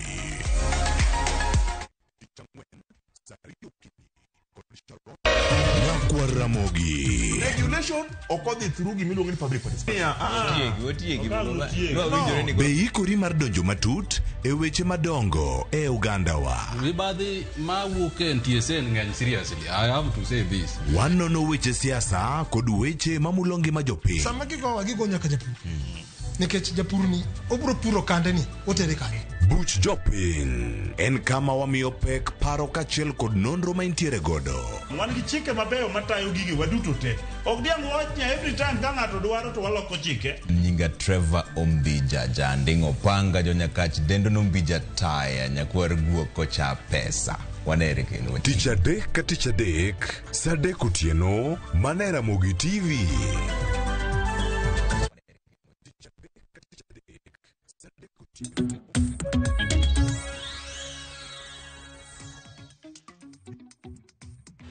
Nyakora mogi juang machiegni kendo chenro mar mbaka oromo chakre yanga sani en mbaka mwada goyo e studio ka to biro nyaka piny kama entiere e kor gwenge. Nitie gik mathoth ahinya matimore. Jofwambo mag osewuok e kaunti ma Kisumu gineyo gichomo kaunti ma Siaya kama ntiere masira mar mach ma otimore ma nyaka sani liekore ne anyuola mawuok e ot achiel moting'o ji 9 owito ngimagi. E kind gik mamoko bende mantiere kar ka mabedo ka waluoni mabende odhi bedo kae ka wami ripode go e yo makare matimore kaunti ma Homa Bay, matimore kaunti ma Migori kin mamoko. Koro mbaka no biro nyaka goye kama intiere. Kawuono walos nyakora mogi jwang kotenore koda ywarruok ewi NGCDF. Machiegni governors nosewacho ni oyo ginok gimako buche bura mora mora manyalo miyo ochung chenro gi mago mag NGCDF mondo miyo okony jok mawuok e kuonde chung' od bura mopogore opogore. Governors onogo bende bedo kod paro ma opogore opogore. Odiochiengni ma kawuono wan gi thuolo ka mar twak kendo awinja ne kaka piny Kenya nyalo bedo ni sudo. Omenda ni kiwache ni aguch omenda ni nyabedo ni en ataro mar chik. To ka en ataro mar chik kochopo higa manyien dwe mar 7 tiende ni ok odhi bedo. To kok odhi bedo ka obiro gi law moro machielo. Jod bura nigi paro mar rwako ne nanga machielo mondo okete chik ma pacho ka. To yot mar timo mano en mane. Nyakora mojo mano twak madhi bedo go kenda anadhi bedo kata okinyi makawuono ka nyinga Cleophas Oluoch Jakisumu Kanya kwar mokeo nyaka sango tantie ka kod wela dek madhi miyo thuolo man mondo miyo moswa okinyi makawuono. Gikora ni kuonde mag intiere to kiyo machalande ka gi Nairobi ka to Nairobi koyo ng'ich kendo koth pod chwe nyaka sama lose ni alwora kama intiere. In kama intie wakiano chal nade kaka on nyakora mojo yana mana mondo mi achako duelo mabende osechopo e studio karka giduto man mondo mi gimoswa ka wachako to akayanga okinyi ni mokwonga mi wakili Peter Simbawa Saga thuolo man mondo mi ochako okinyi makawuono icheo nade wakili kama intiere tiere achiew maber kuma yae to achiew marach nikech wach mar ndara ni neno kata nyoro ne ukete kata news and barua manyo andiko benyo neno wach ndara no is a thorn in our flesh kendo mono wanindo nikech ka jo winjo matek to kata in mana ibedo na chalo Esther wacho ni aketi kanyo e sama chal kama mondo iwuonwa. Koro inyalo wuonwa through our members of our representatives, our members of parliament, Mwayero. We can also engage directly. And koro wakuyo gi gima dhi mbele sani, ok en gima ber. But gima ber makawuono ni an kod mjumbe na, mabende nera, mabende tiyo gi barabara no. Koro embe unyalo nyiso wach no. Erokamana mani loso kore record Suba South. Suba South Sindo. Aya alwora ma Sindo. Erokamana nyangeni mathoth bena walose mano kotendo record twak man go kawuono kama chalo Kevin osedo yawre kendo machiegni bende chendo mar mbaka oromo. Oyawre kendo erokamano kuom luongo wa kendo chenro mar mbaka oromo. Cleo kod jogo ma omiyo chenro ma kawuono dhi maber kendo dhi mbele ma eyo makare. Wagone Nyasaye erokamano nikech koth makoro chwe. Nairobi ka ogoyo kendo kaka iwacho ma adieri en ni pod ochwe kuma ae dala to pod wadhi mbele gi kwayo Nyasaye mondo omed miyowa koth kendo waneno kochwe maber nikech sani koro ji doyo to wan gi geno ni magi gin gik matimore maber mar mondo wabed gi thuolo mar yudo produce maber mondo wagore gi weche mag kech kamano.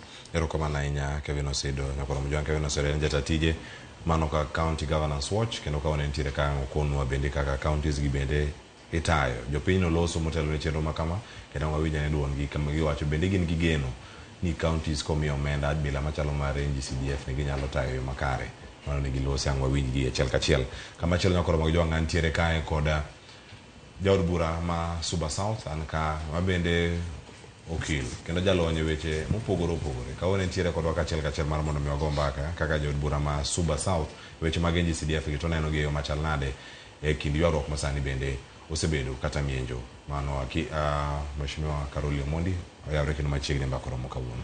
Erokamano ahinya oyawre. Chieo maber onge wach. Gik matheko gin gik mapile. Kaka iwinjo okewa ni owacho wach yo.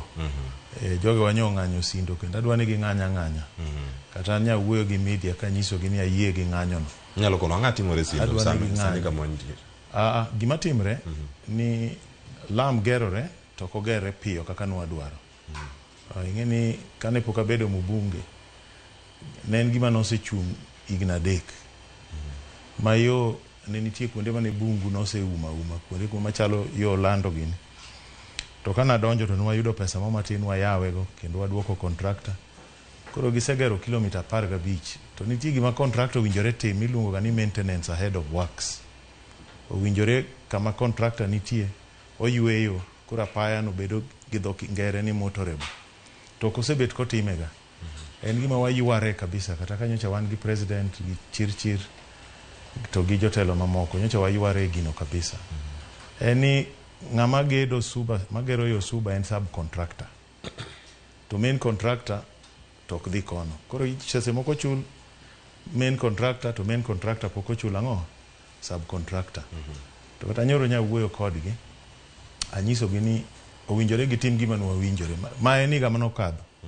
wadwa Calvert 14 Calvert 14 idwa no ger kochakore kumoro na golo muok nyaka isindo koket Calvert 14 go kata koth chwe sani yok nyal chot nikech sani to koth chwe Mheshimiwa apaya ni Masindo Nyabera Koguta Homa Bay Koguta onge contract ni ka entiere nikech mana apa kama apaya no ntiere nikech mana apa mailose ahinya kama entie ni apaya milose en apaya ma golo muok biro Magunga biro Nyabera dhi Sindo Koguta onge contract ni Koguta en moliwore gi ma dhi Mbita to ndarane ni kar kibiro koro mokwongo contractor nyaka timo mana maintenance from agolo muok nyaka Sindo kata agolo muok tie dalana ongeyo agolo muok kibiro Magunga nikech yo no chak gi kumoro ni Kakomo kanyo poko mano emowinjore bed milestone 1 ogero 7.5 tichule kanyo be yo rache malich ma joma kata sori kocha be thagore mana kaka joma Nyabera kadhi Sindo koro kwa wuoye to wuoye yote yo mineno ma wuok Koguta mabiro Nyabera ni eto to en gi itimo nega maintenance independent maseche moko ineno kwa landega nitie portion matimo nitie portion ma mili timo okene Suba South kende okungu biro nyaka kumoro ni Kona Kohito Kona Kohite ma marwa chakore Kona Kohito kidhi nyaka Koguta mano Suba North mano ok Suba South ageni weche gi prodhi mako gi bele nikech weche ma utende kod loso pe ni gi bende governor ma Kisumu mano ngire Peter Anyang' Nyong'o ne olose motelo ne kata mbaka madhi bedo karka achiel kachiel akwa mo jwang' gimomiyo mbaka ni biro karka ntiere ywaruok ma pono no sebedo karka kutenre kod weche gi mag NGCDF anya kipenjo niero kochopo higa manyien dwe mar 7 koko dhi bedo onego kete kama chal nade kata bugo no odhi bedo kacha yo machal nade mar mondo mi orange governors gi kukuma gino lo sala no winja ne sigeni au kata sigeni duon governors adek mano Fernandez Baraza ma Kakamega Gladys Wanga ma Homa Bay kachel kodaka governor ma Kisumu Peter Anyang' Nyong'o mabende oloso kuom weche motenore kod mane Raila Odinga wacho kotenore kod chung mar governors kod jood bura wawinja ne magi. County governments, I can confidently say that we have no hand whatsoever in the matter that is in court with regard to national CDF. That one, it's not sponsored by the counties. From where we sit as counties, any money that is coming to the ground is important. Take an example of bursaries. When children have bursaries, when they don't have bursaries from NGCDF, they come to the counties because we are always there. We are always in the community. We are always sitting there.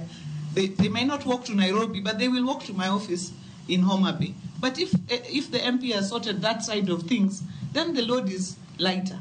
So there is no logic at all in county governments sponsoring the cases against NGCDF.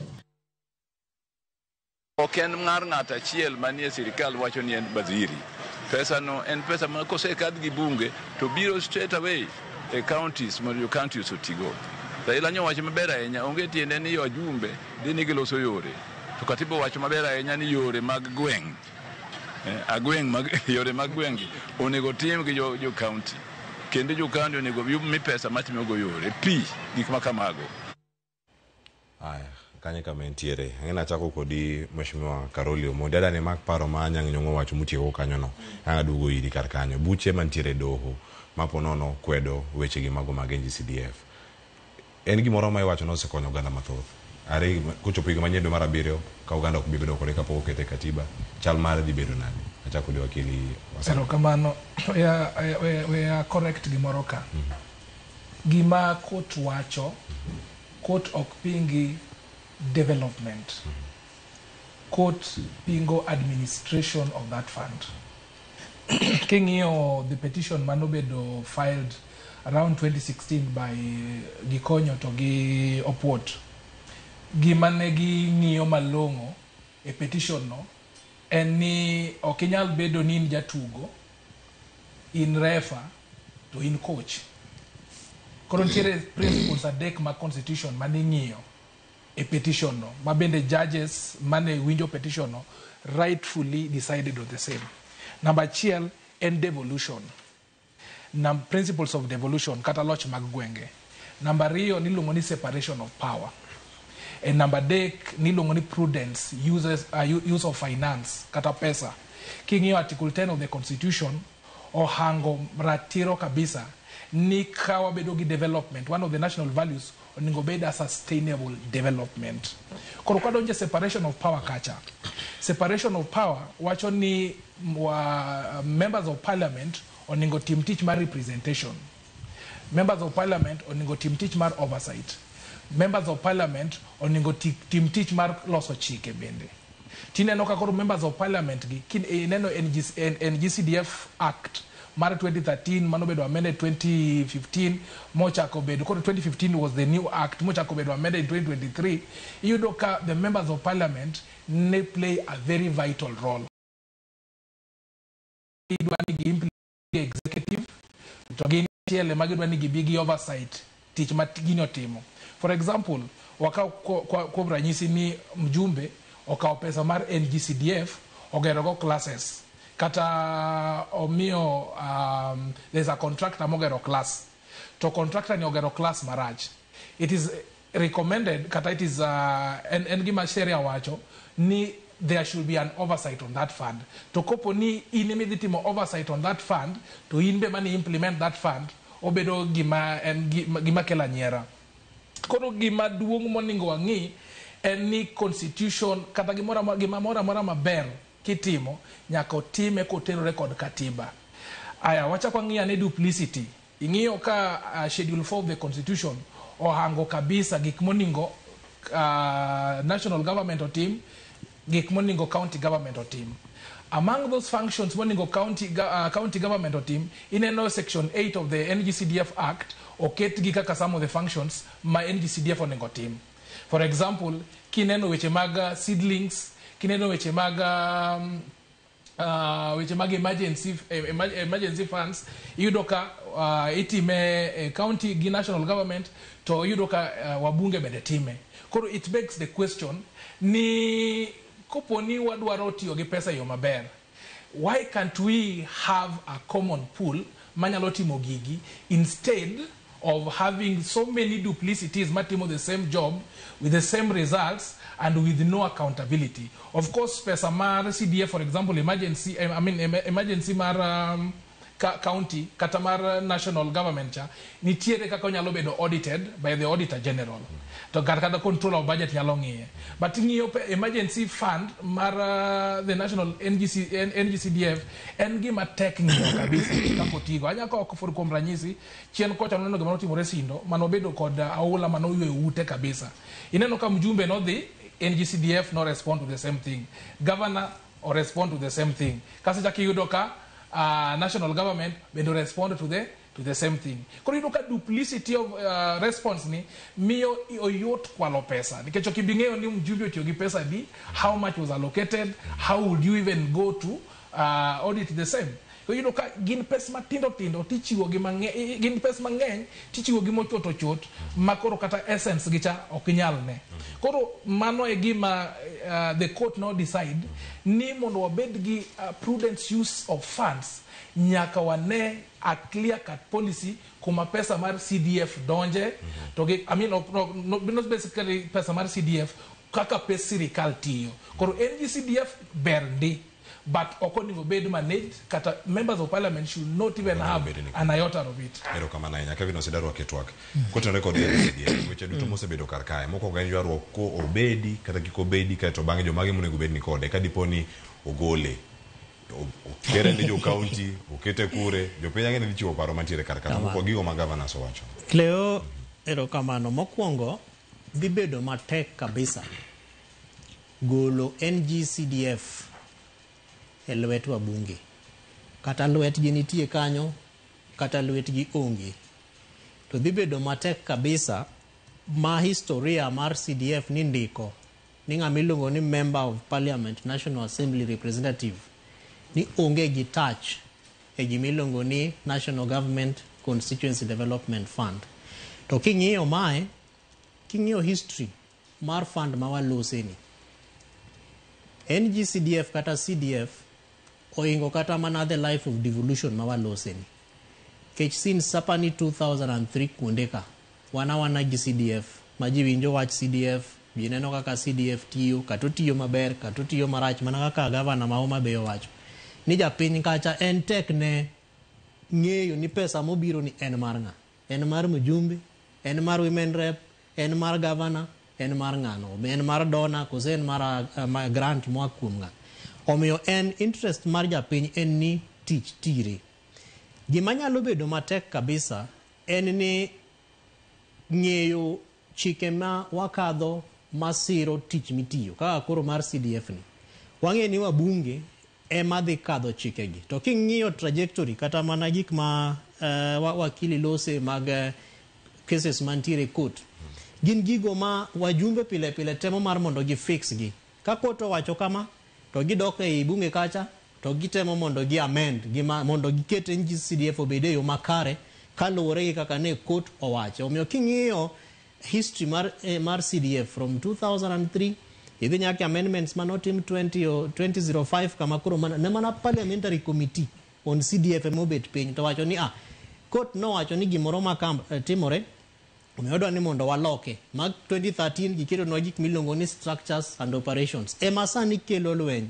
gima waluongo ni ywarruok mantiere between governors and also the members of National Assembly to mar mondo osir mano Cleo en ni maro wang'iuru ni yango mokwongo there must be cooperation and collaboration between entities matiyogi mondo duplicity ma is one of the issues miwacho ni hinyo CDF and all the funds masamoro ntiere within the context mar devolution or seri ng'eni NGCDF has something called a board maaluka ma board ni ema determine nyaka constituency managers donge ungi constituency managers mag CDF kacha to magi are public servants manyingegi must be gazetted jogi ematimo public participation mar CDF a constituency to ngeni committee me CDF public participation ni to en od mjumbe omiyo dang no bed matek kabisa kama manager mar CDF suba notho convinji e hall ma Karoli ogero donge simu ango yud mang'eny ni kata vijande moko mheshimiwa ni yeni ufuku ne samoro thuth kabisa nyalo kata manyiso gini meeting no kwadwa ni mondo timre to ng'eni meeting malose ni Cleo e meeting mayiero local committee mar CDF matayo agulu mar pesa madonjo magine magi agree on priority projects gine magi agree on the budget madhi biro to king'iyo pesni gi te sani hapa ni we are talking about 50 close to 53 billion manitiere budget ma oripo bedni dhine counties gi with the minimum county pesa ma county matin nyalo yudo is about hapa ni 70 or 130 million mago pesa makodonje e constituency to at least nyaka watache nyaka ja piny winje ni pesa moro odonjo kae but the lack of coordination kelo gimadek gima maradek madwa wacho ni en politics of CDF and CDF in politics manyiso ni ya mjumbe ok nyal dhir jopiny no dhigo campaign koko nyal nyiso gi gimo setimo negi sama mheshimiwa Karoli Omondi campaign ne jo Suba North onyiso gi ndara ni adhi gero chiro makama adhi hakikisha na kelo sani waneno nyaka ka ICT hubs bende igero ne jo piny kacha onyiso gi ni basaris be adhi hakikisha na kelo bang 2 years kaka koro sani japiny dwa ni mondo ng'e ni mheshimiwa nonyiso wa no dhi timo kama bende osetimo or not ema bang'e to kodok ni mondo dhi kwa gi kura to dware ni mondo nyisgi ni wayie kodi ni setimo kaka ni wacho to governor koneno that kind of campaign processing going on okobiling Cleophas obende ng'eni kaka katiba wacho in schedule 4 entiere gi functions ne ma some of them kaka wakili wachadier gin colliding functions. Is it the role of the county government mondo ger chiro or is it the role of the member of parliament national assembly? Ndara bende wan gi chik mose hakikisha dir ni wan gi classes of roads, class A, class B, class C, national government. Idonje class C, part of C, D and E and county government up to class E pin kucha. To koro samigere ni budget madhigere en mar CDF mar mjumbe kose en mar county government mar governor. Omiyo magi gin gik makelo ywarruok ma walose ni ma can be sorted out not by going to court. Of course the court is one of those mechanisms but indeed dware ni mondo politics ma waneno siasa ma kata na mjumbe kunyal the meeting mar governor mondo urumi mar mondo collaboration and cooperation spirit no mondo bede mondo konjo piny pesa madhi counties kata mane constituencies kaka CDF and the equitable share. Erokamana ahinya. Wakili mabende en jaod bura kauntiere kodi karka Mheshimiwa Karoli Omondi. Gigi duto osebedi kae wacho do osewacho gige duto kendo isekale ruling machalo kamano maketo NGCDF kochopo higa manyien kan bedo ni onge kalore na taro mar chik.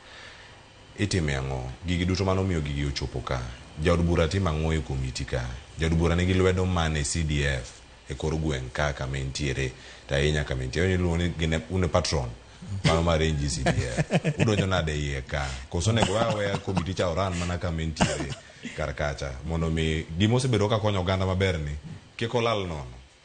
Erokamana ahinya.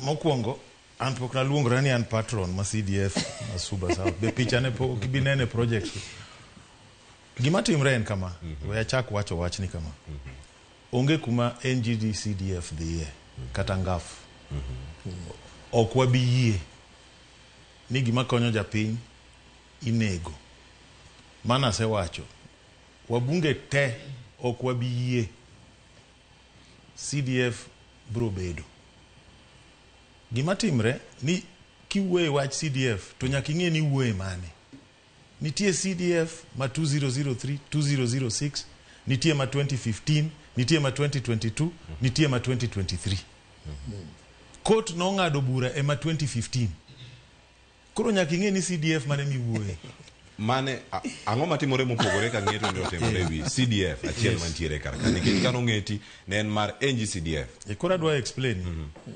an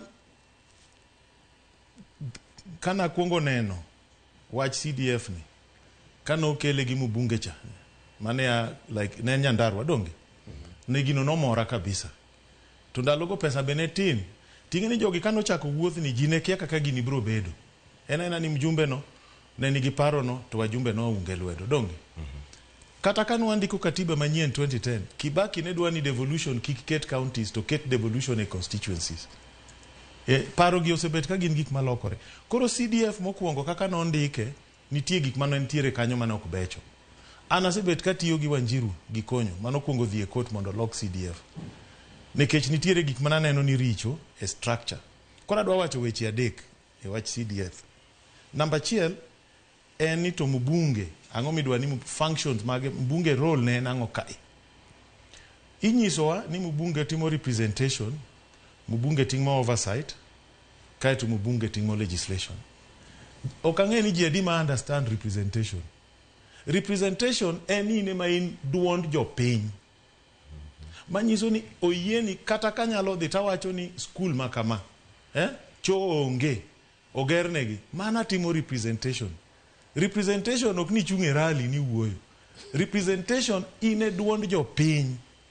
Yes, ka jopiny obedo piny kumoro, magi ng'ado bura, ine miori, emomiyo ineno ka waringo wadhi offices mag ministers, wadhi offices mag jomoko, kwa manyo gik moko. Mane representation. Representation ni makuri wuoyo on behalf of jogi. King'iyo kata katiba, ning'e ni constitutional law na yude mna Ahmed Nasir, Justice Lenaola gi the late Njiru. En gima understand kabisa. Representation mar mbunge kata sama ng'ato dhi e yiero, obed presidential system kata obed parliamentary system, idhi gi manifesto, ti present, ti mi power. Ko yieri in makori dhi implement gigo. Nitiere gik moko makidhi e katiba mamoko, kidhi ng'iyogi, mbunge kaka parliamentary system, mbunge matimo budget, mbunge matimo oversight, mbunge ma decide projects. To separation of powers be pod ni mana ni kanyo. To marwa ni nitie wabunge makoro nokele mibadhi. To CDF masani, ok en CDF machon. CDF masani adwa koro pimo ni kaka en. CDF masani, pesa madonjo, ipogo didek. Nitie 5% mikete administration. 5% miwe mar emergency. Kaeto, pesa modongte dhine project. Pesa kowuok e treasury, odhi e fund maduong' mar CDF board. Kowuok kanyo, odhi e constituency account. Kowuok kanyo, odhi operations account. Kaeto odhi e account mag kuonde ma projects nitie. Kigero classroom e school, pesa dhi e account mar school.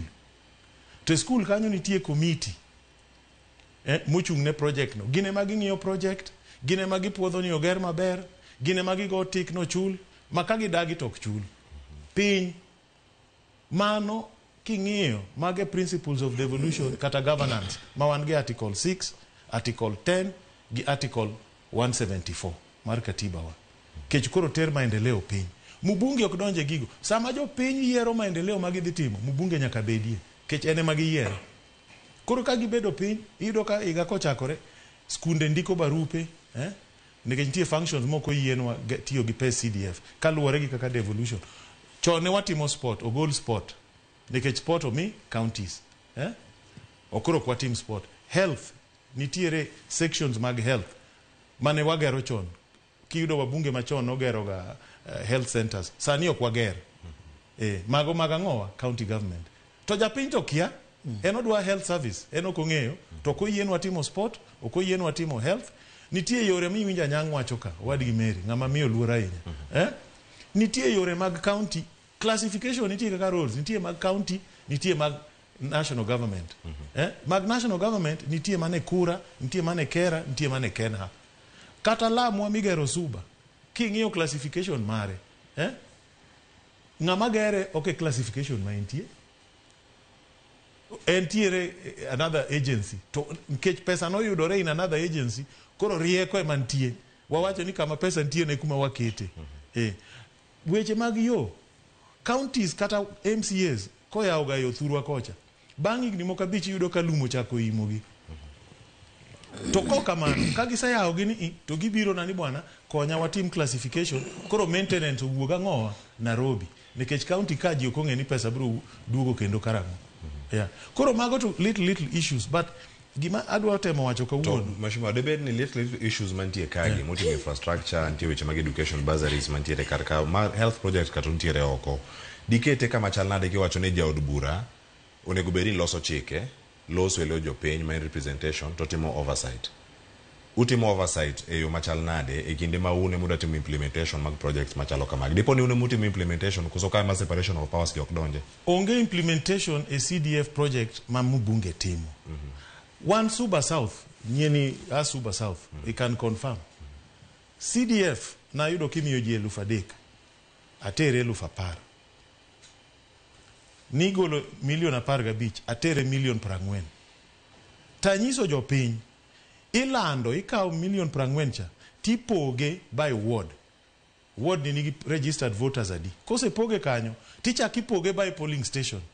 Kori nyiso jopiny ni un gi 400,000 e polling station uka. Jo university 20, jo secondary 10. Chieng makama gigo biro 30 scholarships. Chieng makama jidhibe de polling station giyiero rekendgi. Pok na dhi ayiero. An be pok na dhi. An kata mag basari akia kaka gichalo.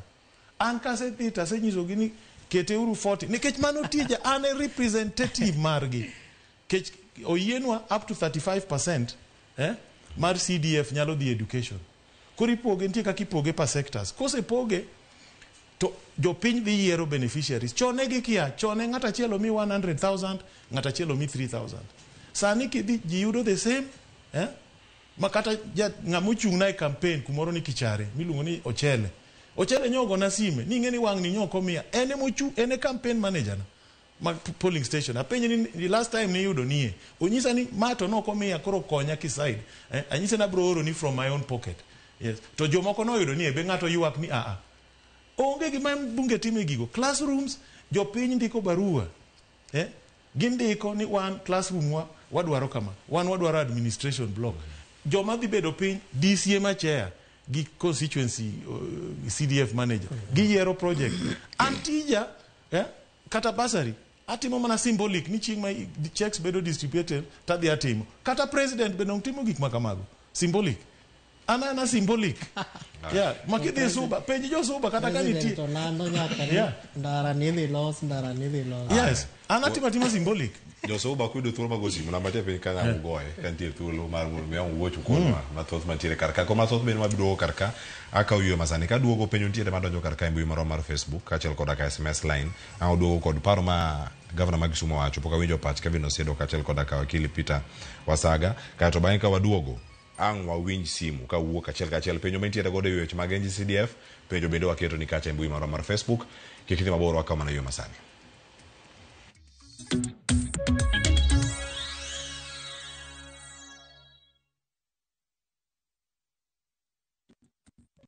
Craving an unforgettable African adventure? With View Travel, discover the magic of Africa. Explore Cape Town's beaches, trek Uganda's lush rainforests, marvel at Rwanda's beauty, explore Tanzania's wildlife, unwind in Zanzibar's paradise, cruise Egypt's timeless Nile, or dive into Morocco's vibrant culture. Perfect for leisure, business, school trips, or romance. We craft journeys as unique as you. Tembea Africa na View Travel. Visit viewtravel.com or call and WhatsApp 0703-254-254. View Travel. Dream, explore, discover.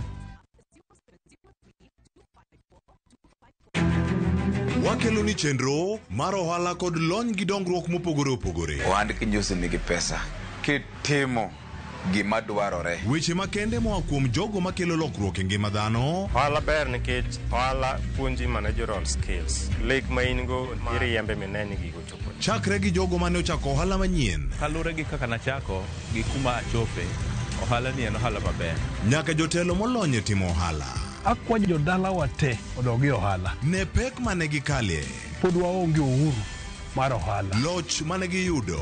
Kod kinda mane gitimo e manyo gik mabeyo beyo. Ka jawala ok nyal chako project ka ionge gi market. Tudri gi Cleophas Oluoch e ohala gi mwandu. Tich ang'wen ka tich ang'wen chakre saa 1:45 otieno.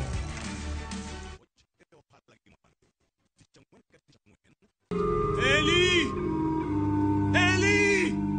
Lama sabachthani! My God, why have you forsaken me?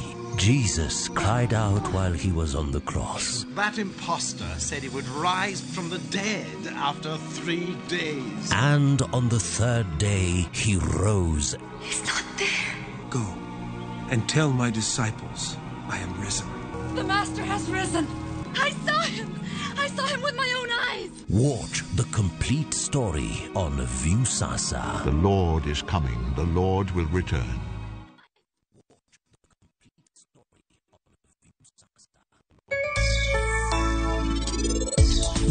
Same iloso pi mondo bed maber ne rech mondo dagie. Iwacho ni kete obedo fertile. Koro keto pi bedo fertile, obro develop color more clear. Ningeche nitiere gik mikete iye kanyo.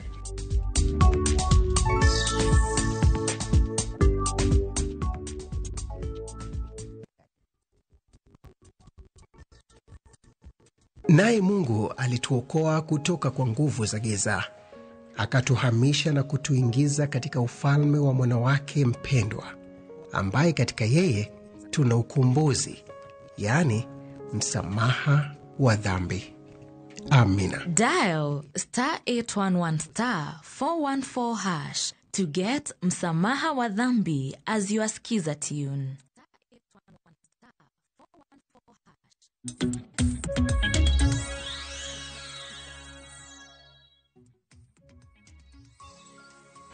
Machini kendo nyakoro mo jwang en mo mane podi kete kar kai chenro en mara mbaka oromo weche thoth ahinya ma en tielo ma ochomo ka koro mo saa beach saa 4:50 ka beach tieka ayanga to koro sani kwan ka dakika abich osekalo tok saa 4 adana kaw paro mopogore badonjo kar ka achiel koda ka paro ewi ni NGCDF to bede lwet nga county jod bura koso kete kama chalnade koso twagno noserumo mana kaka nochopo kanti ogana mantie magusimu awanga ngada to ka usimu na achiel kachiel kanyo to wadhi nyime kode mana kama ntiere karka no wacho no ka ote madonjo kalo e mbui mago mag Facebook kachiel koda ka SMS montie go karka achiel kachiel chalni ote ni jo Suba South oyode mang'eny kabisa ntie mara Jones Stigman Philip wacho ni an Elvis Otieno ma Suba South chuma tiyo maber kabisa kendo setimo gik mane otamo mjumbe machon timo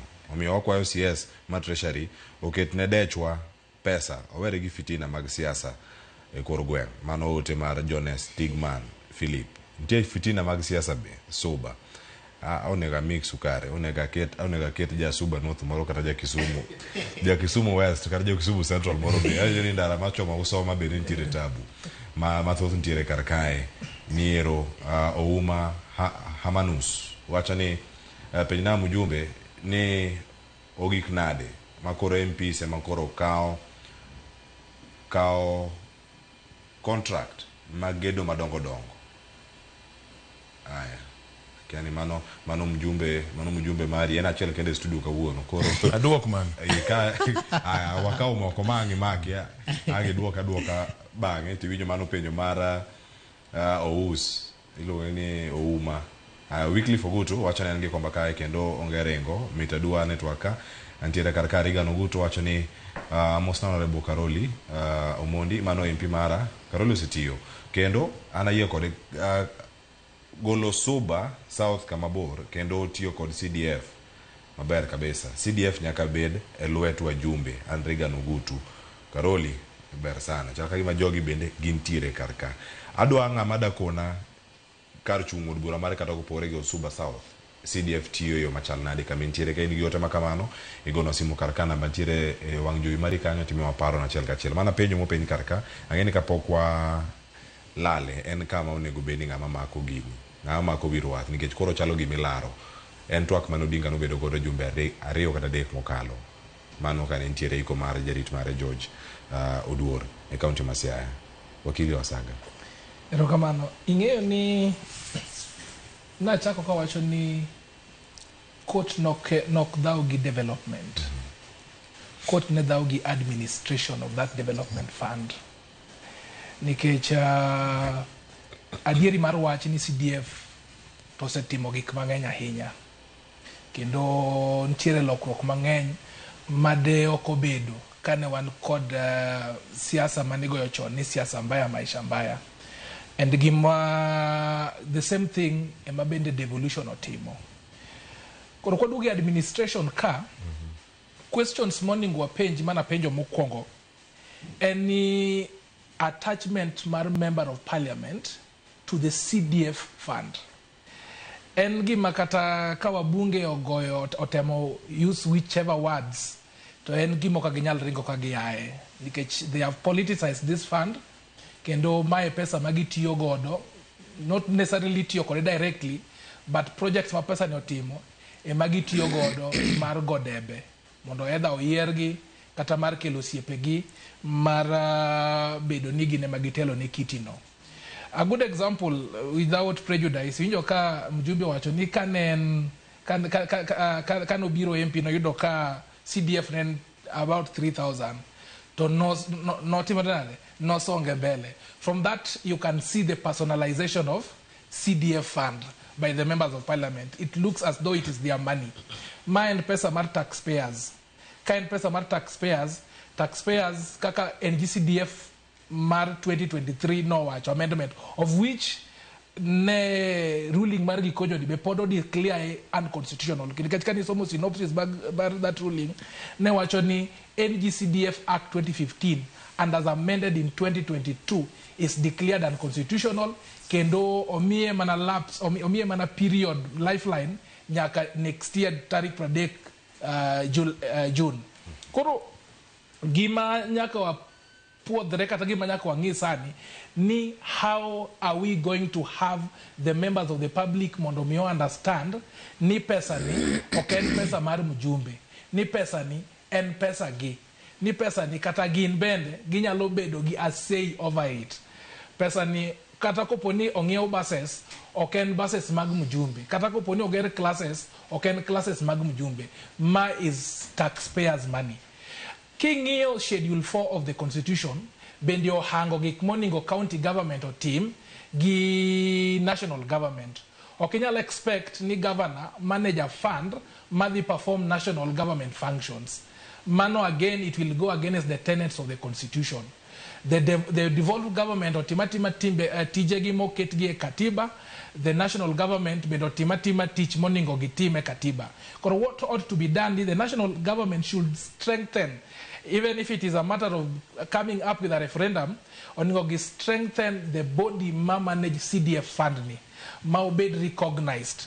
Makata kaka wajumbe bedo kaka mana kaka stakeholders bedo kaka participants because you cannot chase them away from the constituency. Participation negiteme nade? Walk the launch, walk the chiwogi, iwinjo ka yedi olosi, class oger, police station moro oger kumoro, gidi chopo. Gi participate yo machal nade?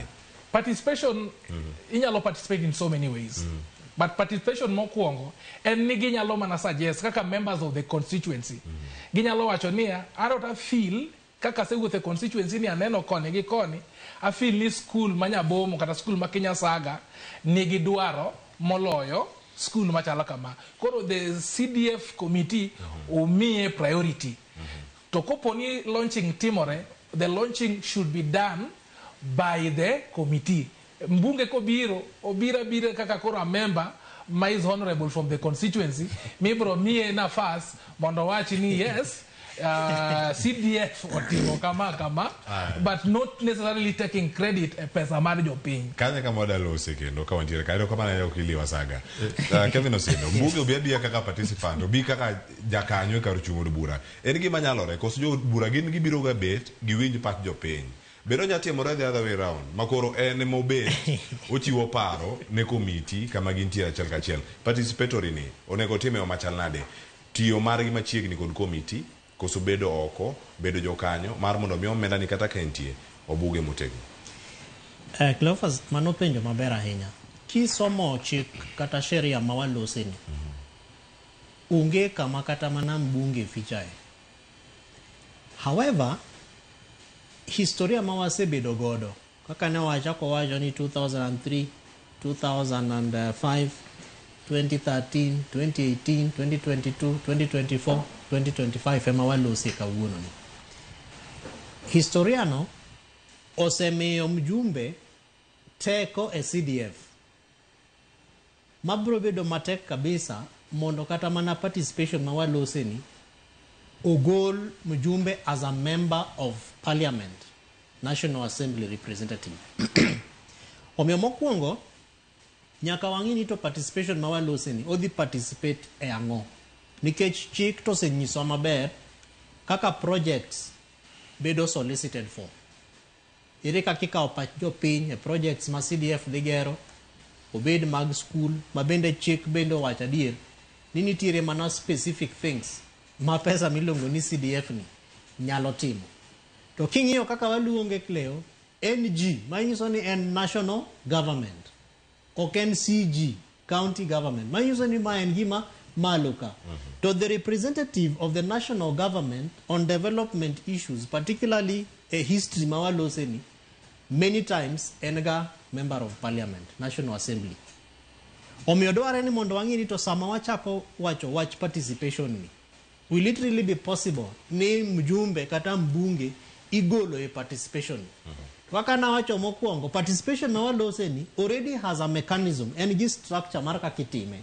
Participation on issues mag projects mag CDF itimo kod Constituency Development Fund Board miyiero gi jopiny. To sama iyiero jogi ni to nitiere Constituency Development Fund Manager ma ene mochung' ne ene anyalo luonge ni ene IEBC mar yiero ni. Koso kamano ya kitime. Makata kanyo pod mjumbe pod onge. However, iniyo ka japiny to ng'eyo ni gimitimo e CDF nyaka bed ni lwet mjumbe. Ndiye momiyo Mheshimiwa Karoli bonyiswa ni kata chairman mar board en campaigner mare. Is that what you said, sir? Macha mar polling station. Mar polling station. So japiny ong'eyo ni gini kitimo, at least nyaka obed ng'at machiegni gi mjumbe kata gi jatelo no. Omiyo mano is a culture kata attitude ma ok wanyal golo kuom japiny, other than through proper civic education, through proper engagements ma japiny nyis ni pesa ni oken mar mjumbe, pesa ni en maru. To sama walose wach pesa ni, to priorities bende mabiro gin mekwa ma lwet mjumbe onge e gini. Omiyo I agree with wakili ni maybe mjumbe kata mbunge can only come as a friend of the process. Maybe is a problem. Nikech kata mna context mitime yiero gi, most of the elections itime CDF halls. Moger gi pesa ma mjumbe wacho ni wang' ni adhi gero nu hall.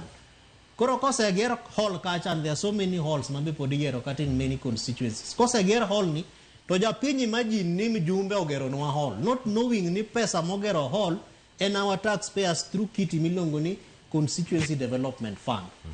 Aeto bang'e mjumbe ema bende biro to launch this hall. Omiyo ownership this process mar participation and representation mar mjumbe bibedo matek kabisa unless we strengthen some of the issues Cleophas, for example ma control of budget losing. Ni kata mana sama gitimo auditing mag these accounts, ni kata minutes mar bura onge. Ni kata mana track record mar bank statements kaka pesa no donjo from National Treasury to CDF, I mean from the board man national government to constituency board, the account kacha, then to the school account. Ni that process cannot be tracked. Really? Ni bill of quantities. Walo se vi yedika, walo se vi watch skunde, walo se watch kiagero walls mag security police stations. Ni pesa not a bill of quantities. Ni simiti adima wadhi yero, mawadhi nyeo, contractor dwaro msumala di, to kuoi dwaro lochi adi, ni onge document, Cleophas, document manyiso ni gigi, kama eka kitim. Ni manye kama kuro controller of budget wache ni there must be a hand mar mjumbe. Ni amo may not launch gima process is not properly done. Ero kamano, kapo kadhira Mheshimiwa Karoli Omondi, gimoro malero akarka, japinye machal ka gima ntiere kod gimoro maponono odino wang'e, kata odino ite, kata nyalo miyo okopare yo moro mapeyo. Ni gimitimonwa ni oyo okonego bedo yo makama. Kaka County Governance Watch, utemo yo machal nade mondo mi puonj ni ochope ne jopiny. Karo nego jiwe yo machal nade. Nikech mokwongo ka japiny kia weche mewacho sani kar molose ni ndara ma un ka igo koko saka sa ni Karoli onego beni losi kuom ranyisi mano ma Suba South, ndara ma Usoma manyoro be ji ong'anyo. Nyoro chala chieng' mar ng'anyo ne ndara. En Usoma, Kisumu County, en Suba South. E counties mamoko bende maponono kwa chope. To iduto japiny upuonjo ge yo machalane mondo mi gini wuoge itgi. Japiny yawo wang'e bende oyawre mondo mi onegi. Mokwongo ing'eni gima miya wuotho gi katiba ni kendo an kod gima ng'eny. En nikech ng'eny ne kadhi mana kata e stage Kevin Osidi loso maber waneni arabende miya katiba dong'ien nyaka kura mili. Koro mokwongo en empowering citizens mondo ging'e the basis of gimwa loseni en gimiluongo ni the Constitution of Kenya 2010. Chike te ma wantiere godo molos gin gigo mamiyo teko katibani. So the first thing en ni gimwaluongo ni Article 1.1, all sovereign power belongs to the people cha. Kanye kama wachake. Bendo ng'eyo ni en kaka japiny. Teko ne enango. What are his or her rights, responsibilities? Mar governor TJ nango. MCA TJ nango. Mjumbe, constituency rep, national government kacha. As National Assembly, jatelo mar mbunge mar National Assembly TJ nango. Senator bende TJ nango. Kwa kanyo, to wakonyo jopiny ma in fact sani through the organization wan gi program maduong' miluongo ni CITAF. Koro CITAF in full and Citizen Integrity, Transparency and Accountability Forum. Sani wantiere gi partnership gi Controller of Budget, Auditor General and Ethics and Anti-Corruption Commission. Mawaromo gi jopiny in different regions. The last meeting mane watimo ne 3 weeks ago Kisumu. Mama Grace Ogot Hall.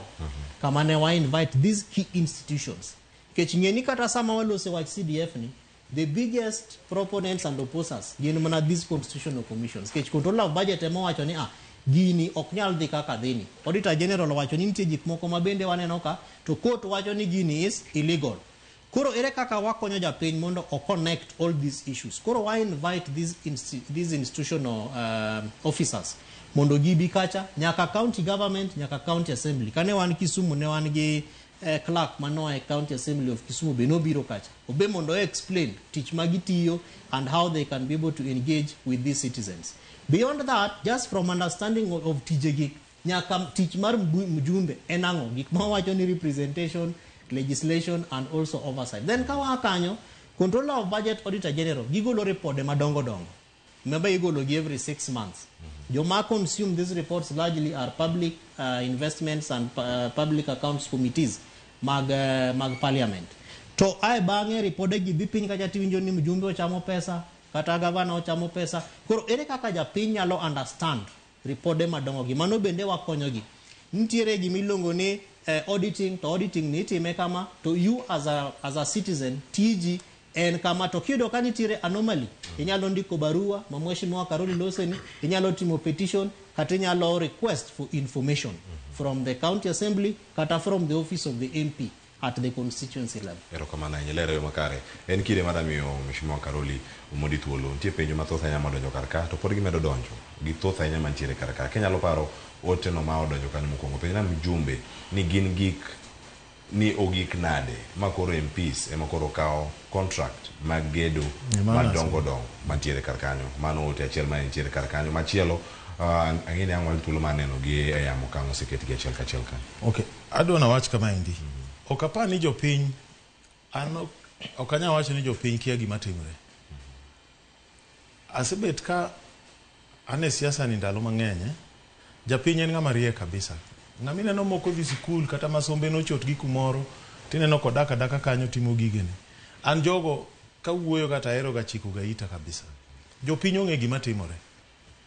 Jidwa ing'eni gik ma ji wacho e CDF gi magi gik machon ok gin gik masani. Ok en CDF masani. Emomiyo na achako ka wacho niya wawuoye mane. Adwa nyisi an onge campaign matimo gi pes CDF.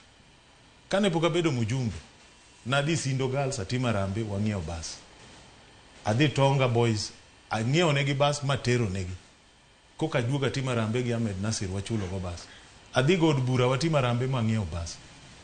Bases kata mang'iewo e constituency jopiny ema nonyisa sama watimo campaign ibikelnwa bas.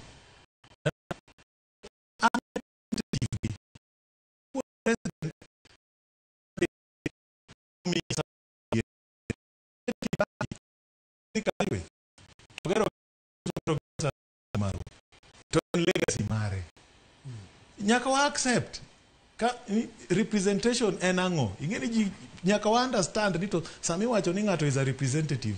Representation en ang'o? Representation en idhi bedo gi jopiny to gipimoni gik ma gidwaro. Kinyasaga school Nyabomo wadwaro 2 classrooms, wan wadwaro kidhi kumachielo wan wadwaro kama. Sani kaka josindo mixed dwaro bas. Gisebet ka giwacho kabisa. Jo Nyadenda dwaro bas. Jo Banga dwaro bas. Yes? As their representative, abro the CDF kanyo, abro nyiso gi ni skunde gi dwaro buses. That is my job. To sama gitimo public participation, jakom mar CDF mar Wachango wuotho ga mana gi ji, pok ni nena e bura ma gidhi time public participation. Nyisa achiel kata. Okati gidhi kend gi DC ang nyaka kaka representative nyaka dhi abed piny ang'eni report mane ma jopiny owachango. Okadhi maseche moko giwacho na wena chango constituency maran joma kia. Iwacho gima kamano. One CDF kata nigo na kura kata nokigo na kura maendeleo biro kama intie iyudo basari mari. Iyudo ka ng'ato dhi thiane e chiro ningendi ato no kagochore Karoli lakini basari to na ayudo nikech okia. Iwinjo. Koro anyiso ji ni weuru mako ne mirima ubro puonjore. Mubunge sani kisomo I challenge anybody. Som NGD CDF ma 2023. Nyisa ni role mbunge mane mondike iye kanyo. Mbunge nyakati. Koro wawuoye gik machon. Wabunge matimo contract mag CDF mano mbunge mofuwo. Contract classroom en 1.1 million to 1.4 million. Lure gi got kata yore kata distance kuma kware nitie. Koro mando contract mane midhi kawo kanyo kaka mbunge. One Suba South no waketo very clear contracts itimo gi jopiny. Yes. Gimora mamu watimo Suba ma ok wanyal timo en kaka mnyo wang'iewo mtok constituency. Onge gi ng'ama loso mtokni Suba. Manufacturer kata fabricator. Koro mago nywadhi wakawo from Toyota. To gero classroom igero gi jopiny. Kendo asenyiso gi vijana losuru kembe, mine losuru kembe. Ng'ane timuru ka kidhi majority of our projects itimo gi loko kata yiedhi manyo wageto mag security, national security. Mheshimiwa, bende tie thuolo madhi neno jasiasa mora mora kata kopogore gi Suba South Committee lo negie. Kwa neno ka sikul mora chawach ni Nyabera. Chawach ni kanyo Tonga Boys. Yes. Classroom moro kanyo ger. To dike kanyo ni funded gi NGCDF Suba South under the patronage mar Honorable Karoli Omondi. Yes. Kamentiere karka. Gigi ok mon gi mane classroom kende. Imuono gi nyaka geche e buses monyiewo gi kama gintie. To kochopo kinde ma itimo campaign iwacho ni nakelo bas nuneno koso no kuneno na loso classroom dono kata nyinga ntie kakacha. Ere kaka jod bura nyalo detach themselves kata giwuogi e chenro ni duto ma ok ti kod chenro molos kod pes jopiny mar NGCDF kaka tool mar siasa yiero mabiro nikech kanyo le wachi kata yiero mabiro ni ero Tonga Boys no yudo bas machana timo ni gera Nyabera gas nyocha CDF ong'iewo koro ka CDF onyo na Nyabera gas. Yes. Kapo nono yiero dhi chopo 2027 so wachi ni ero Nyabera gas dona miyo baska nyithiru dong somo ka tula bila nikech akitiko dok no cham pesa to tigo do enyo bas ji oneno dipo ni mai kama ntiere pogruok e kind jopiny kod pesa ma jopiny wacho ni ero kata kidhi Kenyatta International Conference Center. Kora dwa pimo ni story makanyo mondo understand gini. KICC ne office kanu ne lop kanu. Actually kama police nitie vigilance house ne mar kanu. Koro Tomboya ne dwa gero office headquarters mar kanu. Koro giwilo.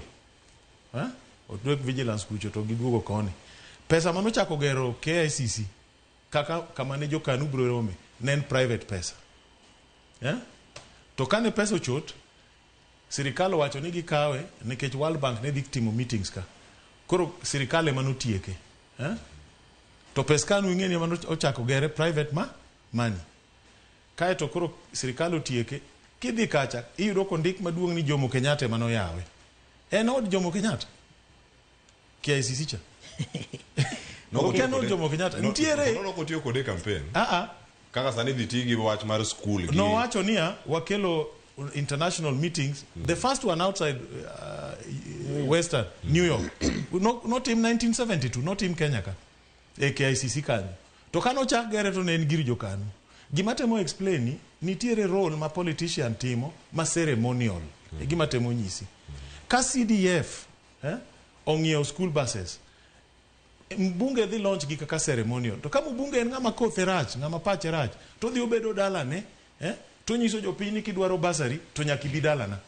to penjo keto joma vet ji kanyo ni ng'ani be nogonwa kura ni ok mi magi gik mane timore suba chon to kendo timore constituencies moko to sani gigo onge koro luwore gi kit mbunge ka mbunge en ng'ama pacha gweng to biro gi gik machalo kamano ka in jatelo monge gimomiyo in e telo CDF onge gimilawri gi ji ini make sure ni okay sami itimo campaign kata sami dhi twak gi ji onyisi ni chogore piny kaka sa emergency yes nyocha ayamo omuko kumoro Kikubi Girls yamo nyocha omuko udi moko nitie kuonde ma kidhie nyocha chopi ogore piny an dongani magi gona sime kaka mbunge gi dongambi nyaka many CDF chairman many clerk of works many CDF manager manyisgi ni school makama ogona sime dhiuru ne gitim assessment kendgi project mag CDF onge ng'ato manya wuondi ni ji kia smiti motie nikech nitie clerk of works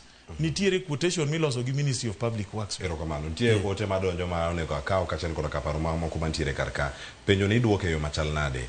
NGCDF deponi en manyabedo notice ni MP's re-election fund. Kata omenda ma itiyo godo mondo midoge pesa. Iwinjo Robert. Omenda ni korelach. Nitiere wabunge mose misuse gini. Nitiere wabunge ma chon system ma chon ng'ato ni yudo ni jaode matimo contract jomoko ni yudo ni oketo osiepene moko kata ng'ata momi contract chodo ni gimoro mano en mbunge ma kotherach iwinjo mano mbunge ma ng'ama kiterach CDF aninge na nyisi kaka adil gi mara mag jomoko kadwa wuoya unless ikelo na case mi ng'ani ochamo gima kama ng'ani otimo gima kama CDF onge gima konyo japiny malo CDF ni to CDF be ok owinjore ter ni counties nigi pesa actually adwa kelo chike bunge ni county be obed managed kaka CDF bedo managed andinge gimomiyo adwa ni watim ni kaka ineno suba dhi yudo 170 million to 5% en emergency to 5% en administration wadwa ni pesa madhi e county wadwa loko chik kaka Homa Bay wayudango 8-9 billion 8-9 billion 15% ema the administration 5% emergency 20% 80% wadwa no the projects ma specific kama CDF mar coded mondine kaka Kenya dhi lokore erokamana enya kama chope karkada iko sakalo plane kod achiel okakaw yweyo masani kata kamana dane akaw ote Kenya kora moge jwang gibiro mathoth ahinya ada somo gi kar nyalo na kama nga chope angwa duok gi waduto moko dhi bedo no orne Mheshimiwa Karoli moko nya bedo ne gin open ero Ruth Afiuche wacho kama poda siro ni NGCDF odonge lwetwa bunge pokto pesa no okonya personally but nitiere joma thoth mosekonyo kendo modi serve konyo odhi nyime wacho ni an kaka ja board member ma Umoja One Primary aseneno kaka pesa no okonyo school no through MP maroma no Mark Mwenje keto pesa no e lwet governors dhi thiro sikunde ji dhi somo kwa jumla dibero wacho ni MPs chiegni gi jopiny moloyo governors wabunge ong'eyo sikunde mantiere constituency gi an gi adieri ni nitiere governors mokia kata chal sikunde moko pok ne gi nyono kata sikunde go koro ere kaka gidhi konyo gi bende awacho ni bed ni chik wacho ni MPs owinjo tim oversight oklich nikech nitiere mano jo katiba wakili winje anue kendo bed ni chik wacho ni MPs owinjo tim oversight oklich nikech nitiere chike mathoth thurka ma ok lu koro marwa bunge ni ema ne gikete maino adage wachno erokamano iwacho ni ka mibadhi to kata governors jo mibadhi ok yod bura kende aluoto akano moja inako wache amwa duoko paro kan wodala wacho kama moso sepa ma honorable Karoli ndachwarach lakini contractor ama ogoyo wa piny Mheshimiwa Setemo ma waneno lam 14 kilometers since independence yo masindo Nyabera no mjumbe no temo kata manyo pesa gi tekrene 2023 mane oywe godo but nikech Calverts onge oula okethe kendo wodala dhi mbele ko wacho ni jok mane ochiwo contract ema ohinyowa negi kawo shortcut gimiyo contractor ma ok nyal tich kendo mjumbe machon ong'eyo wachno erokamano Odongo Kech Ayoro John wacho ni penywa mijumbe ni wach nderni masuba nderni masubu duo karka mbita sindo Magunga sindo Nyabera Koguta Road and mbita sindo Nyagwethe Nyandiwa Road. Wacho ni nyocha obiro yweyo dala to ndara chuodho romowa antiere Luimi dala sani ni Luimi iluonge ni Luimi nitie kata yo mwatero ne gikanya aya ange duok mago ko nitie kanya chel kachiel. David Oda wacho ni an Oda wuod Kisumu East nyon go slow. Wacho ni NGCDF tiyo marach pesa ni omi MCS ward ka ward one ward wa mar Kasule Central ni chien nikech wapingo MP magi jo Kisumu East Kasule. Aya Salim wacho ni shida mwangu Suba South en siasa mar fitina okonyal bedo ni one kod MP and finance minister in the same constituency to pod oyago gik matindo kaka ndara. Waziri ogol pesa mondo oger godo gwengi. It's a shame for the 2 years Honorable Karoli osebedo in office is not enough to clear 15 years mess Magmbadi waweuru fitina Josuba. Salim mano ote mare ma ochiwo karkanyo weche gi thoth to gin weche machiegni kod Josuba riyo mabende antiere kod studio kinyi maka uono. Namba mar simu chakang oyudo thuolo ma esa ma ngogoe tangu piny jaod bura kachiel koda ka wakili koda Kevin Osero mano kod studio kinyi maka uono. Ote gi thoth gi odhi ne mheshimiwa kata moko bede gi machiegni kodi japiny kiwinjo ote mantiere karkanyo kore wacho ni Robi nyaka MCA oyude kama ne chal mar wach miwacho ni pogi nyaka polling stations kama gintiere. Paro maga Josuba wete gi mayujo kanyo koro ote achiel kachiel. Okay.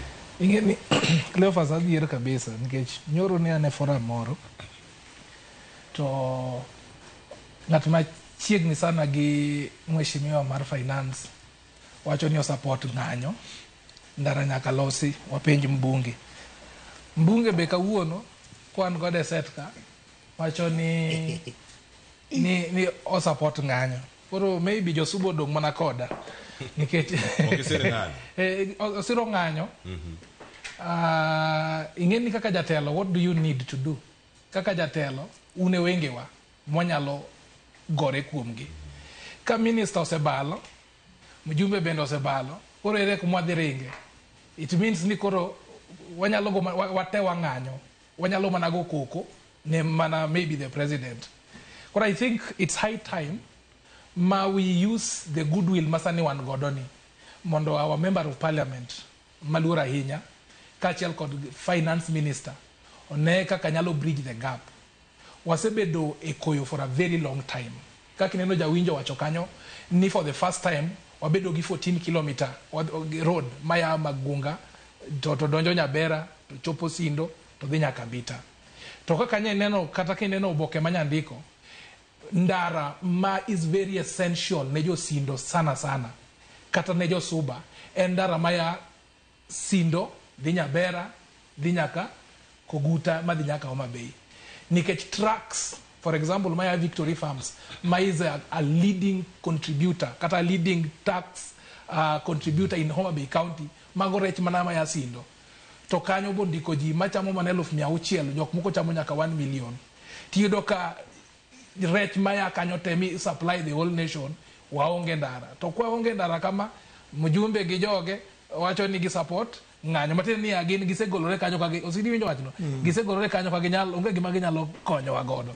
Finance minister through his handlers bendo wacho ni kawuono gidhi e ng'anyo koro ane message moko koro gidong koda mondo ane kaka konyalo wajo piny wadong kendwa mondo ane kwanyalo niyo kaka wichi wanyalo chopo. But that said, allow me to go back to the point of contention.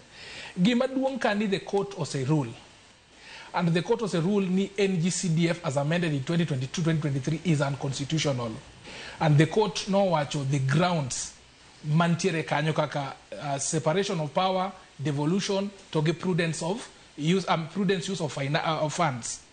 Gima ntiere sani ni mondo mi gino odhi mbele after 2026 wabunge have to go back to the drawing board to see ni the NGCDF ni otenore gi katiba management mare bedo tenore kod katiba nikech adier kaka ni wacho ni golo wajumbe from the CDF itself is a very technical nikech gikawo credit of everything kata even after amendment iyudo kata ka ranking mar MPs nyiti men in terms of MPs motimo maber e CDF iyudo ka Babu Owino nye oyombo Ndindi Nyoro no yombo no ka winjo kumano oketo changa ma en jakom mar Suba South donge no kaneno kumano ket NGCDF ma Embakasi wakia kata onge kumano kete jakom mar NGCDF ma Kiharu wakia kata koro yudo ka the members of parliament gima court ne temo wacho ni jo members of parliament odong kaka jok manyalo oversight that fund ma without them participate not necessarily participating but bedo ni gine ma luet gini kanyo ma gine ma gi call the shots gine ma gi wacho ni gini dhi kama gine ma gi wacho ni gini dhi kama namba 2 moningo bed ni timo kopo ni NGCDF act ni nyaka bed ni dhi mbele wang'ia ne ni ere functions ma overlap functions mar county government kaka agriculture odong ne county government ogole NGCDF act gik machalo kaka emergency kopo ni national government time obed ni national government time county government time kako se obed act mar parliament to wajumbe bende koro bed gi a clear cut policy ma onge duplicity nikech with that kaen pesa mar NGCDF biro then the committee mar constituency nyalo manage with clear functions maonge duplicity no kaen basari to beda ni en basari by the way ngeni pesa ni kikawe pesa mar NGCDF moro ntiere governors CDF moro ntiere mar the president gin pesa mang'eny mar gia to the same thing makopo ni nyalo kata choke kumora achiel in one kiti to kata free secondary education masani is very expensive sani wanyalo bedo godo koro it's gima culture ma wan godo ni everyone wants to be seen to be working and everyone wants to be seen to be working not within the constitution but within the funds kaga itiyo gi funds mag jopiny koro yudo ka funds mag jopiny gi ema ginyalo wuotho godo ka gidhi ng'eni nitiere mileage mabe giyudo ka nikech sama koro for example mbunge na owuok odhi Suba kocha owuok ni odhi inspect weche mag CDF ng'eni mileage ni bende mileage bende nyaka wuogi koro I think it's high time mondo wabed gi clear cut policies ni roles mag NGCDF they are very specific they don't go to the county, they don't go to the national government. It's very specific. Number 3, the management is very specific needs about the board, and if a member of parliament has to participate, he is participating as a member of the constituency, not as a patron, not as the leader, not as the chair. With that, wabrobedo gi a good thing. But gima gingeni chakre tarik achiel dwe mar abiriyo 2026 gino ngema kopo ni gi insist ni entiere to mano they will be violating the constitution unless ni gi amende kata gi appeal kanyo ka en lose kata neno ni ochunge yo makare Kevin Osedo olose yo machala nikech ochalo gino ma pod dwani mondo mi obedi kalore kod ber mosebedo godo kama do no wacho ka jodo bura nyalo timo ang'o kinde modong sani mar mondo mi girese nikech ma en ruling mosetim gima ginyalo timo en mana achiel appealing kichinjo ka samane wachako to governor Gladys Wanga Homa Bay governor Anyang' Nyong'o Kisumu ki governors mamoko nyaka marwa Siaya be oselosa ahinya e weche mag CDF ni to king'iyo gimomiyo gitwak kendo duondgi medore e weche mag CDF en nikech king'iyo tich ma CDF timo imago ma counties timo the expansive nature mar county ki compare county gi national gi constituency county duong kabisa kama nada ni makanyo ntisi madonyo ka wuok Suba Peter oyawre paro mane ma intiere godo kete obed machuok ahinya yes Mr. Kilofa an gi penjo kuom bunge mara Karoli inya tingo mana duondi malo wawinji okay awacho ni an gi kuom bunge mara Karoli Pennsylvania as a representative in the national government. Gwasi wakati chande wantiere Giruma National Game Park, mais under national government. Giruma National Game Park, ini wakodi maugo kaka jok moda kakani. Ma konyowa kanyo kabisa en chiayo kod pur mwapurogo to ok wanyal bedo gi chiayo nikech maugo. And it is under national government kama entiere malo e parliament. Plan mane ma en go kata kaka ginyalo konyo mondo mi watiek mach mar maugo malambwe kata maruma once and for all mondo mi wabed ni nyalo bedo chiayo then gweng'wa nyalo dongo nikech ok wanyal gero skul to nyithindo to te kama ugo nego. Wabiro dak nang'o? That is my question. Erokamano ahinya kendo Mheshimiwa Karoli omondi oyudo penjo no ng'eni ka chopo ire mane penjo modhi chako godo mana sani sama wantiere kar ka ng'eni ang'o thuolo mag ndiko moko kuom penjo go achiel kachiel. Kevin Osido ne ang'ade kanyo ka odhi nyime kanyo kod twak mabende ne kanyo ka olero achiel kachiel sani Osido nyalo tiyo kama itie kanyo ng'eni simbe moko dhi bedo ka donjo namba tiere ko ka koro dhi bedo kwa chungo mondo akaw penjo mang'eny koro aket gi machuok kwa sumo koro wabunge through NGCDF board nikech ng'eni court bende tiyo gi chike ma bunge kata parliament ema loso. Koro nyalo bedo matek mondo gidhi gi petition unless one of them moves that petition. But largely nikech ma en function ma already there is a constitutional instrument miluongo ni NGCDF board ma bende cabinet secretary ma treasury ema telo negi. Ginyalo petition through that process. Erokamano ahinya. Ageni kapok achopo ir Mheshimiwa Karoli makoro penjo makawa masani chaki biro kanyo mondo duoko gik moro achiel. Alois Kane Suba. Alois oyawre kendo. Alright. Yes, macheno mar mbakoro mo penjo mane ma intiere godo kata dwaro mane ma intiere godo e chenro. Gima chanda. En ne uyore masuga. But kaluwore gi kaka intalo kati. Nakwayo mjumbe marwa Besa Karoli. To Mr. Mbadi. When you put aside the ego manyalo yudore then gi mind development kaka inyalo los ndara sani ma wantiere gi thuolo manyalo los go ndara masuban koro giket everything pending mondo mi gimany kaka ginyalo konyo jopiny wuotho kuothre gweng'ni. Erokamano. Erokamano ahinya nyakoro ma ujwang' koro si machalo kama ka osano duok magi mantiere kar ka ng'ena waketo kachiel kod kawichwa mogik ote go donjo SMS mano asomo modonjo seni simu minyalo mako sani kato bang' katieko kuom yang abiro wakili kod Osido akaw weche mogik ka watieko. Okay. Erokamano. Kapok adhi e wach ruma gi weche barabara adwa na chak gi wach NGCDF mondo walore maber. Kamano. Gima bunge osetimo bunge ni osedhi appeal. Bura mano ng'adi cha wasedhi e court of appeal. Koro en gima podi yalo. Lakini gima watimo wadhi keto NGCDF fund e katiba. Ma wasendika amendments ma waseyiene Otiende Amolo gi Mheshimiwa Chepkonga gine magi sponsor. Ane mane an ng'ama nokwongo sign that amendment proposal. Wadhi keto kaka kineno katiba article 204 wan gi equalization fund ma ikete pesa to konyo marginalized communities. Wantiere gi article 206 wan gi gimiluongo ni consolidated fund. Article 208 wan gi emergency contingency fund e katiba. Wadhi keto NGCDF fund mara 4 e katiba.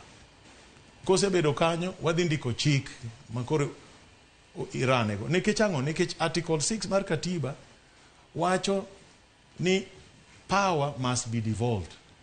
People must participate in their development. People must be given the opportunity to make decisions e gigegi. Article 10 be wacho kamano, national values. Article 174 be wacho kamano. Koro national government dhi keto fund ma fulfill article 6, article 10, article 174 tero maendeleo direct to the constituencies. To nikech court wacho ni constituencies gin electoral boundaries under article 89. Wadhi tiyo gi gik miluongo ni administrative sub-counties mantiere within that constituency. Koro wadhi loso chik, fund ni ok bi tho, wadhi kete katiba, kose bede katiba, waloko ne chik manyien. Kendo public consultation ni ose land gazede wadhi timo e constituency. Joruma, maugo inyo ji kanyo kabisa. Kendo nyochu neno, kiwacho ni sesefly control, idhi tim nade? Idhi organization idhi gine. Kora dwa duoko Peter. Tarik 25 dwe mar adek an gi barua ka. Nyocha ndiko ne Dr. Chris Kipto, PS mar Treasury. Subject: urgent appeal for continued funding to Kenya Sese and Trypanosomiasis Eradication Council activities in Suba South constituency. Ma akopi nyaka Jonathan Mweke, mabe Principal Secretary mar Livestock. Ma explain, nekech maugo inyo jowa. Kora dwa nyisi gimo miyo representation important. Eradicating maugo en a county function. And county function. Ma actually no me Deputy Governor Magwanga to deal with it. Okay, a national function. To nekech ji inyore, ji obiro ira, akao jukumu, monda intervene, mondo budget mano gol, nyocho gole budget. Nyocha budget, Treasury nyocho golo pesa, mar nego maugo Suba. Kore mase ndiko Kipto sani ni Washington DC, gise nyisa ni pesa manyocha itieti go maugo, anya mi barua iket ne jione kani, TV. Ithi duok pesa no. Mane representation mi winjocha.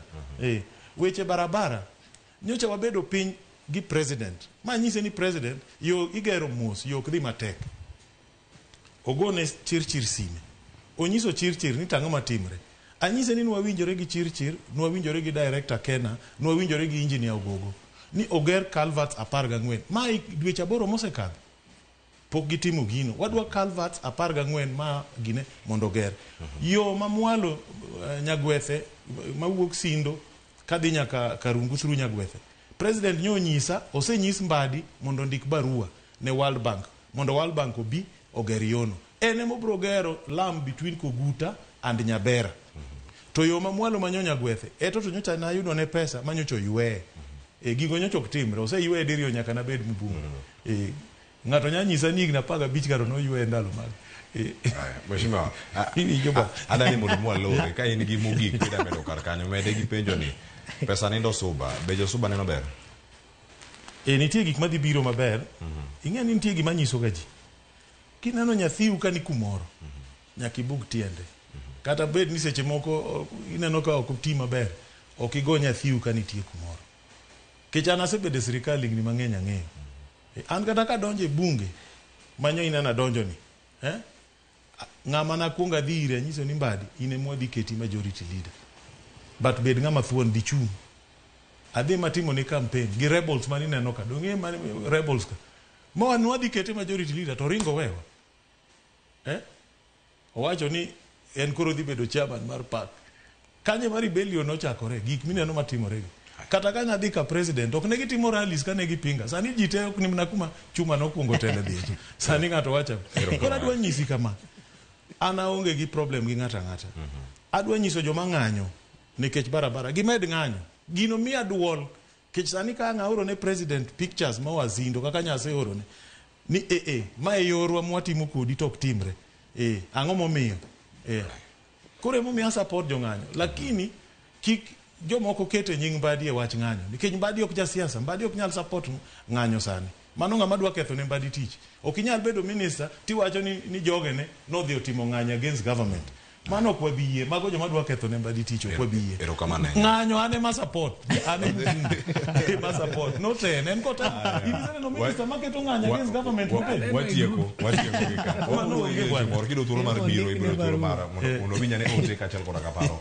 ma jogo ma Suba watieko gika mana seconds 30 kutigo maber uduto Kevin Osiro ka chal koda wakili Peter Wasaga chako di wakili. I think this is a rare opportunity mar romo gi member of parliament mara and wachore ni pesa bende nindo Sindo sama koth chwe kama jatelo kachiel kod ji duto manie broad based government it's important ni wachiki it's important ni wa empower jowa it's important ni wangi ni development ma ithurwa dhi maber nikech seche moko kaka power bedo ga transient ni inyapo mana ka kiny kendo une mila ung'wele koro within this time kantiere gi minyalo losi coordinate maber gi finance minister coordinate gi the members of the constituency mondo wane berno erokamana ina wakili Peter Wasaga wote ageno ni chukuniwa mjumbe mari makaone rada gode ser kachiel Kevin Osido Cleo Ruth nyathi ochieng owacho ni oklich kata ka chike lo kata ok lowe to wang'e ni wan gi katiba matiyo kendo chik nyaka lo emomiyo kama mheshimiwa owacho ni nitiere public participation midhi luong kichangi ni jogo mosesomo the NADCO report, entrenchment of funds machalo kaka CDF and others kata World Development Fund, then one of the recommendations kama luong public participation mogo e gazette ma idwaro pach jopiny wawuo guru oko mondo wadhi wachiw pachwa. Namba 2 adwa kwayo wabunge moko ni mondo gitie yo makare gi wach CDF. Nyoro nya chat gi Mheshimiwa Babu Owino ma Embakasi sape into inamo miyo itimo ber makata mna Auditor General awodi for work well done. To nyisa ni en oluwo mana kaka committee owacho to kapok oketo signature ne kamora mora kata in the presence kumidware ni mondo dhi launch imoro to nyako openj supportive documents. Omiyo representation ma Karoli wacho is also part of empowering and building the capacity of committees. Ka in mjumbe oko kanyo ma okinyal neno ni auditing process otim maber to penj jo committee ni bende gimi supportive documents, minutes mondik bende gigo tema control of budget pro dwaro gi Auditor General. Otherwise kamano maduong' kendo wagonu ero kamano kuom rwakowa kendo bende kwayo en ni mondo sama koth chwe kama wapithuru nikech kok wapitho to kech biro mbele kae. Ero kamano. Iwinjo kanyo ni pitho to nyaka. Iwacho ni ote duto mantiere karka wadhi yudo gi achiel kachiel kendo mano kama wantiere ka wadhi yudo thuolo mano mar twak mondo arangane ni piny Kenya to chomo kama chal nade nyakwara mogi jwang' mane madano kelwa giko ma twak. Agoni ero kama nyawa kili Peter Wasaga kachiel kodaka Kevin Osido kod jod bura masuba South Karoli Modi komito kod okinyi makono waboti mechieng' machielo kendo kwatwa kendo wagolo dok e it jopiny ka wamedo puonjore. Ng'ata e chenro okinyi ma kawuono antiere ka kod nyawadwa Joyce Oduor kachiel kodaka jogo mabende oketo chenro bichopo ne makare aro okinyi saa 12 nyaka sane makoro do dakika 5 to romo saa 5 mar onyango. Nyinga Cleophas Oluoch jagisumo kanya kwa rumo nyaka chisango oriti masani.